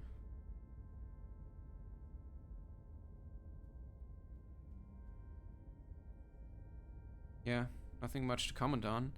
This is what her room's been like for pretty much the entire time I've known her. The only thing that's changed is the computer is getting a lot fancier. And she still does those corkboard with string things. She loves putting the strings on there. I don't think they actually mean anything, but they're more for decoration anyway. This looks cool. I don't think we're going to find much else in here. Let's move on.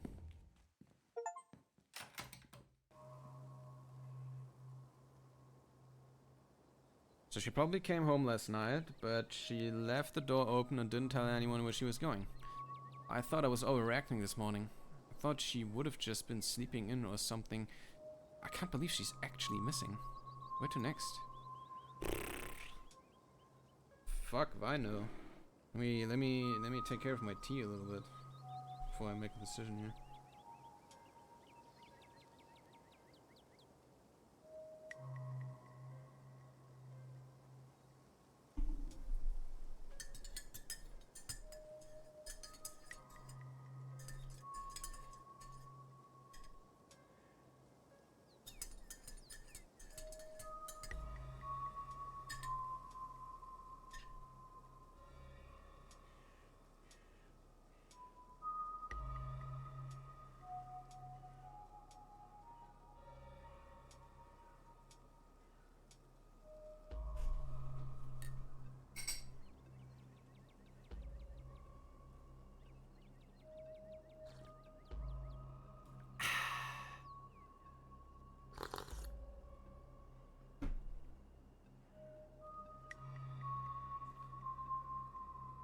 should go to the cops, right? We should check in on Oscar. He's smart. He'll know what to do. Let's check out the diner. Check out the mines.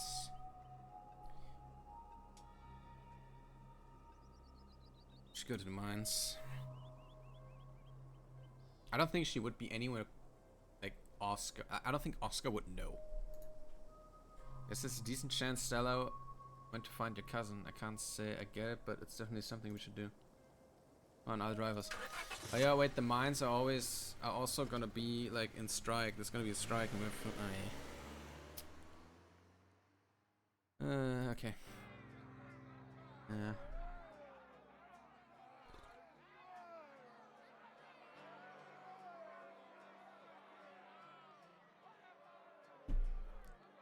A wall of bodies, picked signs, megaphones in hand, forms a human barricade around the entrance to the Scarlet Mines. Is this strike? Striking? It's time Tabitha stopped taking her workforce for granted. I hope it's not weird to talk to them while they're in the middle of all of this. Well, if it isn't the boss cousin. You might have had us fooled the other day, but word gets around fast. This I'm old now. I exercise the ghost really. Hail and well met, fellow countrymen. What goes on here? What's the strike? For the cops here. Any seen Stella? She's missing. Oh, goes to strike. What does that sign to the right say? Scarlet, more like toilet. Good one. I am unhappy with the. I am receiving. There goes the strike. Wouldn't you like to know? You can see for yourself. It's going strong. A major collapse happened on the property not 2 days ago, and the boss wants us to go on about our work as usual.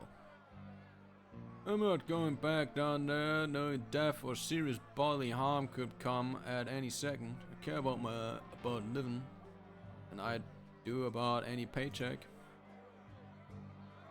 There's a lot that could stand to change around. There's a lot that could stand to change around here. Seems like damn near everybody else thinks so too. What are your grievances? Just being greedy. Tabitha works out for money.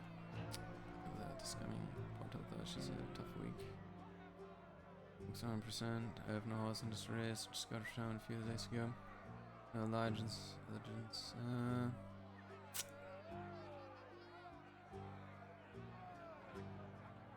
Grievances.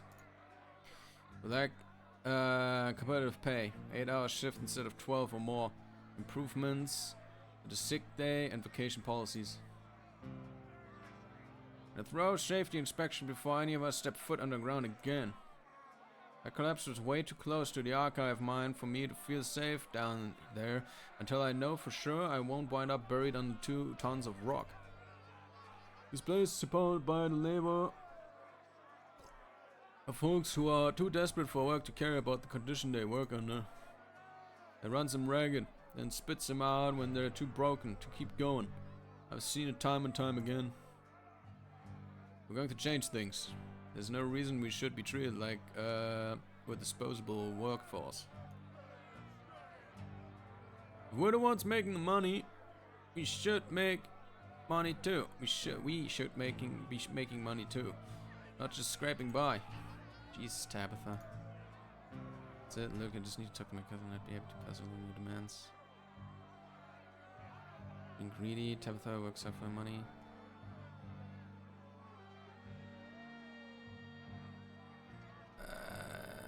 I just need to talk to my cousin. I'd be happy to play along your demands. Yeah. I'm not sure we should be involving the boss cousin in any negotiations. It'd be a bad look. If you want to try and push her to the table, that's one thing, but you should leave the demands to us.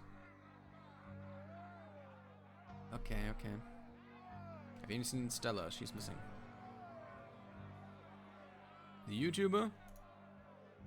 She's the one all of the banned from property posters, right? We haven't seen her. I've been out here all day, so we know if she come by. We'll make sure to keep an eye out. Well, that's something at least. Can't say we'll be much help though. We'll be standing around for foreseeable future, yeah. I need to talk to Tabitha. Sure.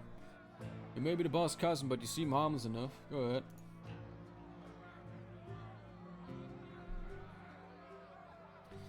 I don't care if they're okay with you going in, I'm still not crossing a picket line. Besides, I don't think Tabitha would be able to see me. I'll just wait by the van while you go talk to her. See you on the other side. Alright. It's quiet today. Empty beyond the ruckus at the front gate. A trailer that serves as Tabitha's office looms above you on the hill. Knock. You wait for a moment. Response. Enter. Walk in on a meeting. Oh. Rodriguez. Okay. I think I can turn at least a few of the guys. And if you fire Davis... Oh my god, have you heard of knocking? What are you even doing up here? Should I go? Yeah, and make sure no one sees you. No one else, at least. Rodriguez pauses before he leaves. Whoa, whoa, whoa, what happened to you? It's a Halloween costume. Huh, really? You fooled me. Halloween's not till Monday. That is some high quality makeup work. It's a Halloween costume. Don't make me repeat myself. Rodriguez the rat, I see. Done this to Tabitha, I actually got cursed by a ghost. That's nice. We're two talking about. Do you have a minute? It's important. About the strike, I just came to see you.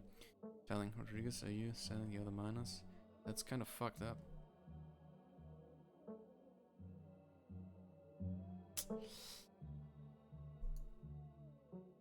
Rodriguez the rat, I see.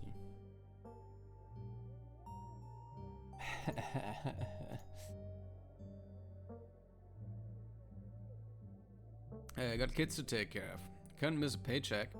And this is a right to work state. There's nothing wrong with me trying to keep food on the table. Don't say another word. Just leave. I'll handle this. The door clicks closed as Rodriguez leaves Tabitha's office. Tabitha heaves a heavy sigh. Please. Just forget anything you heard, okay? I really don't think you should fire Davis. Maybe firing Davis. Used to be the leader. Probably think more.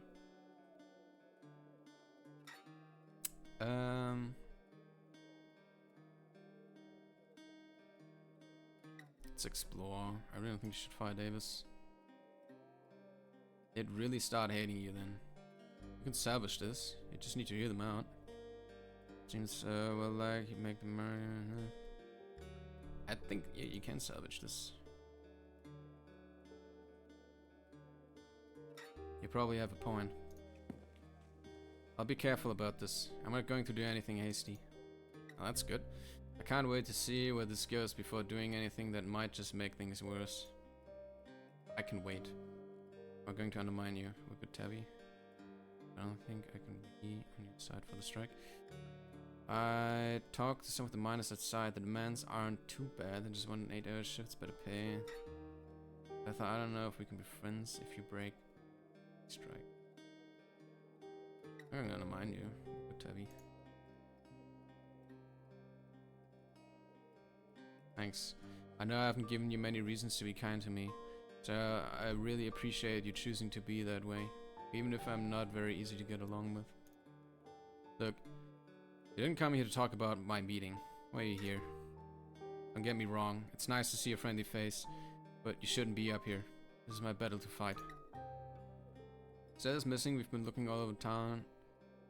We don't have any leads. Tabitha groans with anxiety. You don't think... Wayne?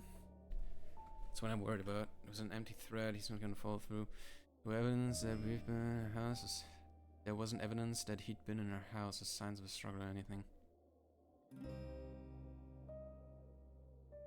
There wasn't evidence that he'd been in her house. No signs of a struggle or anything. How do we know she even went home last night? She ran off in the opposite direction. She did. Seems like she at least went home to grab her jacket. So has been known to disappear for days while she's doing her videos.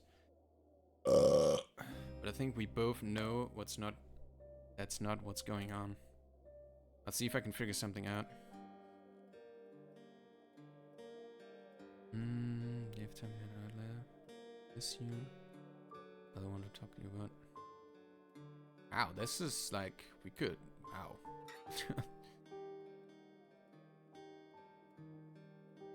Should we say that?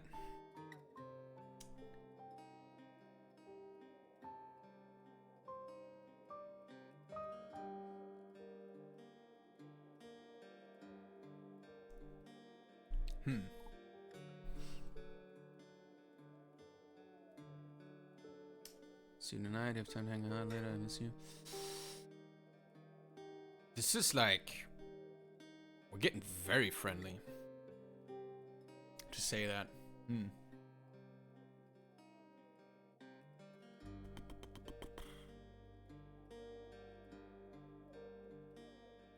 Should we do that?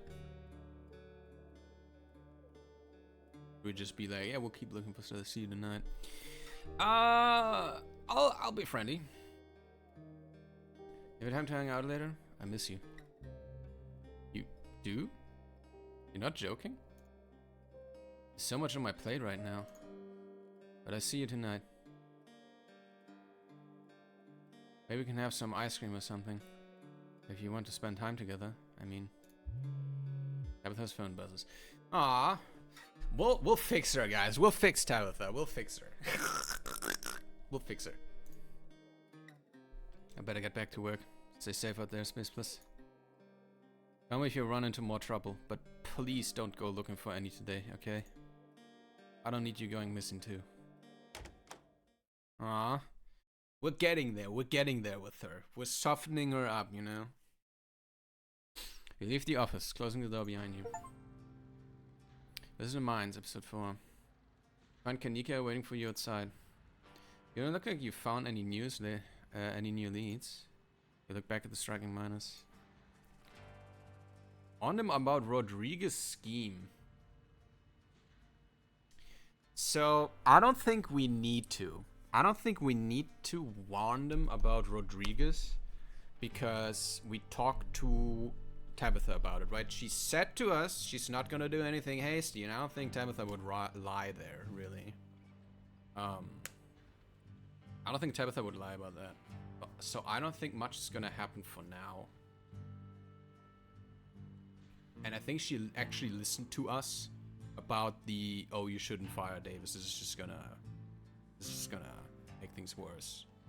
And she was like, yeah, you have a point. So I don't think we need to say that. You don't need to go around spilling Tabitha's secret. Yeah. If it's like we've done our due diligence here, come on. I'll drive us back to town and we can figure out our next move from there.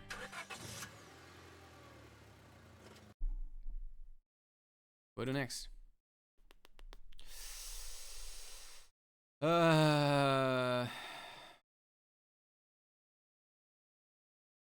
Should go to the cops, right?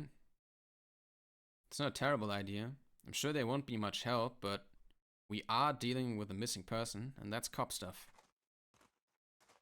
It can't hurt to inform them. Oh. It's Duke and, what's his name? Bob, Billy? No, this was like, it was Bo, right? B-O. The police station is exactly what you would expect from a town the size of Scarlet Hollow. It smelled strongly of coffee and faintly of aged furniture and paper. And the general tidiness speaks of a department that doesn't get much of anything done. But you're also not alone here. You enter to find Bo and Duke standing between you and the officer behind the desk. Now listen here, officer. Big Betty was set to win a blue ribbon. I'm telling you, she was valuable property, not just some vegetable. We worked real hard to get her that big. Raised her up from the seat. This is not fair, officer, sir. Scarlet Hollow Police... Deputy Franklin. The Scarlet Hollow Police are spread pretty thin at the moment, gentlemen. Any property dispute will have to wait. If indeed there's a dispute to be had, Are you sure it wasn't some animal? I'm telling you, I know who stole her. That no-good bastard Julius Tremaine has been stealing what rightfully belongs to the Callaways for all his life. And you folks ain't done a lick of policing to put an end to it. I told you we was better off handling this ourselves, Daddy. Franklin seems to turn to you as you enter, though his impenetrable shades make it impossible to judge where he's really looking. I hate talking to people with shades like that, by the way. I never know, like, are you looking at me? Are you looking past me? Are you looking, like, what are you looking at? Are you okay, Space Bus? Look like you got kinda wrinkly since I saw you yesterday. Now, Bo, it's not kind to comment on others' appearance. I'm sorry, I didn't mean to be unkind like that. Surprised at all. A little worried. But Bo's such a nice guy. He's such a nice guy. You do look a mite bit sickly. You ain't picked up some disease, have you? Ghost turned me old. What are you talking about? I've always looked like this. I don't want to talk about it. I have a condition. Ghost turned me old. Is that contagious? There's ghosts? Where? You have nothing to worry about, Bo. It's gone now. Are you supposed to be the town skeptic? Do you have a better explanation for what happened to Space Plus? W. Franklin pulls down his sunglasses and intensely studies your newfound wrinkles and streaks in your of white in your hair. Jeez, okay. No? No, I do not. Great, because believe me, I wouldn't be running around telling people we saw a ghost if we thought that it could have been literally anything else. I remember you from yesterday. You're the mayor's security guy. Listen up, Franklin. We've got a missing person at hand. Stella hasn't been seen since yesterday, and last anyone saw, she was in a state of distress. That's good. That's good. That's good. We should say that.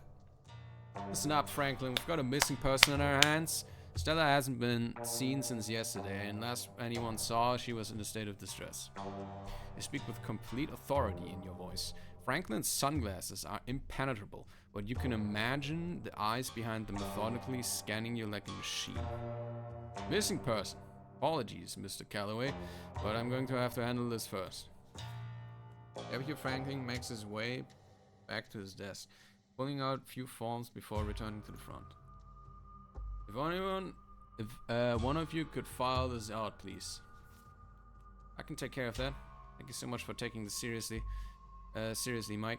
I know Stella has a tendency to go on hiking trips, but this feels different. Now, hold on just a minute. You've been giving me the runaround all morning about theft of her Betty, but these folk walk in and you get them sorted right away. Mr. Calloway, this may be a matter of life and death. I'm afraid it takes precedence over a minor property dispute about a vegetable. You and I both know Stella's always tromping around in the woods. It ain't something anybody needs to fuss over. Pardon my French, but this is also bullcrap. Whoa, language there, Duke, yo. So did you say crud? Are you sure you can start looking right now? You should be off and around when there's some additions around. Alright, Duke, maybe we'll just reckon. Seriously?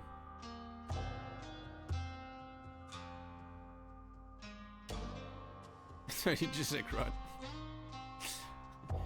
Dang straight I did. I ain't about to cuss in front of the boy. How old is Bo? Cussing in public ain't polite. You got a problem with that? Sure fucking don't.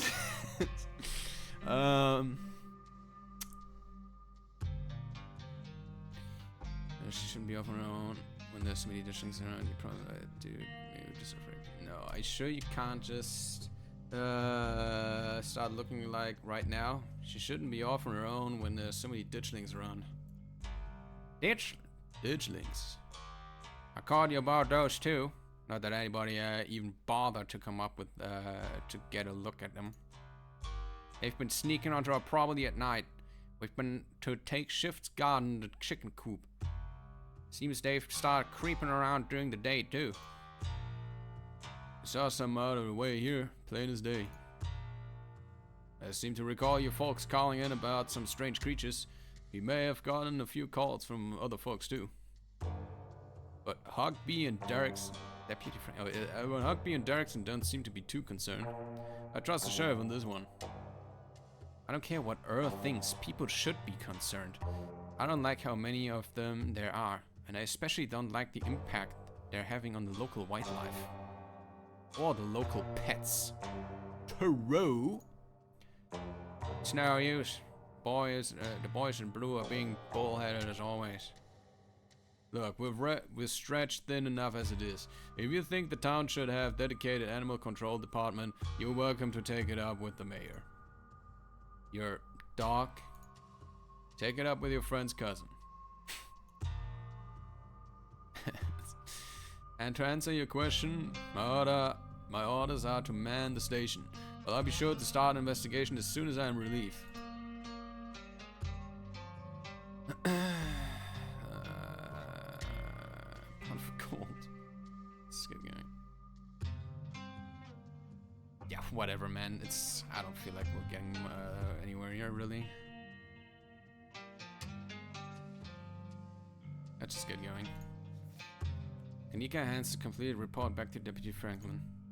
Thank you, ma'am. I'll get this filed right away. Good luck out there. I hope Miss Richmond is alright. If you all find her soon. This department is biased. I swear, I'd almost say all in the league with Julius, but that would require at least some amount of competence.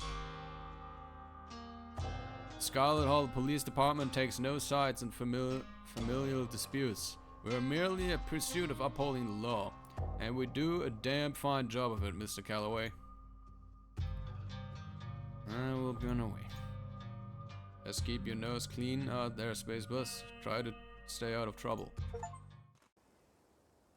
So, one thing I noticed as well, so many people, like so many characters tell you, stay out of trouble.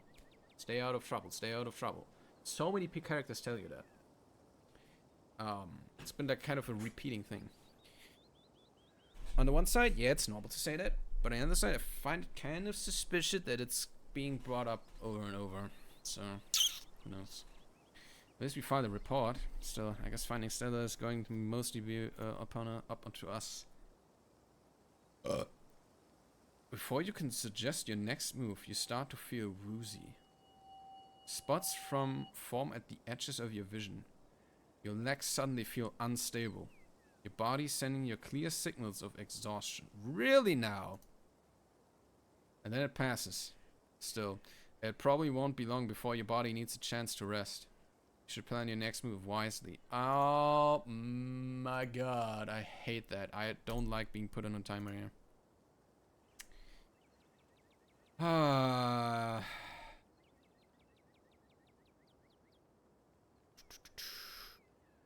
Check out the church. The church? What do you think Stella decided? What do you think Stella decided to get religious all of a sudden? She really shaken out. It's not unlikely. I don't know if she'll be there.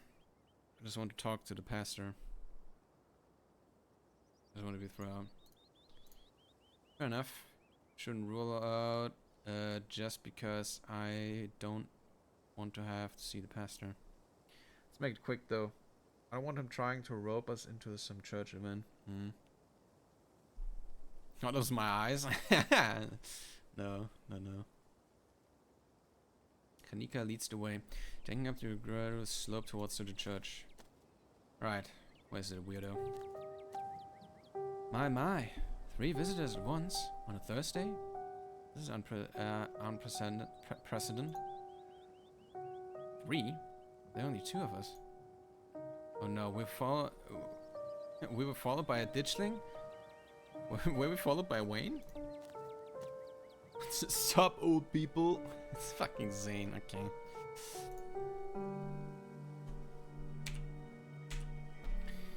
Oh, it's just Zane. What are you doing here? Oh, the glimpses of death I've had in the past 2 days have forced me into the midst of an existential crisis, my dudes. Oh my god. I love this character. I wanted to see if the faith held any answers for me. Alas, I have not yet found the solace I seek. Give it time, Zane. It sometimes takes a while for the Lord to work his way into your heart, but when he does, you won't regret letting him in. Be sure to look over those pamphlets I gave you, and of course, I'm always here if you need to talk. Sure thing, Pastor D. Peace, y'all. Anyway, we're looking for Stella. She wandered off last night, and no one has seen her since. Starting to get pretty worried. We hope maybe you or Janie had seen her. I can't speak for Janie, but I'm afraid I've seen neither hide nor hair of Stella. If you'd like to talk to my wife, she's just over by the alpacas. So, Space Plus, I was hoping we might be able to talk in private.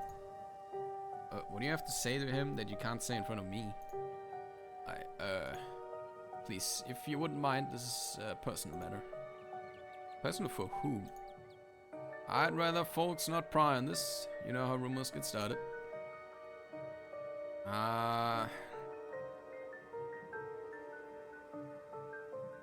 It's okay, happy to talk to him. You sure? I guess I'll leave you to it while I check in with Janie. Yeah. I'll be right over there. I'll be right over there at the fence. That's conveniently in your line of sight, okay? Kanika heads off towards Janie and the alpacas, leaving you alone with the nervous pastor. I'm so glad you decided to come up to visit me. So many young people these days seem to think they can solve all their problems on their own. Meanwhile, God is right here. They're ready to help them, if only they'd let Him into their hearts. Pastor's eyes dart back towards the alpacas. Okay, good. She's gone. You're new in town. What kind of impression did I make on you? Am I creepy? Are you not going to comment on my appearance? You told me yesterday a ghost cursed me last night, and now I'm old. You care too much about what people think of you. I think your problem is that you keep telling people what you're doing instead of actually treating them like human beings. You're extremely creepy. You care too much about what people think of you. If you want people to like you, you have to not care about whether they like you. That's a harsh truth you're slinging at me. It wasn't always like this, you know. Believe it or not, before I moved to Scarlet Hollow, I used to be pretty popular. I was one of the cool kids over at the Harvard Divinity School. He's interrupted by the sounds of a snapping twig and a high-pitched giggle, partly muffled by the underbrush of the edge at the property. Tulip, come out of here. You know you're not supposed to play in the woods. Tulip glances back into the woods, quiet as she hesitates. Tulip, are you going to be good? Or are we going to skip story time tonight? I'll be good. You don't have to skip story time. I won't go into the woods, I promise. I know you won't, Tulip, because you know it's too dangerous for little girls in there. Why don't you go help Mama with the alpacas? It's just about time they got fed. You can give them hay. Tulip smiles broadly, seemingly excited by the prospect, and hurries off. I'm sorry, I had to have a firm parenting moment just then. She's been trying to run off into those woods a lot lately, and it's really dangerous, even for adults. There's this massive trash dump not too far past the trees, but it must be at least 50 years old, so it's all grown over and looks like it's part of the landscape. But if you accidentally walk over it, you might find yourself falling into a hip-deep mound of rusty cans and broken glass. Tulip made up some imaginary friends and keeps telling us that they want her to go out there. Like the word of some fictional creature she made up is going to convince us it's a good idea for her to play in somebody's old garbage. But she's 7. Of course she would be. Get some funny little idea like that. I'd love to get the community to rally around the big cleanup. It's about time somebody got rid of all that junk. Tetanus Lake. Stella told me about it. Tetanus Lake. That's an accurate name. I wonder if Tulip would stay away if I started calling it that. Or if it would only make it sound more alluring. I don't think she knows what tetanus means. How big trash dump are we talking? But a weekend of hard work cleared out. If you had construction equipment and a team of professionals, it's a big area. I have no idea how deep it goes. In the meantime, I'm just making sure Tulip knows not to go near it. What's that you were saying about imaginary friends? Oh, she's just been talking about these friends of hers lately. Little stories about creatures that live in the church. I'm sure she saw some animal in there and decided it was her friend. It's nothing to overly concerned about, except the trash heap situation. This man is lying to you. In fact, he's lying since the moment he mentioned these imaginary friends. Whatever his daughter has been talking to is real, and he knows it. Sounds to me like you know exactly what she's been talking to.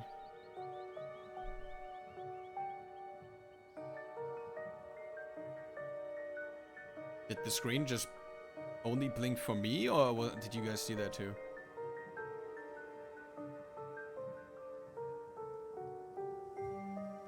Daniel's eyes go wide, just for a second. Don't... He does. He obviously does. He hunched his shoulders, his voice suddenly quiet. There are rats in the church. There, I said it. It's embarrassing. But she saw one at some point, and she can hear them scurrying around the walls. As he decided they're little friends. Please, keep this between us. Don't tell Janie. I don't want her knowing the church is in such rough shape. Out the corner of your eye, you see Kanika walking back to the two of you. She must have finished talking to Janie. Janie says she hasn't seen Stella either, so we'd better get going. Hope your talk with the pastor went well. Yes, we had a great conversation. I appreciate you all stopping by. Even if it wasn't under the best circumstances, I'll let y'all be on your way. And I hope Stella turns up soon. I'll put in some good prayers with the big man for her. Alright, thanks. See ya. Yeah. Kanika starts back on the path of town, and you follow. Okay, now what we've put some distance between us and the church. What did he want to talk to you about? He didn't say anything weird, did he? Was he aren't you? A man has privacy. I want to know why everyone in this town thinks he's creepy.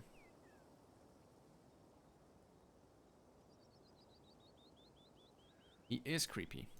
Let's not get too distracted until we find Stella though. Where to next? As you consider your next move, your vision blurs again, but this time it persists.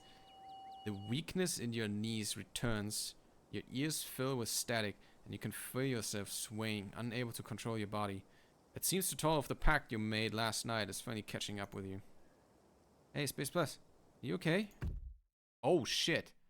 Your body crumples to the ground. Oh shit, the general store is just around the corner. Let's get you inside. Oh, fuck! The bells of the general store chime welcomingly as Kanika drags you across the threshold. You can faintly make out the unintelligible mumbling of what must be voices, and then you fade out once again. Hi. You come into the chair at the tea room. Sybil sits across from you, a gentle smile of relief washing over her face as you regain consciousness. It's dark here, sunlight filtering through the heavy curtains, weak and watery, partially supplemented by the bright grow lights over the plant in the corner. Welcome back. Looks like it's just you and me for now. Kanika is getting some much overdue bed rest upstairs. I went ahead and made you some tea, dear. It should help a bit with your condition. Your eyes drift down to the cup of freshly brewed tea in front of you. It smells light and citrusy, with undertones of decaying earth. It's the same tea you sampled with Avery at the diner on Tuesday. Don't expect it to change your gray hairs back, but at the very least, it should make it easier for your mind and spirit to adjust to some of the physical changes you've gone through. Hopefully you'll be a little less exhausted, and a little less prone to passing out. And when you're finished, we can use the leaves for a reading. On the house, of course. Until then, why don't we just chat? Am I gonna sip the tea at all? I guess I have no choice at some point. How did you wind up in Scarlet? Hold on.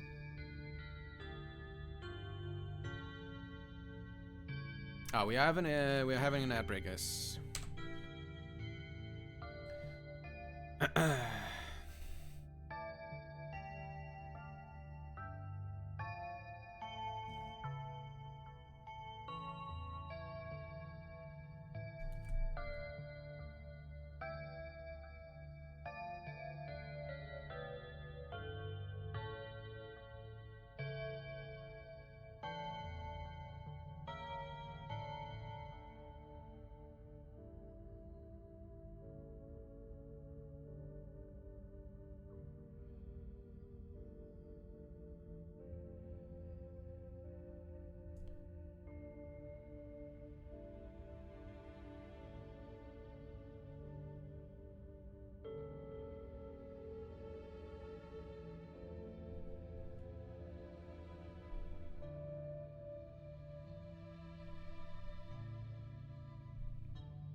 Your Cybele has been kind of sus, in my opinion. I don't know what to think of her.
She's sus, wonder what her end goal is. Might be making you into a wizard.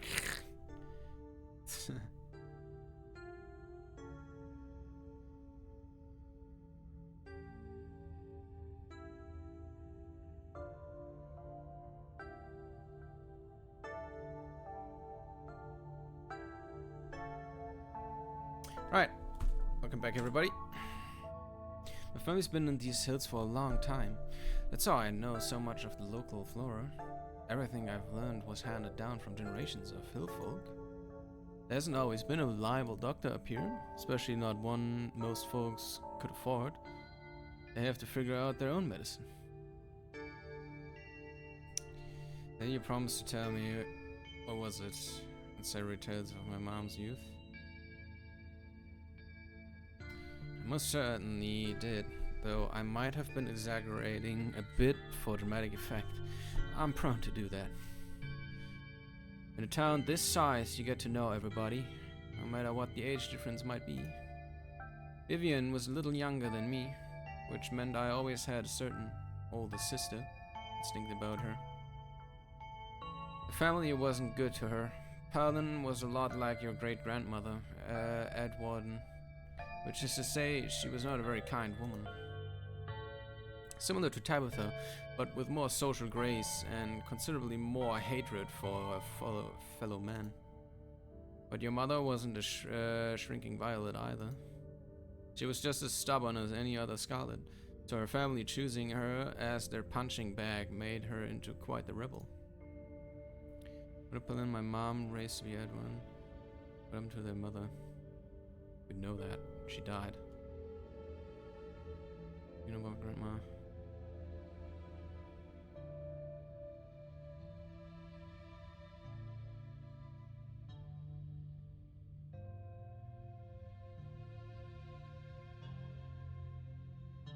What happened to my men? Did they even exist? I suppose they just have been very noteworthy since Edwin took over the mines. Just haven't.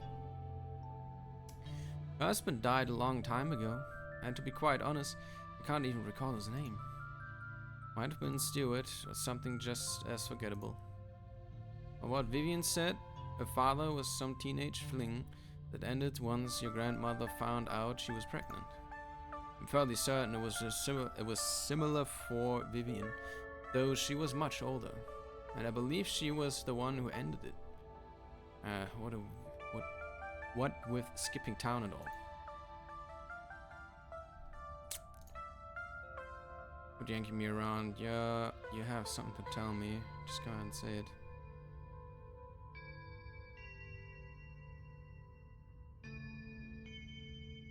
Quit yanking me around. You have something to tell me. Just come out and say it. I'll need your tea leaves first.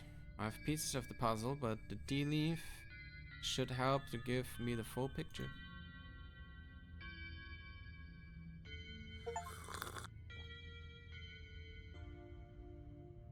You take the tea, sipping it delicately.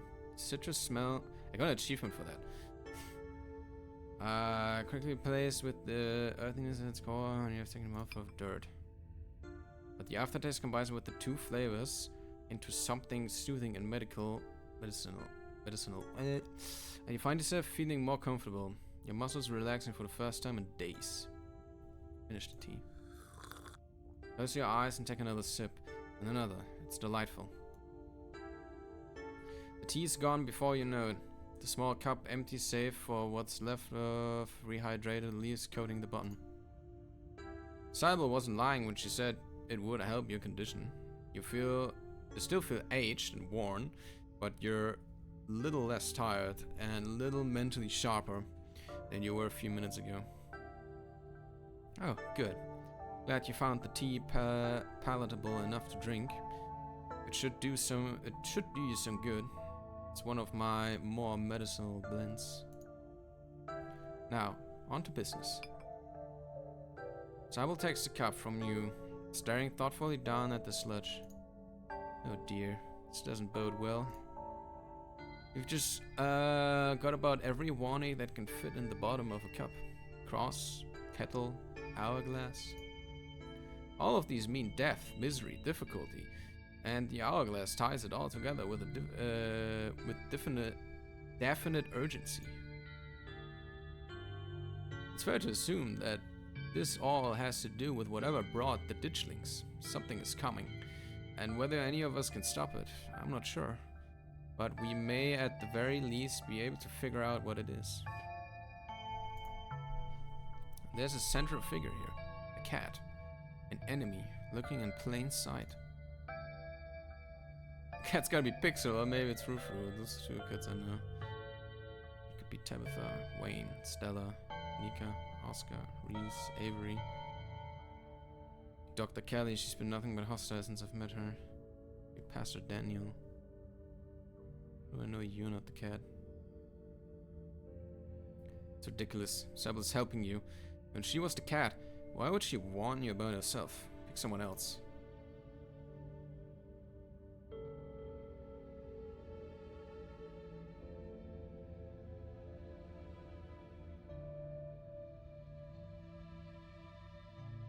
Why is that not a thing I can say? Why does it say that? What the hell?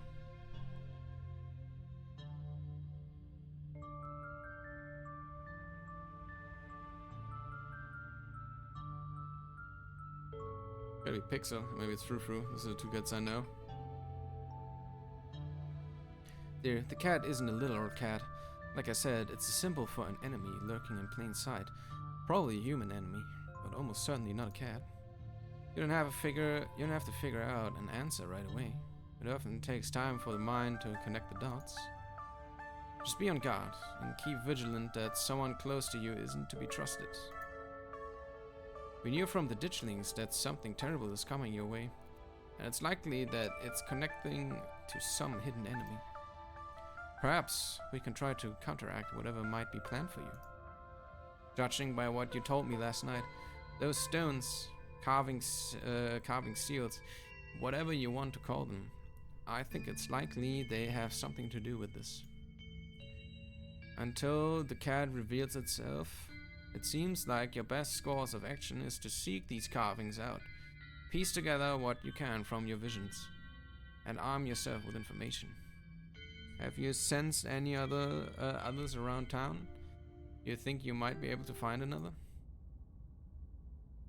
Thoughts drift to that door yesterday, the one that seemed to draw you in, urging you deeper into the clinic. Even just remembering it is enough to tug at you, compelling you to return and open it to see what's on the other side. You can find Stella later. Maybe you can even find her there. What's important now is finally seeing what's hidden in the clinic. Is it? You didn't get all this from the tea leaves.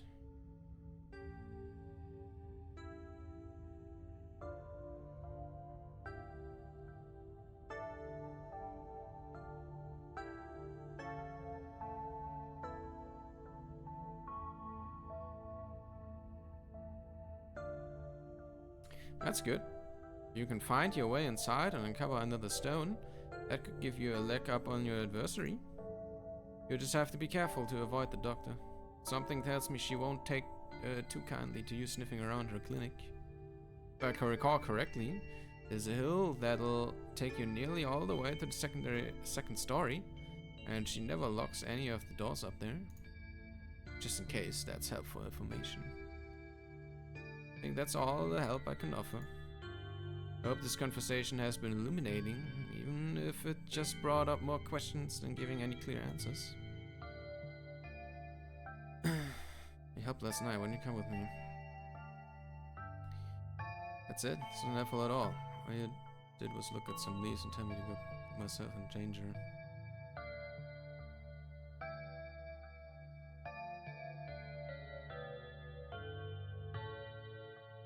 Yeah. I don't think I want to be nice to her. I'm not sure. I suppose you could see it that way. But I hope I've done more than that, even if you don't realize it yet. Thank you again for humoring an old lady and stopping by for a chat. With a small grunt of effort, Sybil gets up from the table, and you are escorted back to the door. And remember, be careful who you put your trust in. According to your tea, the cat is getting ready to pounce, and merely being ready for it might not be enough. Sybil closes the door to the tea room. She belts off its door strangely flat in the stale air of the nearly empty general store. Checking on Kanika. You're not going anywhere before checking on Kanika. Make your way upstairs. Alright. Mom, I really don't need any more tea. I think I'm just going to lie down for a while. I'm not your mom. Oh, Space Plus, what's up? Last week we can spend more time together. Oh, need to talk to you, it's important. Okay, I was hoping you would join me. Can I come in? Yeah, they just straighten up. Your frantic crumbling, thing of shuffling as she tidies her room. Okay, come on in. Kanika's room is the sort of place that's stuck between the past and present. Faded stickers from her childhood line her bookshelf, and boxes of packed belongings sit in the corners of the room. Keen eye. The terrarium on her desk catches your eye. Oh, there. To anyone else, it might seem empty, but you easily spot the creature lurking within. I don't usually have people over. Don't judge me too harshly for the state of the place. Dialogue options marked romance. Okay. Oh, I didn't know you could actually romance here. Okay, I thought the flirt option was okay. Apparently you can romance characters here. Interesting. Should we romance her?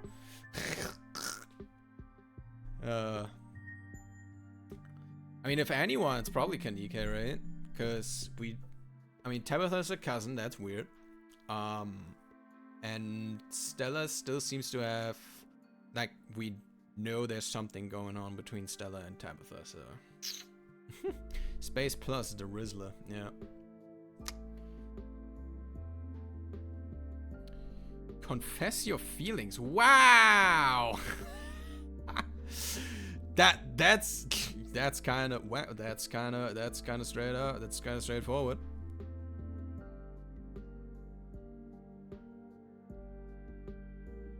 Oh God, what does that get us? Jeez. What will that do? Confess your feelings. Woo! You can start fire. Set Kanika's romance. Start a romance. This is dating. This is a dating sim, right? I know we've only known each other for a couple of days, but I really care about you. I guess I just wanted to let you know. You deserve better than what this town can give you. I want to protect you. Do you like me? You don't like me? A couple of days, but I really care about you. I guess I just want to let you know.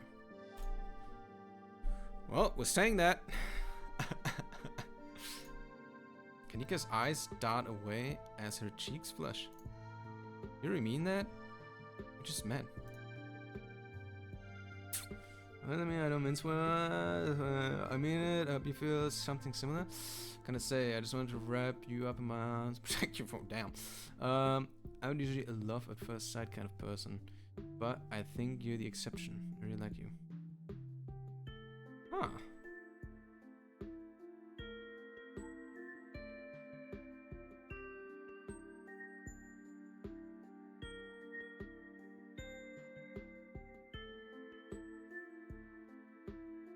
I mean, I hope you feel something similar. She composed herself, flipping her hair confidently. Of course I do. Can't believe I was able to win you over so fast. Guess you were too weak to resist these feminine wiles. And now it's too late. You've fallen for me and I can reveal the dog I truly am inside. Gaze upon my anime figures in despair. Sorry, was that too confident? I'm just, like, super nervous because I like you back. Wow. And I hope I don't mess this up, because I want to get to know you better before you leave town. Hold her. I can't believe we both feel this way about each other. Hold her? Oh wow!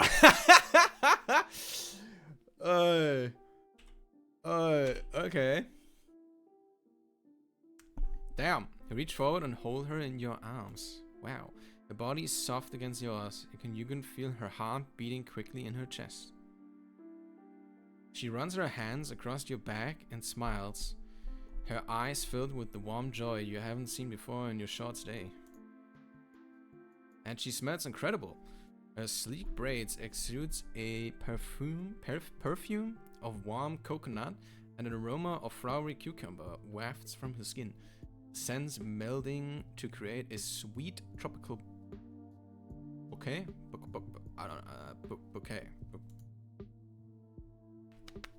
I'm not sure how to pronounce it. After a long moment, you pull away, your hands slowly letting go of each other as the two of you stare into each other's eyes. Wow. Screw hanging around in my room for the rest of the day. Wherever you headed, I want to come with you. Gotta maximize the amount of time we spend together before you go back to Arnold London. I forgot that's what I called my hometown. Oh my god. No, it's not a place you want to go to, trust me. Dude, these fucking arches, I swear. Even if we make out other plans for later on, I want to be with you right now. But where would we go? Well, we'll return to Sword someday. I can still feel that door in the clinic pulling at me. I think that's where we need to go next. I was hoping to see Reese sometimes today. I want to ask if he knows anything about Stella. And, you know, make sure he's okay after what happened at dinner. Let's do it.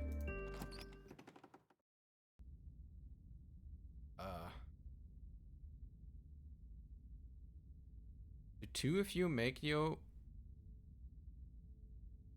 Why is this so ominous? Do two of you make your way... That's a typo, by the way. Make your way back into the hallway, hand in hand. I don't trust her, man. I swear to God, I don't trust her. But before you make it to the stairs, a light turns on, startling both of you. I thought you were going to get some rest, Kanika. You should really get back to bed, or this cold of yours will only get worse. But I still have a lot of energy. I don't feel like sitting around. I don't think I need to. Of course you do. I know you best, and you just haven't been yourself these past few days. All this running around has been a detriment to your health. Miles and I want to see you healthy. You hold this family together. You shouldn't get between mother and her daughter. Sybil knows what's best here, and Kanika is more than capable of speaking for herself. Keen eye. Why are you making her confront her mother? You barely know Kanika, and yet you're trying to drive a wedge between her and her family. I feel like, you know what my theory is right now? I feel like the tea we drank is pushing our dialogue and options into Sybil's favor. We couldn't address her as the cat earlier. This wasn't a possibility for some reason. And now our keen eye ability is telling us, like, why are you doing this? You barely know her. What are you doing? Like, why is it like put like that? It's so strange. Street smart. She doesn't actually want to go to clinic with you. Drop it. See, this is okay. I feel convinced now. Before it was this theory, now I'm convinced. Remain silent. I don't have any other option. We remain silent. Kanika sighs. I'm sorry, Mom. I know I've been neglecting the general store, and I let Miles run off the other day. That was so irresponsible of me. It's alright, Kanika. Could have gotten hurt, but he didn't, and it seems like you learned a valuable lesson from the experience. Now, let's get you to bed. You just need another day to recover. Then you can get back to all this town mystery business. Space Plus, you'll be fine without her until tomorrow. My mom's right, Space Plus. You're gone without me. Is she? See you later, okay? Is she? Before you can utter another word, Kanika returns to her room. She's hypnotizing people. I swear to God, she is. Sybil's eyes carefully watch you as you leave and make your way back to Main Street alone. You make your way up the family hill, past the rows of ragged houses that make up Scarlet Hollow's residential area. That's so strange, by the way.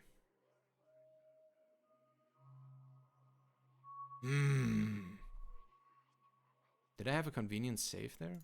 I don't think I did. Only this before we enter. It's a while ago. A little while, I guess. Yeah, definitely fits her. She absolutely did. She absolutely did. I don't trust this lady whatsoever.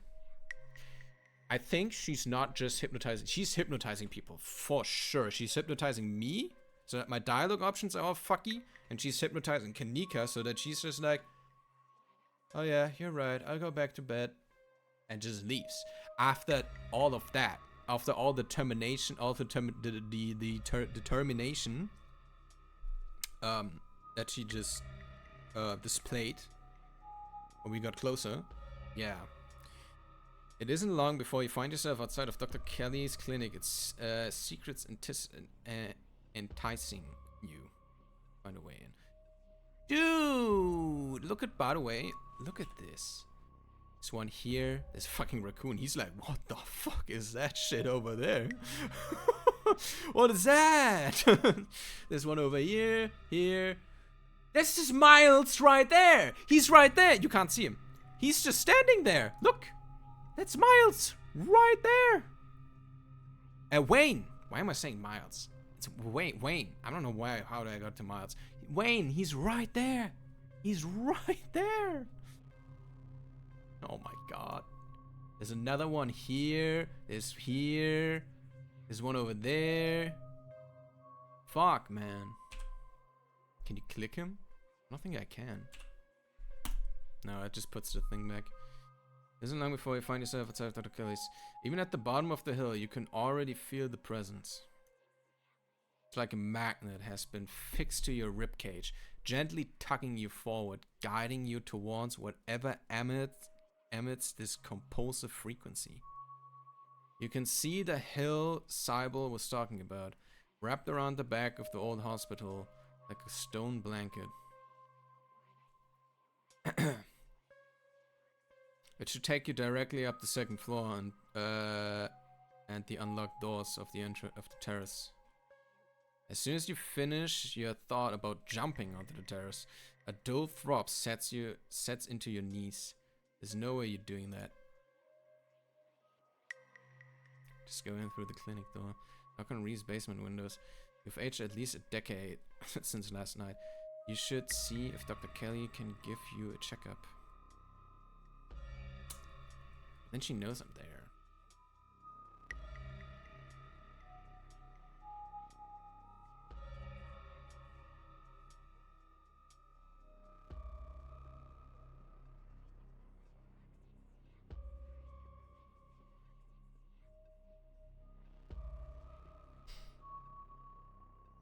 It's a doctor's office, not Fort Knox. Why would the clinic door even be locked?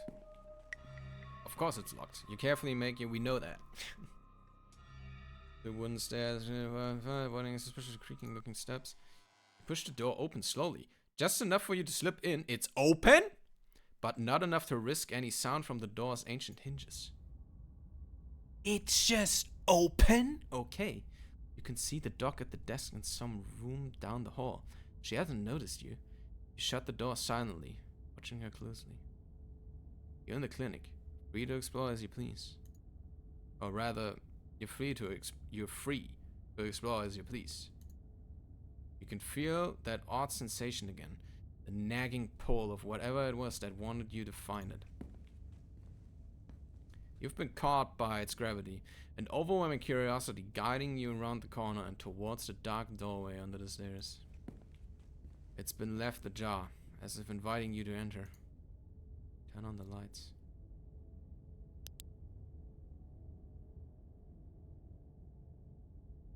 Click the lights on.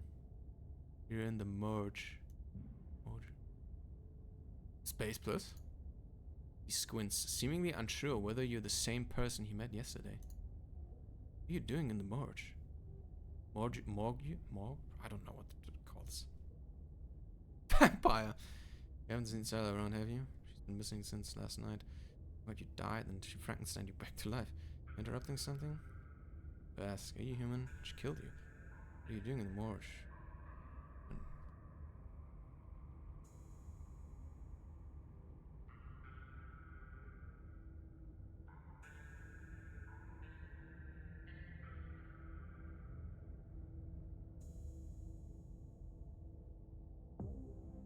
I have to ask, are you human? Yes? Sorry, this probably doesn't look the most normal. But sometimes I just come down here to practice, I guess. 3 years. Don't lie, this kind of weird, dude. I see. Being among the dead brings you comfort. He hears, you say?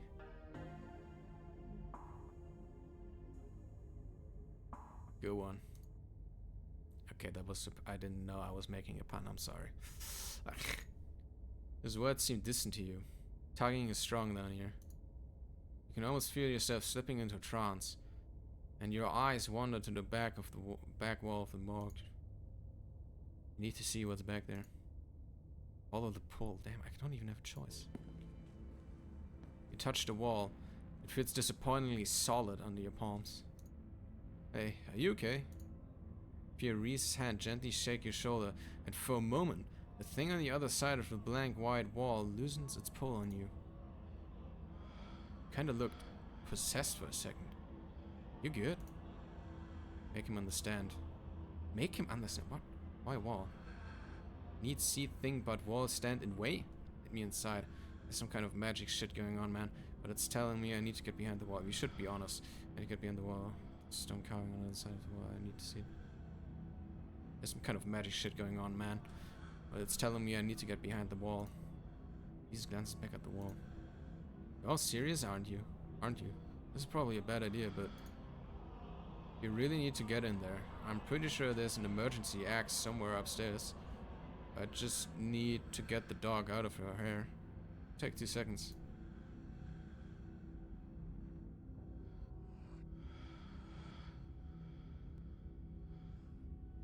Get the dog out of her hair? Yeah, if I say I'm sick and need something, she'll drop whatever she's doing and do it for me. Surefire way to get her out of the house. And most of the time it's true, anyway. How do you learn that trick? It's what you get. You need no shame in that. Doesn't that make her worry about you even more? Wow, much believe. Yeah, that's classy.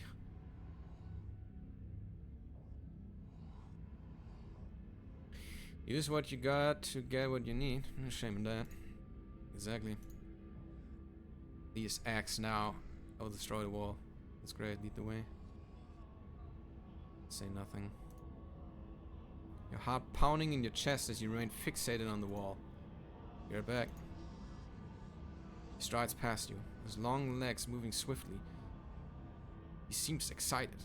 His usual dour demeanor replaced with an uncharacteristic pep and faced with the prospect of sneaking around and tearing down walls. Also, she would hear this. Like 100%. She would hear this and then she would be like, what the fuck are you doing here? Like, is that not bothering him? You hear his soft voice filtering in through the open doorway at the top of the stairs. A hoarse and sickly edge added for effect as he speaks to his mother. Hey, Mom. Oh, gently. Reese, I didn't know you were awake. I still feel like shit, but I think I can finally try to keep some juice down. Looks like we're all out, though. Really? Thought I just picked some up. Got an errand to run on Main Street anyway. I'll go pick up some orange juice. And some ginger ale, too. That would be awesome. Sorry to ask, I know you're probably busy. It's no problem. Doesn't take long. Don't do anything too strenuous while I'm gone. Just lie in bed until I get back. Thanks, Mom. I'll take it easy. Damn, okay. She just got her away like that. It worked. Theatric rasp has left his voice, excitement rising in its place. Come on up. We don't have long until she's back. As you step out of the morgue, you relax. The extra space between you and the carving has weakened its hold on you, and with it, your desperation to claw your way through the wall and unveil it. It's one of those emergency fire axes, and it should be pretty obvious wherever it is, though I'm not sure where she would be keeping it. I'll show you around. Let's try the dog's office first. Make your way to the doorway of her now vacant office. I don't see an axe in here. He's right. Cursory glance reveals nothing but stacks of paper and cabinets of medical supplies. But something on the desk catches your eye. Some sort of records with your family's name on them. Pick up the documents and read later. The files.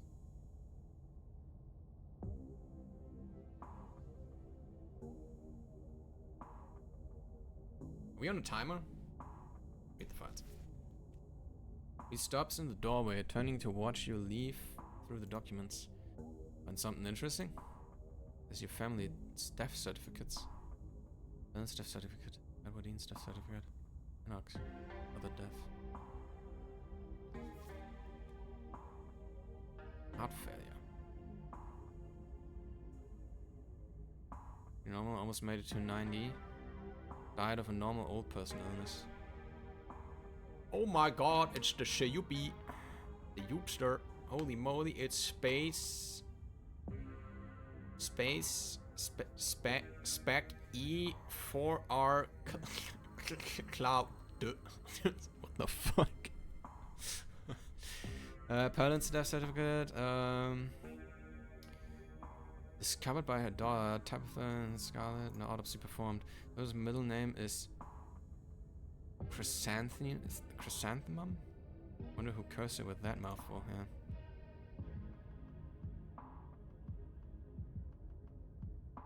I'll reset that. You could read it. I'm definitely going to make fun of her for that. I feel like that was forbidden knowledge. I think it's pretty. Okay, that was forbidden knowledge. Stroke moment, yeah. Enoch's death certificate. Born fall from cliff. Okay. Organs sustained impact injuries.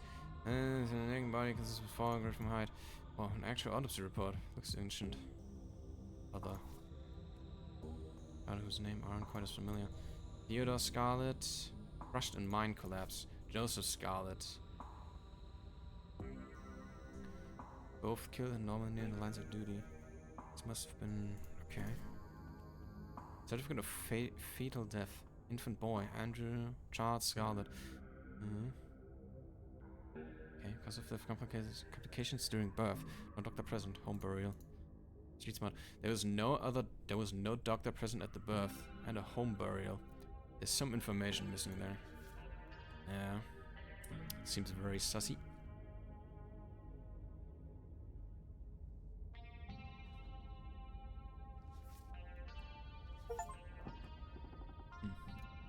Reese's eyes flick up to the doorway, and a second later you hear the sound of the front door handle being turned. His hand is on your shoulder before you even register what's happening, and you push back out of view of the front door.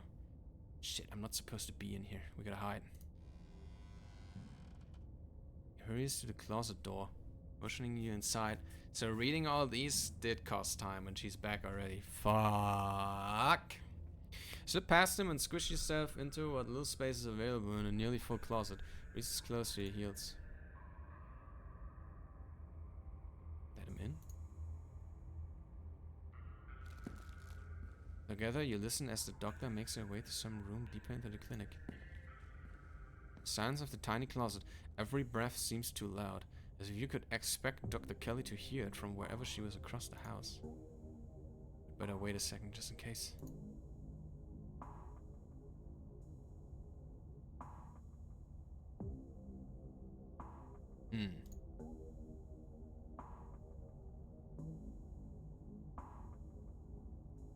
The two of you stand in tense silence, both crammed in the suffocating closet, taking shallow breaths as if she could hear you breathing from the other side of the building. But the footsteps soon return. Dr. Kelly makes her way back towards your hiding place, creaking floorboards, broadcasting your location all the way to the hallway just outside your hiding spot. The footsteps return. They get louder, approaching the open office door, and then they stop. Much to your relief, she opens another door, leaving the main clinic in the clear. Probably only got a minute or two until she comes back, so let's make it count. Medical supply room is probably your best bet. If any other room in the clinic is likely to have a fire exit, it's probably a room full of chemicals. This way.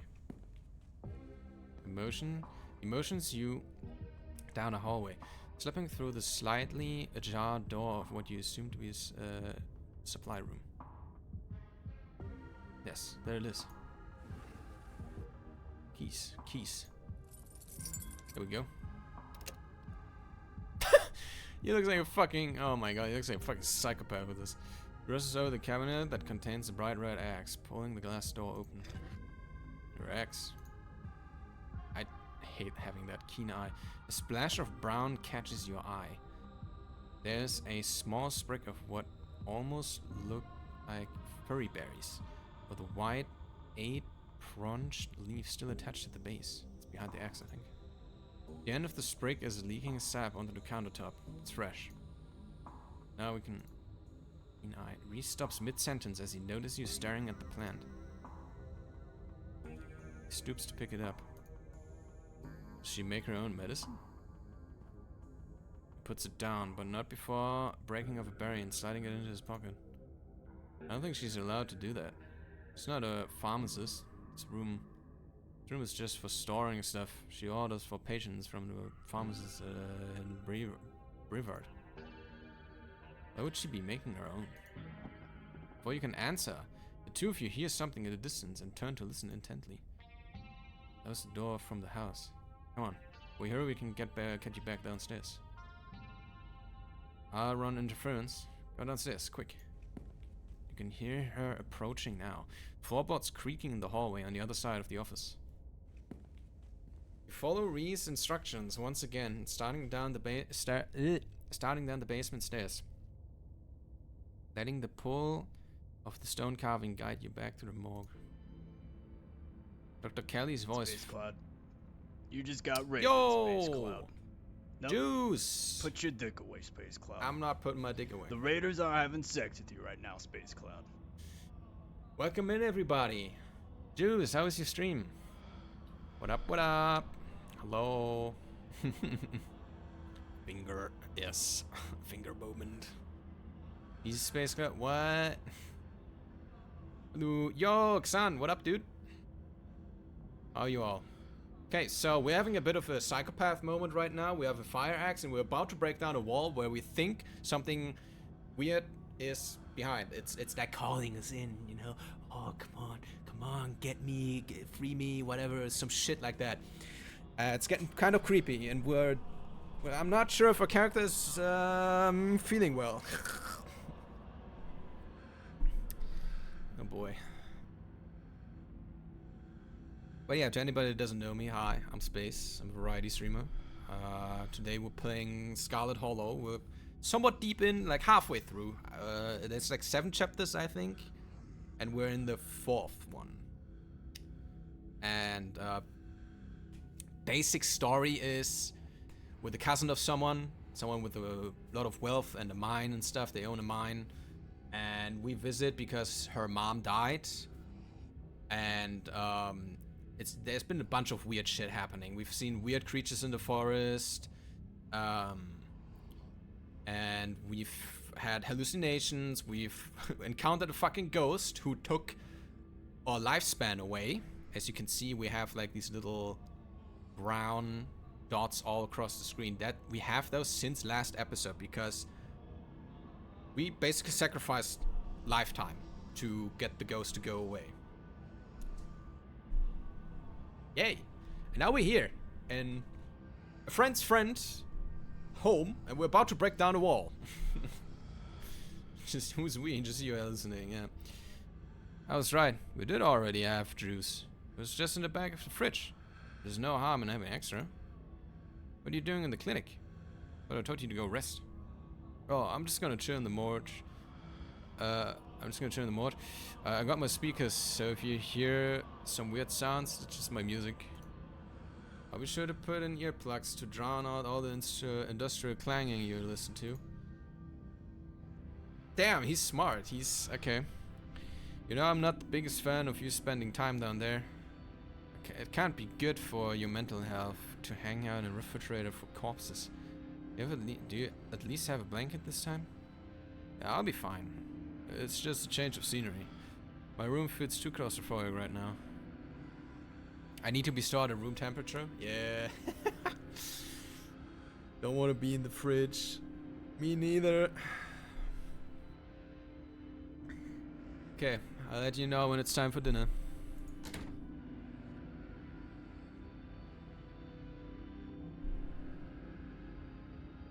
You hear the door close and the sound of Reese descending the stairs to join you in the fluorescent lit room below.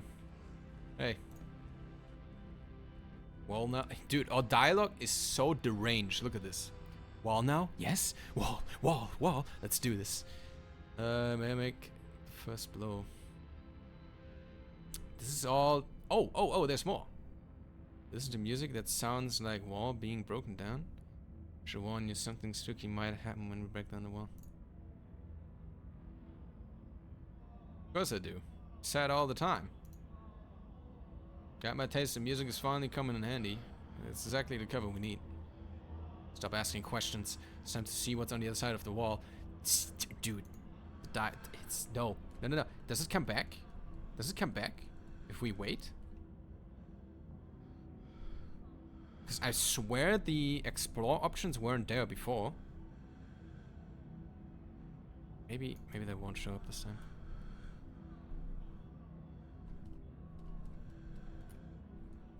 I think I figured it out. We'll keep silent. This is the first time I've ever seen you use exclamation mark.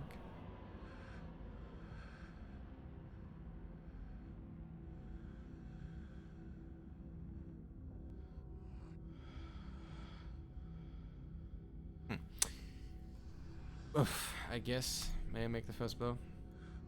Go for it. You approach the far end of the porch, axe practically singing through the air as you strike the wall. First cut offers a surprising amount of resistance. There's some structure behind it, some wood frame holding it in place, trying to stand between you and what awaits you on the other side. You stagger back from the massive hole in the wall and admire your effort. Holy shit. Splintered edge frames a dark passage, seemingly cut deep into the side of the cliff, cold seeping from the forgotten place into the already frigid morgue. Reese coughs as he takes a better look at what lies beyond the wound in the wall. There's a whole hallway back there. Thick, stale air leaks from the hole, filling the morgue. I think it's morgue. Maybe I've been pronouncing it wrong. With an earthy, mildew smell, like the room is slowly filling with dirt. And with the stink of the grave-like room beyond comes an even stronger compulsion. You step forward.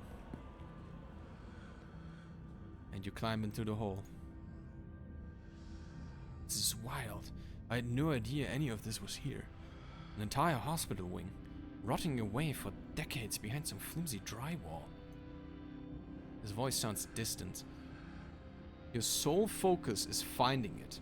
Your feet move without prompting, and you stumble down the hallway towards the far wall, barely registering the antique cluttery as you stagger past it. Whoa, are you okay? I don't think I am. You don't respond, and you don't bother to retrieve the axe. The wall is rotten, water damage having eaten away at the wood over the course of unknowable years. The planks nearly reduced to sawdust. Tear into it. There it is. Weird fucking thing. We have another vision, okay. Injured man. Enoch, I thought you weren't going to come. I was worried you'd leave me here forever. Watch is pronounced differently. It's how you said it accidentally and thought it was wrong. Like morgue? Is it morgue?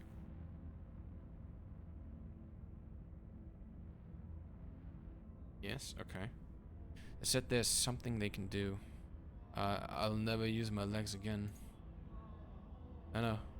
What am I going to do? Calm down, Teddy.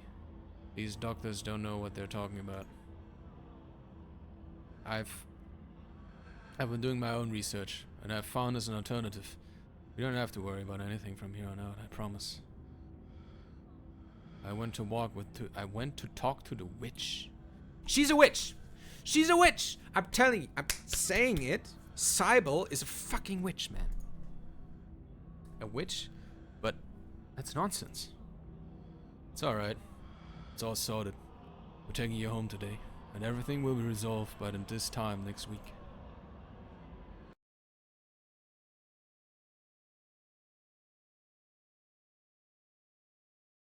Everything goes black.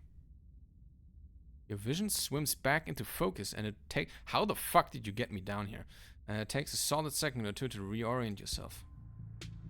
In an unfamiliar bed, Reese leans against the far wall, eyeing you with concern and curiosity.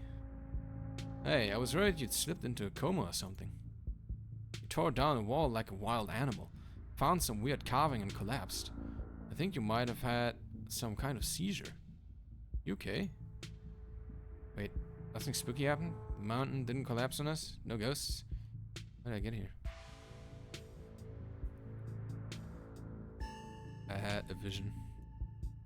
Like a hallucination? I have those sometimes too. Used to have them a lot as a teen. Oh, it's just weird little things. Like my hands would look wrong, or my neck would seem too long, or the room would feel smaller.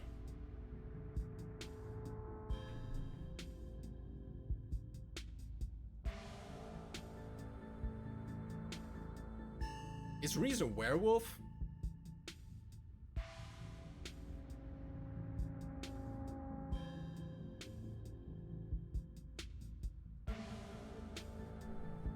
I think the carvings are trying to warn me about something. My family has dark secrets. I think these visions of things that actually happen. What are these visions? I think these are visions of things that actually happen. Whoa. I don't know if you'd seen anything else if you went back in there. Or if there are more around town. Maybe if you collect them all, you finally unravel whatever the big mystery is. It's fun. That'd be cool. Could we romance? We had the chance to flirt with him. That did happen. But that felt a little more strange than doing it with Kanika. Wait, nothing spooky happened? The mountain didn't collapse on us, no ghosts? No, nothing. You just fell down, twitched a little, and when you seemed stable, I carried you back here. That was a few hours ago. Few hours! That's great. Maybe this counts. Maybe there's something in this week. Oh, too bad I was hoping for some excitement.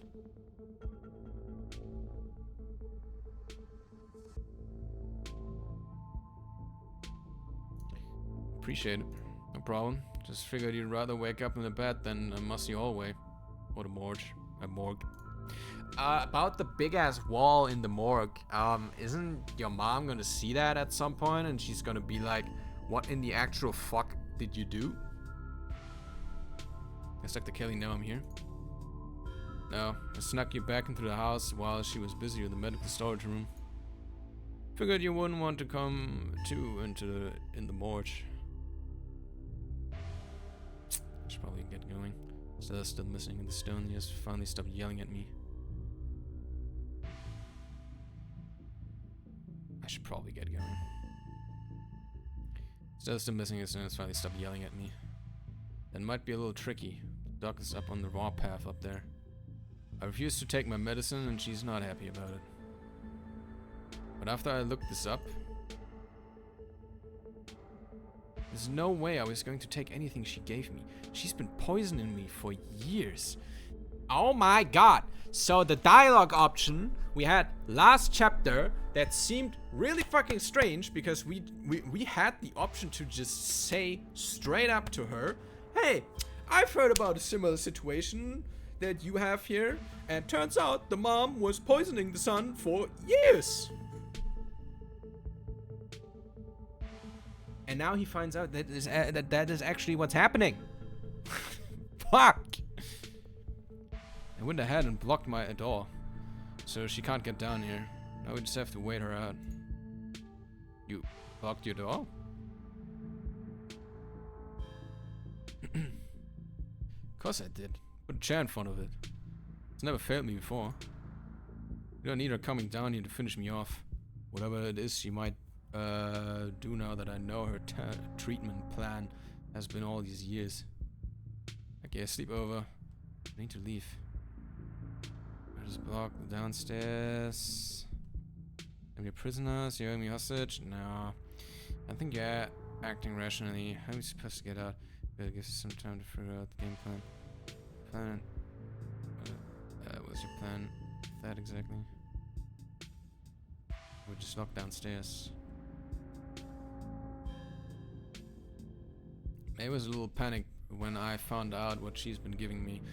And she was upstairs, talking through the door, saying I should take my pills, and I just took what few precautions I could. It's not ideal, but at least it buys us time to figure out what to do. We should treat her as a serious threat. This might sound strange, but I think she's gone to some desperate lengths in the past. There are these weird memories I have. I always assumed they were just dreams or hallucinations, but now I'm not so sure. I think she's used tranquilizers on me. Other times that I've gotten too unruly for her. I don't know how much of those memories I can trust, but I'm starting to think I should believe my instincts when it comes to the lengths she's willing to go to keep me under her control. We'll wait until she's asleep. Then we can at least get out of the basement and we can figure out what to do from there. Why would your mom poison you? I don't know. But the internet says this is castor bean. It used to make ricin, a super deadly poison that causes some of my exact symptoms. And death, usually. I think I can figure out is whether she's been trying to kill me slowly or if she just likes keeping me sick enough to be dependent on her. Either way, I don't think I ever had an illness. I think the illness was me growing up and becoming less easy to control. She sure found a cure for that. Really bad. How are you not dead?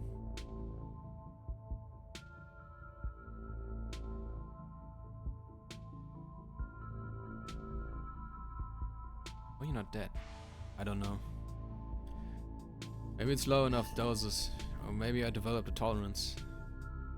But I think the fact that I feel more alive by the minute is enough proof that she was keeping me sick. I don't even need solid evidence. It's basement soon. I'm gonna get out of here. Who knows? Who knows what she'll do when she finds out? What do you know?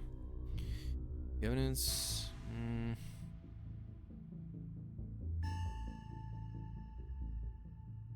No matter what, we should get out of this basement soon, yeah. Where would we go? The only person I know who has a car is Kanika. She's not answering her phone. Kanika's fucking hypnotized right now. She's sleeping or something. I don't know anyone else. I don't have any other family to go through. Never even finished high school. When I get out of this house, I don't know how I can make sure I don't wind up right back down here.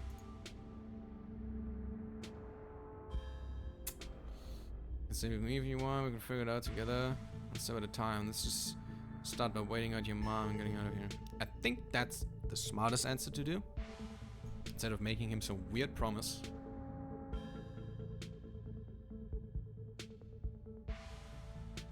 You shouldn't call her my mom. As far as I'm concerned, she's forfeited that title. I don't even think I should call her doctor. She's just some woman now. And wait for her to be in the rear view mirror of the rest of my life. We'll see if we can wait her out. If she doesn't fall asleep by 10, we can figure something else out. These windows are supposedly shatterproof, which she always said was for burglars. Now I assume that it was yet another way to keep me boxed in. We can try to break them anyway. The distraction seems like a good idea. As you can probably tell, I'm getting a little jittery. Maybe it's the lack of poison in my system for the first time in years, or the fact that my whole perception of reality has been turned on its head. Probably a combo. It doesn't feel awful, to be honest.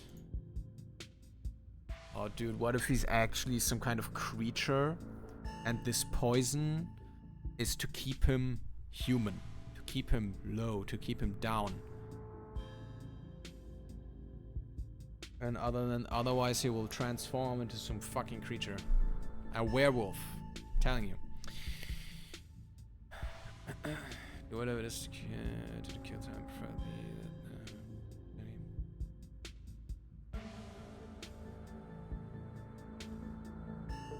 Let's go with the flow.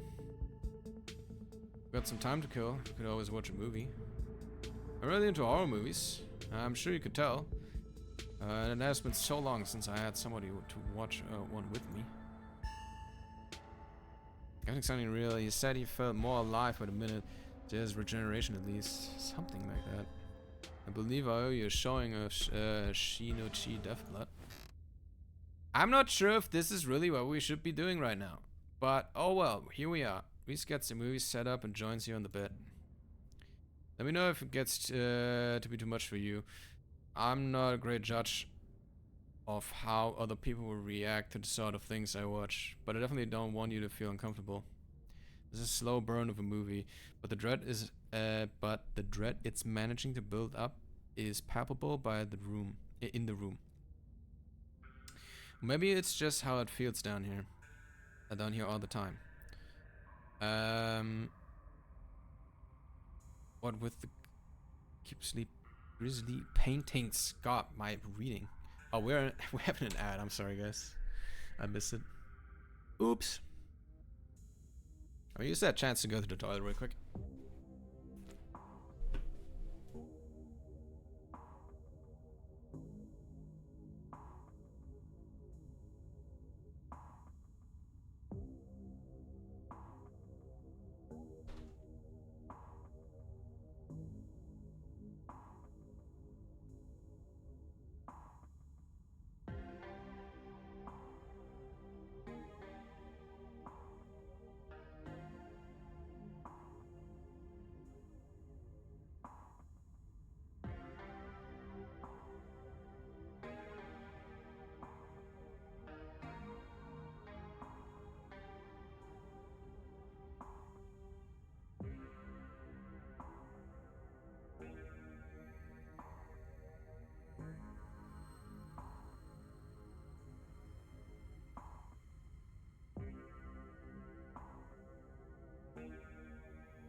Check out my beloved. Yeah, okay, dude.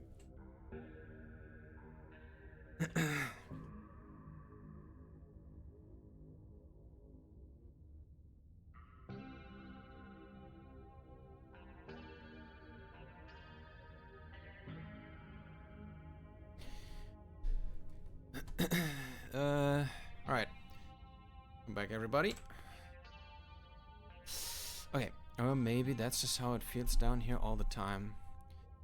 What with the grisly paintings, lack of lighting, cinder block walls, and of course the fact that the woman currently lurking upstairs has been poisoning her son since his teens. See a couple of this director's other films, and they're all interesting, though this is probably the best introduction of his work. The way it jump cuts to seemingly unrelated TV show recordings that then wind up tying back into the narrative adds a level of realism and depth to the world that I find really engrossing. It's found footage used to its fullest.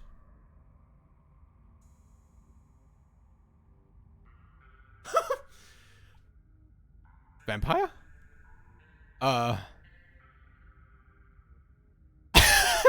Uh-oh.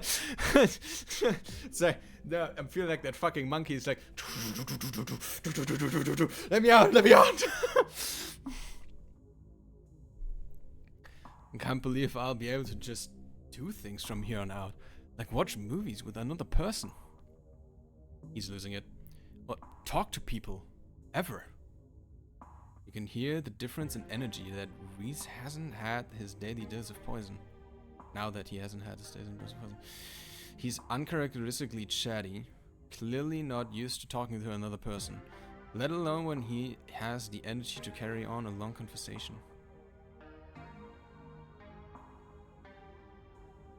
So first we have to get through this basement. Uh-huh. No, I'm watching the movie. Shh, I'm watching the movie. How do you be able to have a social life and I'm happy to be a part of it? Let's not get ahead of ourselves. First we're gonna get out of this basement. Let's keep it down. It's right, let's keep it down. Let's go, yeah, let's not get ahead of ourselves. That's true. Shouldn't be counting my chickens. Just have to get past the woman upstairs. He tenses, his back straightening, his muscles clenching, as he's reminded of the obstacle. Hopefully we can just wait her out. Not. He treads off. But his features soften as he once again immerses himself in the film. A man on the screen yells potence of doom into the camera, trailing off into a worldless scream. Plot is really heating up. I love that there are all these distinct sort of vignettes. Little pockets of horror that affect a small number of people, and only once you start to see how they fit together can you realize some fundamental horror about the universe. You're creeping me the fuck out right now. And then it sees you back. Incredible. Cosmic horror is the truest sense. Reese is becoming very animated. It's probably safe to assume that he's dealing with a lot of extra adrenaline right now.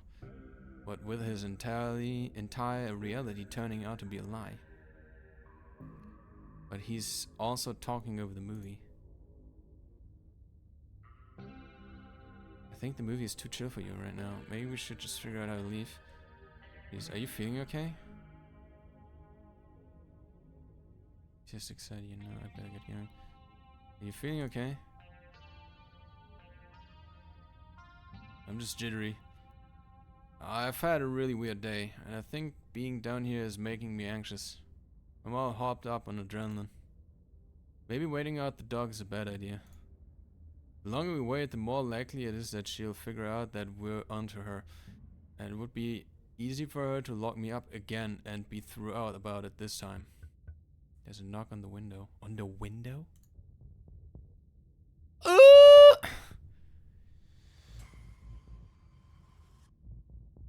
Wayne, okay. Space.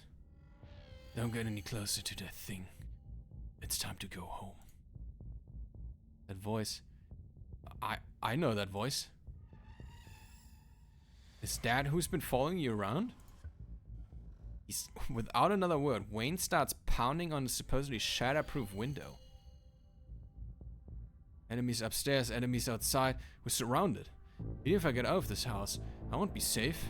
You won't be safe. Oh my god, what do you mean Wayne isn't going to hurt you? He hasn't hurt anyone.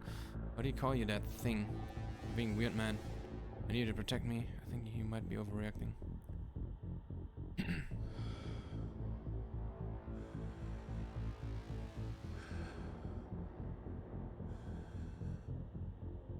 I think you might be overreacting.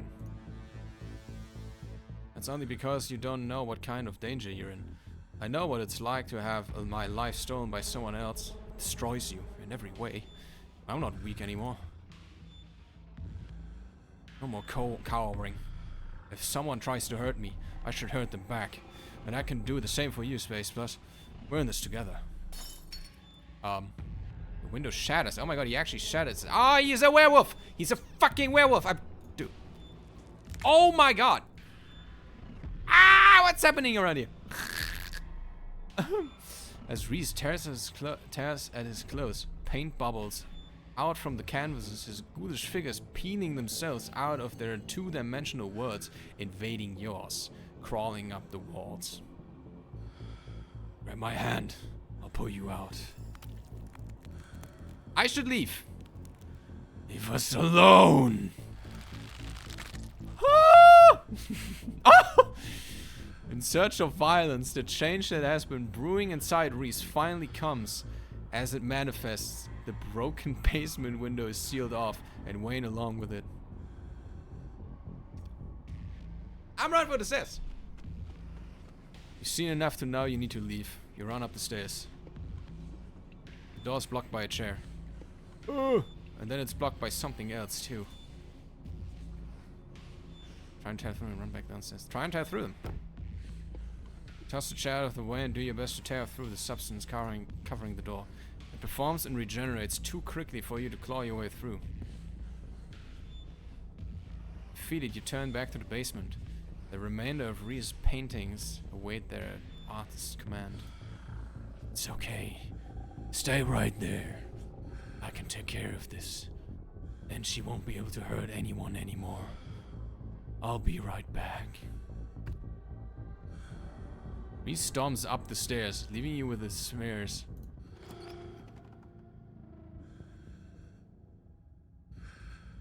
Did my game crash? Oh, there we go.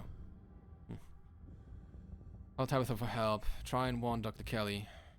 You're not sure who to help. Best to follow Reese. See how things play out. Try and leave. I think we should try and warn Kelly. Like, she's clearly been onto this. You make your way out the door that beckoned to you yesterday. All intrigue now washed away. You know where it leads, and now you know that secrets the stone that lurked in the forgotten basement of the clinic had to share with you. Now the clinic holds a new horror. Somewhere beyond the narrow hallway, leading from the house proper into the doctor's office, there's a monster preparing to do something unthinkable. Open the door. You grasp the handle and turn. Street smart. Dr. Kelly emerges from the shadows and levels a firearm in your direction. You instantly notice it's not a proper rifle, but some kind of tranquilizer gun. Duck! I'm ducking. You do as she says, ducking out of the way. She shoots. The gun isn't very loud. There's only a pop as the projectile leaves the barrel, whizzing through the air. You turn to see a dart embedded in Reese's chest. He pulls the tranquilizer dart out from between his ribs, heaving heavy breaths as the drug courses through his system. You're going to have to try harder than that, you... No. How did you... As if you could help to stop me. You pathetic waste of flesh. Jesus, Wayne, what is going on here? Before Wayne takes another step down the stairs, paint flows out between cracks in the wood. Reese panic, pulling in a mob of furious smears to hold his enemies in place. The artist darts away, but the smears continue their work in his absence. Dr. Kelly makes her escape down the hallway, and Wayne is overcome, glued in place at the top of the stairs by stiffening globs of paint. Dr. Kelly makes... Runs to the nearby room. Dr. Kelly makes her escape down the hallway, and Wayne is overcome, glued in its place. So, okay. Oh, I don't know.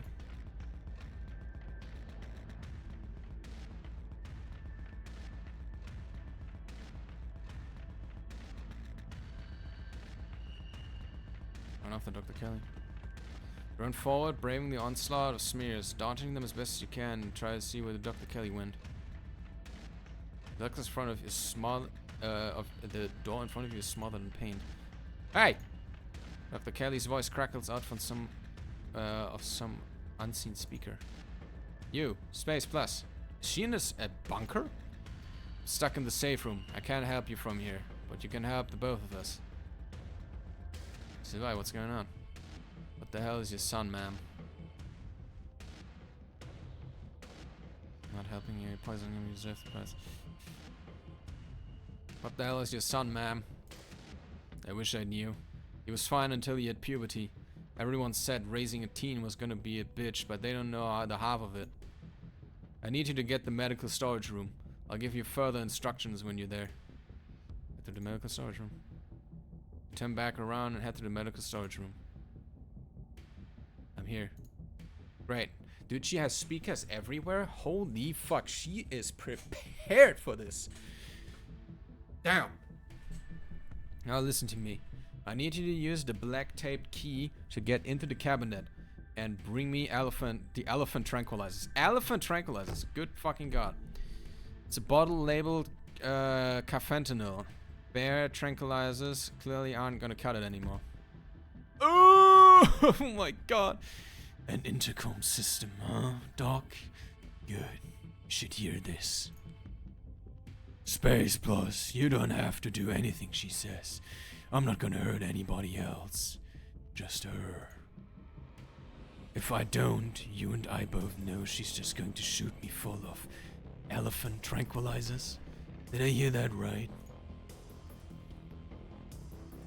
Good god, he's not a werewolf. He's something else, man. And shove me back down in that basement. Or maybe someplace even worse. And keep killing me every day for the rest of my miserable existence. I feel amazing right now. Better than I've ever felt in my life. I'm not dangerous. She's just scared because she knows she has to finally pay for what she's taken from me. The point, Doc. I'm not going to let you kill someone, Reese. Can't you two just get along? I don't feel like I should get in the middle of this. Just go home. I want Reese said, sorry, Dr. Kelly. Wait, help me. I'm not going to let you kill someone, Reese. Why not? She wasn't afraid I might die. Does she know those tranquilizers aren't going to kill me? Does she care? Trust me. Oh my god, he has, look at his tongue. Reese. Trust me, Reese. I've always been careful with your medication. I want you to live. I love you. Tell yourself whatever lies you have to, Mom. If you want a good relationship, you had your chance, and you decided to convince me I was dying instead of just letting me exist. Don't try to spin it like some kind of crime of passion now that the consequences are staring right at you, right in the face. Enough. Reese cries out in pain. Oh, what the hell did you do to my shoulder? Keen eye, you see, for the briefest instant, something coming out of Wayne's sleeve. Just a flash of pale yellow, then it's going slithering back into Wayne's claws. I'll handle it. Try to get somewhere safe until then. Two stagger off down the hallway. Quick, grab the tranquilizers and head to the safe room. Okay. Here she says, the tranquilizers are easy to find, marked with a small square of black tape to match the key. She's certainly an organized woman. Head for the safe room. You make your way out of the medical storage room and head back to this hallway where Dr. Kelly disappeared. As you approach, Dr. Kelly leaves open the door, slowly breaking apart the mass of paint, sealing it shut. Hurry! I don't think I can keep it open for long. You slip past her into the safe room. She shuts the door quickly, though one of the little smears manages to slip past her. She stomps on it. Painted viscera splatters across the cement floor. Sounds like Reese and your friend are still fighting. You probably have a few minutes before he gets here. Let's talk Reese. What's the game plan? Let's talk Reese. Yeah, I bet you have some questions. Go ahead. I have nothing left to hide. What did you find out? A little after he hit puberty. He had all the usual changes and a few extra. Thick nails, sharpened teeth, elfish ears. I figured he might have some genetic disorder. Had him checked out a few specialists, but there was nothing obviously wrong with him. And he had an argument. And we had an argument. And he changed right in front of me. It was nothing like what he is now. Just a couple inches and some facial abnormalities. Enough to be noticeable. I was scared. He could see that and he stopped. I thought it was a one-off. Or maybe a hallucination.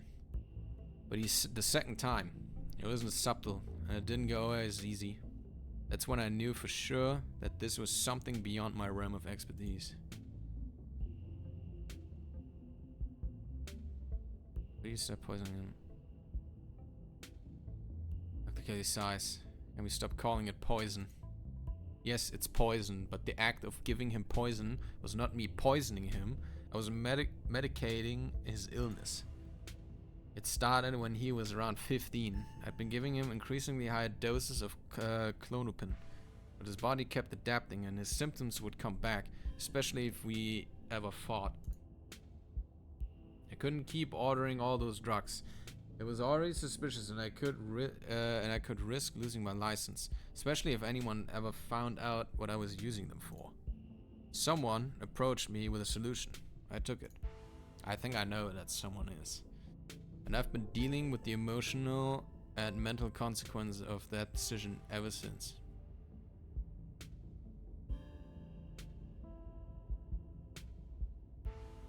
Who approached you? What did they say? Kelly gives you a long, hard look. I don't want to talk about that woman. But screw it. I might die tonight, sure, I'll tell you. It was. And that's all I have to say about that. Nah, bro, the tea she gave us. I know who it is.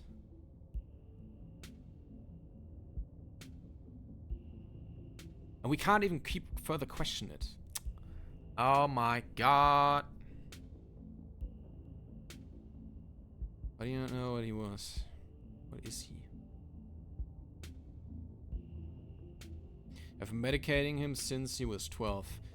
We've only had 3 incidents like this before. Maybe 4, depending on what counts. This is the worst one by far. He doesn't seem to understand at first that he looks different. And I just make sure to stay on top of his dosages, so he rarely ever does. But I've been preparing for his inevitability. He's an adult now. There's only so much I can do to control him. What is he? At first I thought he was some kind of werewolf. Hey! I was on something! But if he is, he doesn't follow any kind of full moon rules or anything. Silver doesn't do shit on him, and you see what he looks like. It's just weird. I almost wish I could examine him while he's fully transformed. It'd be fascinating to know what happens to him, or how his body does it. But he seems hell-bent on ripping my throat out, so I guess that'll just have to remain a mystery. Was his dad similar? Strange little smile creeps on Dr. Kelly's face. I wish I knew. But it's just kind of happened. I wasn't seeing anyone. I just woke up pregnant one day. I know how impossible that sounds. I'm a doctor, for Christ's sake. Ha!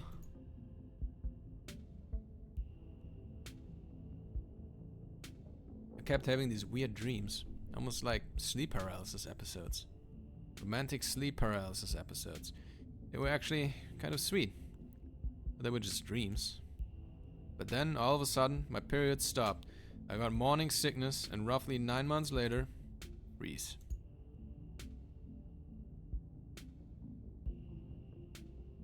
Relationship between you seems difficult. Yeah, you could say that. You're such a cute kid. When I found out I was pregnant, I was terrified.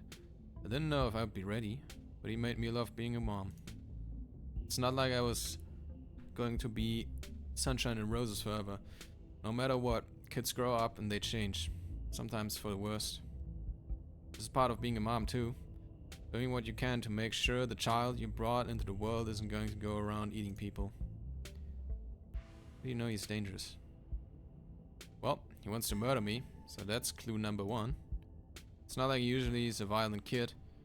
Mostly just sad. He's mostly just sad. But every now and then we butt heads, and that's usually when this side of him comes out. Imagine if this happens anytime he gets frustrated with anyone. Imagine he gets road rage one day.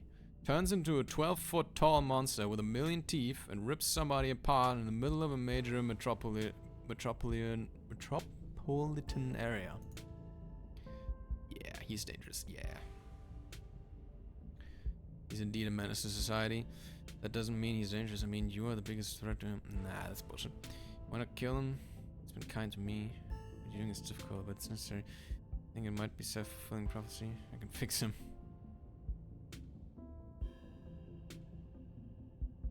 He's indeed a menace to society. I wish that weren't the case, but it is. So I have to do what I have to keep him from hurting anybody. What's his room? What's the game plan? Go short and long term. Well, I pump him full of animal tranquilizers, then I lock him in here, then I somehow convince him to see things from my perspective. Then we'll live happily ever after. Has that worked before? He's never known the exact nature of his condition before. Maybe a mistake to hide it from him. But I thought it meant that he could feel like he had more freedom. Not knowing that if he just stopped taking his pills, he could become big and pointy enough to kill me. I'm going to have to revoke some of his those freedoms now. He's not going to like that, but I think he'll understand, even if it takes time. I don't think he wants to hurt people. He just can't help what he is. What's this room? Old X-ray room. Flat walls. After I realized this whole situation was a possibility, I had the door reinforced with special remote-controlled locks. Glad it could finally come in handy.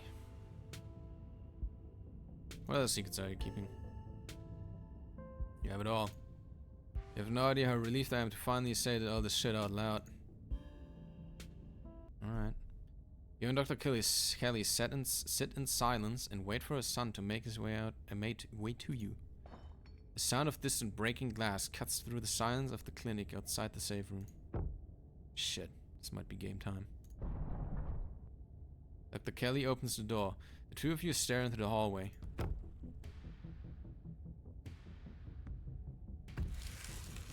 Oh my god! Oh my lord, look at him. He is terrifying. He's even bigger than before. Is this what you were so afraid of? Hand over the tranquilizers. This is our shot. Don't give her the oh my god, give her the tranquilizer dots. Yeah, fuck that. Get Dr. Kelly the tranquilizer dots. Dr. Kelly quickly loads him into a gun, leveling the barrel at his son.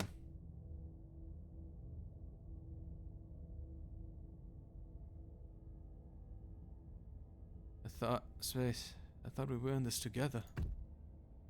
Bro, you don't understand, bro. You trust me? You don't understand. Thank God. Dr. Kelly sighs heavily, staring down at the warped figure of his son. I can drag him into the safe room on my own. I'll meet you at the front when I'm done.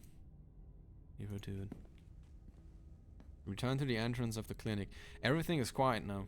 Only streaks of paint where recent minions had once roiled out of cracks in the wood. Lock him away. I hope you understand that this needs to stay between us. I don't care how much you feel like you need to share what just happened with other people. The more people know about this, the more trouble it is for me and for him. I don't need any more well-intentioned escape plans. Can I come visit him? Do you think you'll let any of his friends in on this? The magic stone in your basement, just thought you should know. Worries. Think you'll let any of his friends in on this? Leaves a sigh. I have to think about it. We'd run the risk of them trying to break him out. But if he's stuck in a windowless room with no internet and no friends, that's a one-way ticket to insanity. Yeah. Then I have an insane monster on my hands. Stella in particular would be a problem. That girl never knows how to mind her own business or follow other people's rules. And she would have absolutely no fear of what might happen if he was cut loose. Kanika, I might consider. She's got a bit of bleeding out and pretty inflexible movement, which could be a problem. On the other hand, I don't know how well she can keep it a secret.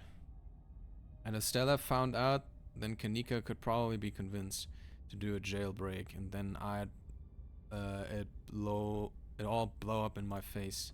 You can probably tell I've put a lot of thought into this. It's the same calculation I've been doing for years, debating whether or not I could do fully upfront with any of them instead of just pushing them away and hoping they didn't notice what was really going on.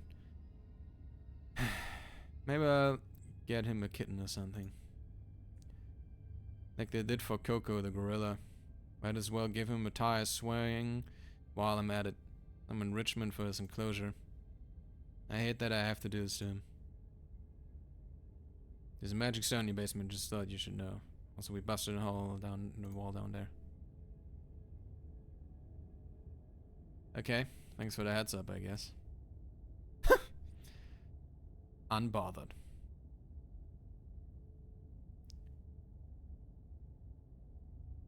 Someone needs to kill him. Happy to help. This is poor Reese. I almost wish he was more like a werewolf. Transforms on a predictable schedule, isn't aware of himself when he does. Would make all of this a lot easier. Instead, I have to stare him in the eye while I turn the key, knowing that every time I do, I'm driving him further and further away from me. As much as I love to stand around chatting, I'd have to get to work. Gotta clean this place best I can before tomorrow. And you should probably get home. It's dark. I'm sure your cousin's worried about you. Sure. Put your arms out for a hug. No offense, but I'm not a hugger. Fair. Alright. Family escorts you to the door. Hey, we tried to be nice. I don't think I've ever been out here at night. This is scary. The night is oddly warm compared to the chill of the day. Crickets singing quietly in the sleepy little neighborhood. Everything that happened in the clinic feels almost like a dream. And now that it's over, you realize how little it meshes with your understanding of the world. Go home. It's time to go home. Hi, Wayne. It's time for you to get home. He appears as if out of nowhere, clothes streaked with what at first looks like blood and gore, but you quickly realize it's paint, evidence of his altercation with Reese. I'll walk you. Run away. No way, dude. I'm walking home myself. Walk away. Thank God you're okay. I was worried Reese might have gotten you. Thanks, I appreciate the company.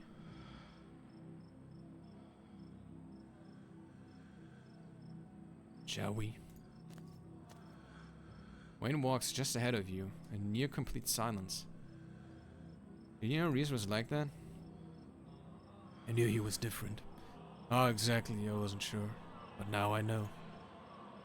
Thought you wanted me to stay at the estate. Are you going to lecture me? You were free to make your own decisions, and those decisions have been made. I know that something pulls at you, and I know that you cannot stop until your task is finished. I'll keep you safe while you do what you must. That's awfully nice of him. Why are you following me around? Why not Stella, Canila, Cybele? Why not Tabitha? Because you're special. Why am I so special? You simply are. Do not feel the ties that binds us. They are unbreakable. Okay. There's a lot we can talk to him about. Thanks for looking out for me tonight. Anytime you find yourself in danger, I'll be there for you. Always be there for you. You don't need to keep coming with new topics of conversations to fill the silence. You're tired. It's been a long night. You should rest. Oh no, I wanted to ask about other stuff. Sir. God damn it. Okay, I didn't save. I wanted to ask him about Stella. Wayne remains silent rest of the journey back to the estate.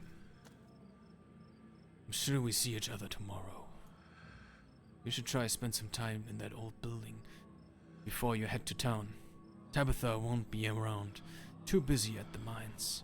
Forbidden places won't be forbidden without her there to stop you. And you might be surprised at what you find. Until then, sleep well. He disappears into the underbrush. Alright.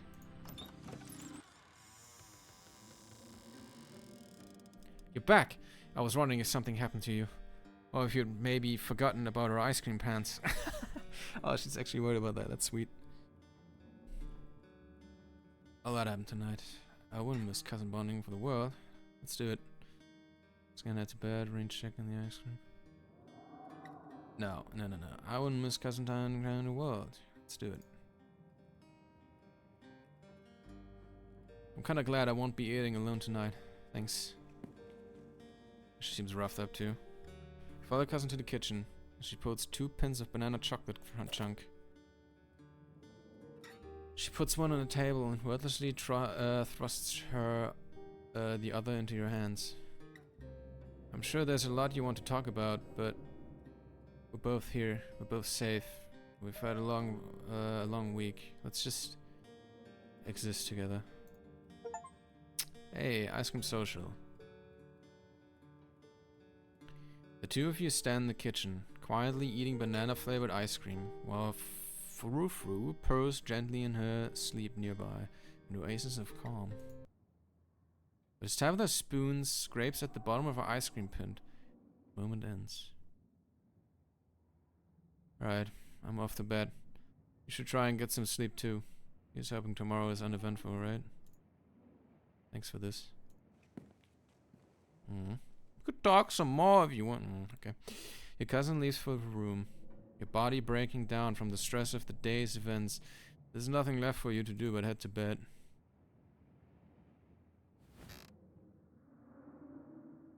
Exhausted beyond belief, you stumble into your room and collapse on the bed. The damp smell of the mattress is starting to become almost welcoming, a sign that the now daily horrors of Scarlet Hollow are finally behind you. At least until the sun inevitably rises once again. You think for a moment about calling Kanika, but you're just too tired to even bother. Close your eyes, your exhausted body succumbing to sleep almost immediately. As you drift off, you think of Reese, trapped in that tiny windowless room. All his greatest fears realized. His body no longer his own, but you stopped him from killing Dr. Kelly. The world, at least for now, is protected from him. And then you think of nothing. This is the end of episode 4. Wow. The artist finished episode 4. Holy.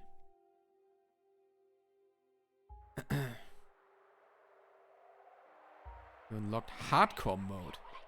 What? Finishing all the episodes currently available in game. Unlocked hardcore mode. Hardcore mode allows you to select 3 traits at character creation, but you'll no longer be able to use your traits to avoid the consequences of major decisions.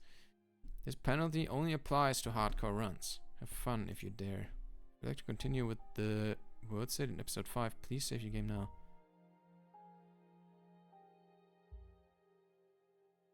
A lot of development this episode. Yeah. Honestly, actually not that much, I feel like. I don't know. We definitely found out a lot with Reese. Actually, no, there was a lot of development, kind of. We are basically in a love relationship with Kanika now. We found out that Granny is fucking and we found a lot about Reese. Basically everything there is really to know about him.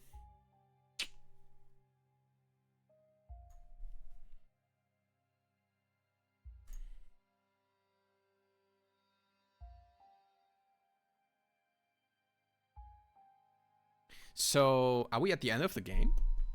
Is this the end of the, like... Is this all there is right now?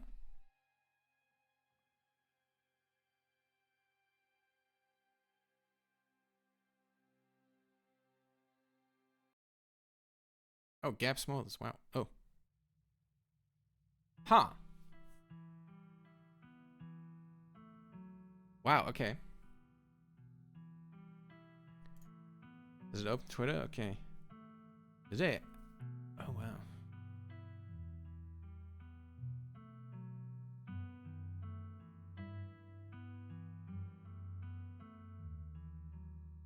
What about Slade Princess? Are they ever gonna continue Scarlet Hollow? Scarlet Hollow Episode 5. Any information about when Episode 5 will be released? 9 months ago. Oh man. Back in 2020. Episode 4 was released back in 2022? It's been a while. A couple days ago, they made an announcement about Slade Princess that stated the pristine card writing, as well as voicing, drawing, completely released before they can fully commit to Scarlet Hollow.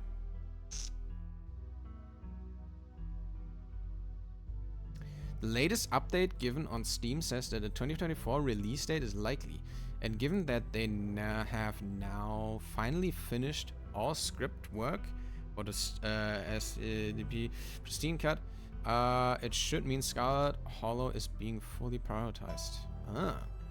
Also worth noting that now that Slade Princess has secured them the funding they need to rest Scarlet Hollow, the devs won't have any obstacles. Okay, that's cool though.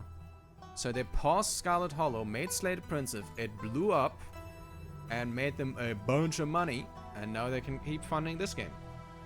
That's sick. This game is great.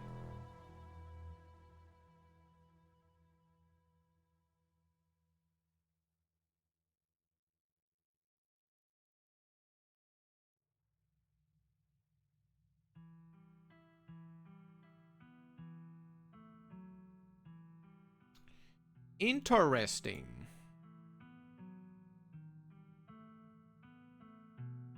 Guess it's all that's up, yeah.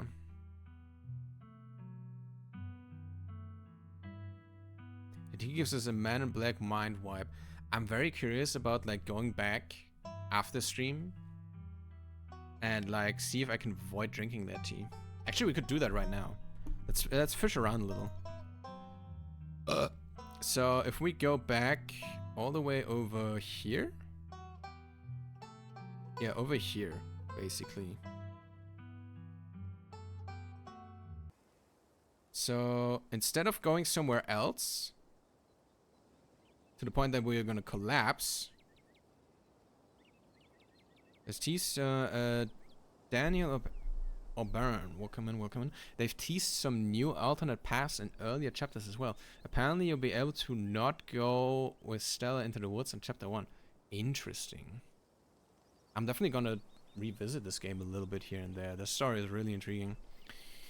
I'm supposed to get tea with your mom today. Maybe she'll have some ideas. Yeah. Let's not collapse so that we need the tea. In humor her, she's probably going to give us some rocks, abundance of her herbs, protecting or something. Which might actually work, who knows. Let's not drink anything if we can manage. Yeah, they are supposed to stay in bed today, remember? Space was. I was sufficiently recovered from last night's fiasco. So Stella missing and I. It's gonna take care of herself. Like you. Your bed rest. Lots of fluids. Okay. Are you okay? I wanna hear you want to say about it. I just be doing tea reading. Haven't those always bored you to tears? Okay, you're right. I'm not feeling well. I should really lie down. Witch. Fucking witch. She's doing it right now. Look at it. Look at the face. Look at the feet. Look at the face. She's like... She's out of it, bro. He turns and heads towards the stairs without saying another word. In eye, good thinking Kanika has her mom looking out for her. She seemed so tired today, and you'll probably be able to find Stella without her. Shall we? Cyber motions towards the tea room. Okay. Let's try to avoid drinking it.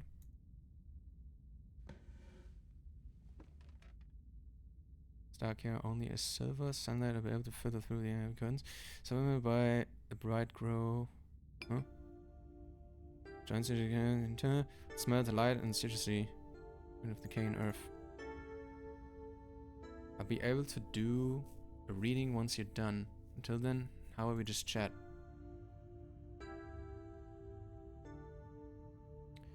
all the mystery in ritual. If something to tell me, just go ahead and say it.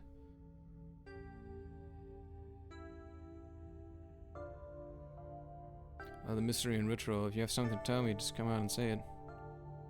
I'll need your tea leaves first. I have pieces of the puzzle, but the tea leaves should help me give a full picture.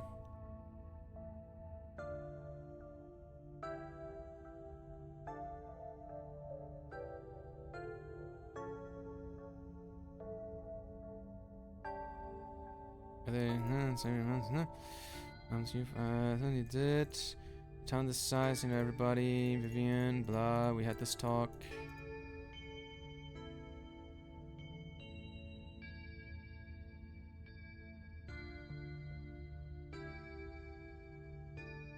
Try to exhaust this.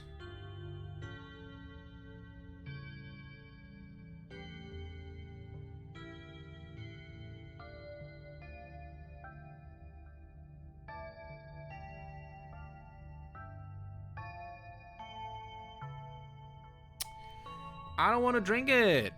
I don't want. Ah, fuck. Can I really not avoid that?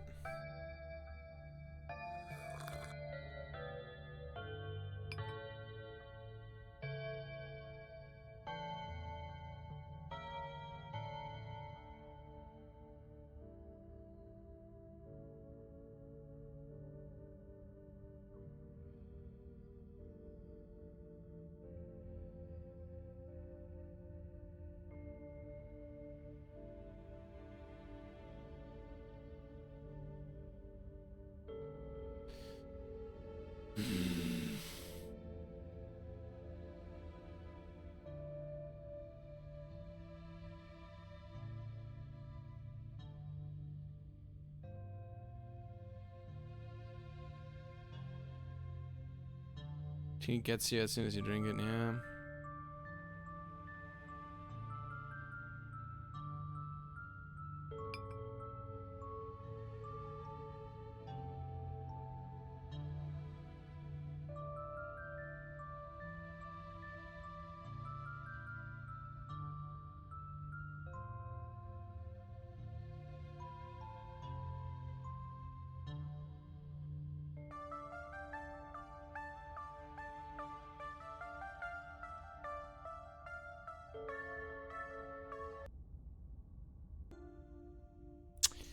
And we can't avoid that, you know?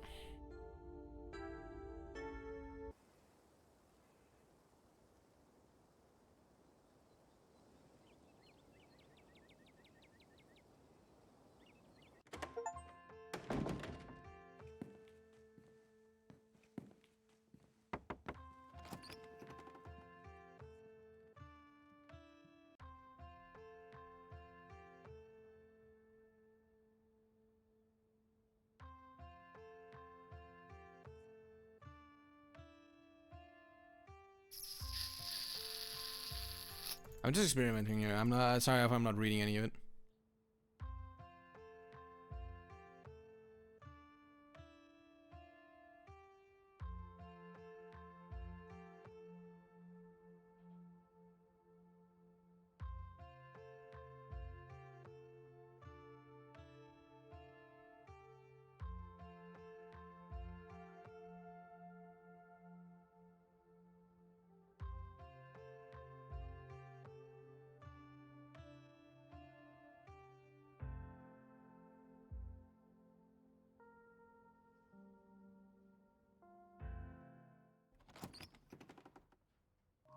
We're going down there again?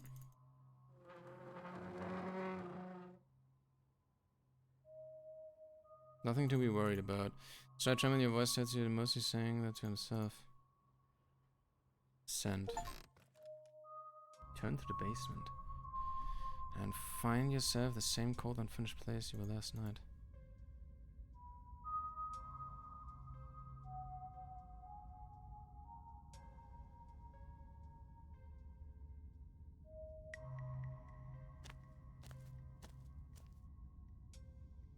Any screaming remains of Charles Shaw Jr. So we left them. Its style is more than just similar. Carving in mines, bookstones were carved in the same artist. As he's rotted all over that rock. You have no interest in going any closer and getting in trouble.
And we're back here with this bitch.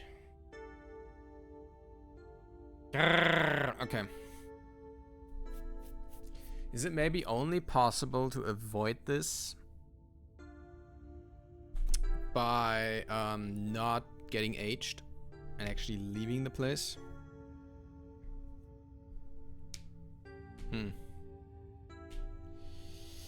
Oh well.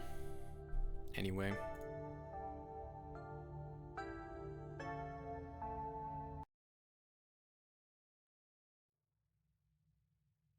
Well, well, well. That's Scarlet Hollow then for now. We have to wait for the next episode. Whatever that will be. Hopefully soon, because this game is really sick. I'm definitely gonna revisit it a bit to have some like experimentation going, you know? Like in private, I mean. But yeah, I hope you guys enjoyed this game. I hope you guys enjoyed the stream. Thanks again, Juice, for this for the raid. Much appreciated. And yeah, follow the stream, follow my YouTube, join the Discord, all the good shit, you know.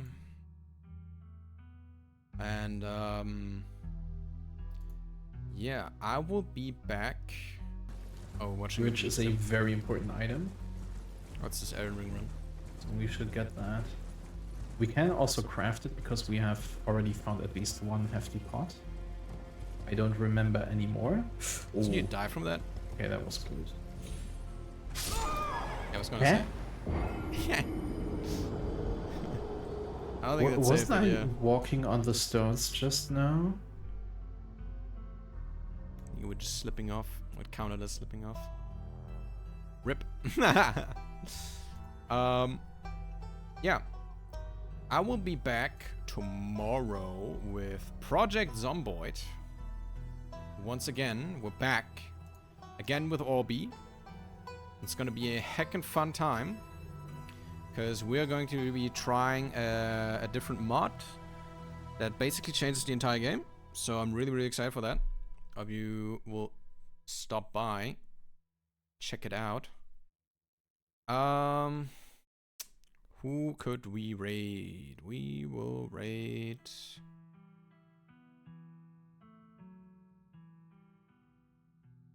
Sure you won't be running for 2 hours? Surely not. Is anyone streaming Scarlet Hollow right now? I doubt it.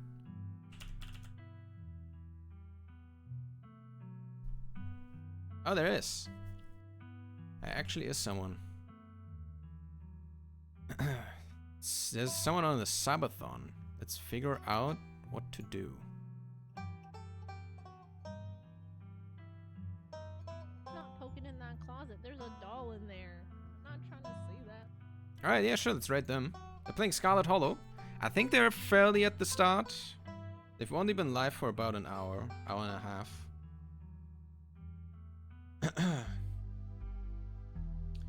Yeah, let's rate them.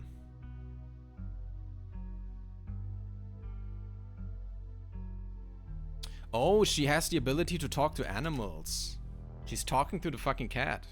I just noticed. That's so fun. Alright. Cat, yes. Alright.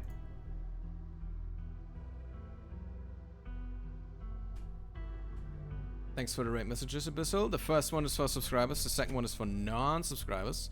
Again, I will be back tomorrow. Hope you will stick around a little bit in this person's stream. It's the same game. They're just a bit at the start, further at the start, and they have totally different abilities, which means it could turn out completely different. Who knows? But yeah, check out my stuff. Go follow me everywhere. Tell your mom, tell your fucking dad, goldfish, whatever, and have fun over at their stream. See you guys tomorrow. Goodbye. Goodbye, guys. Goodbye. Oh wait, I need to start raid and then raid now. Okay, hang on, 1 second, hang on, 1 second, 1 second, 1 second, 1 second, guys, 1 second, 1 second. I fucked up. 1 second. Okay, there we go.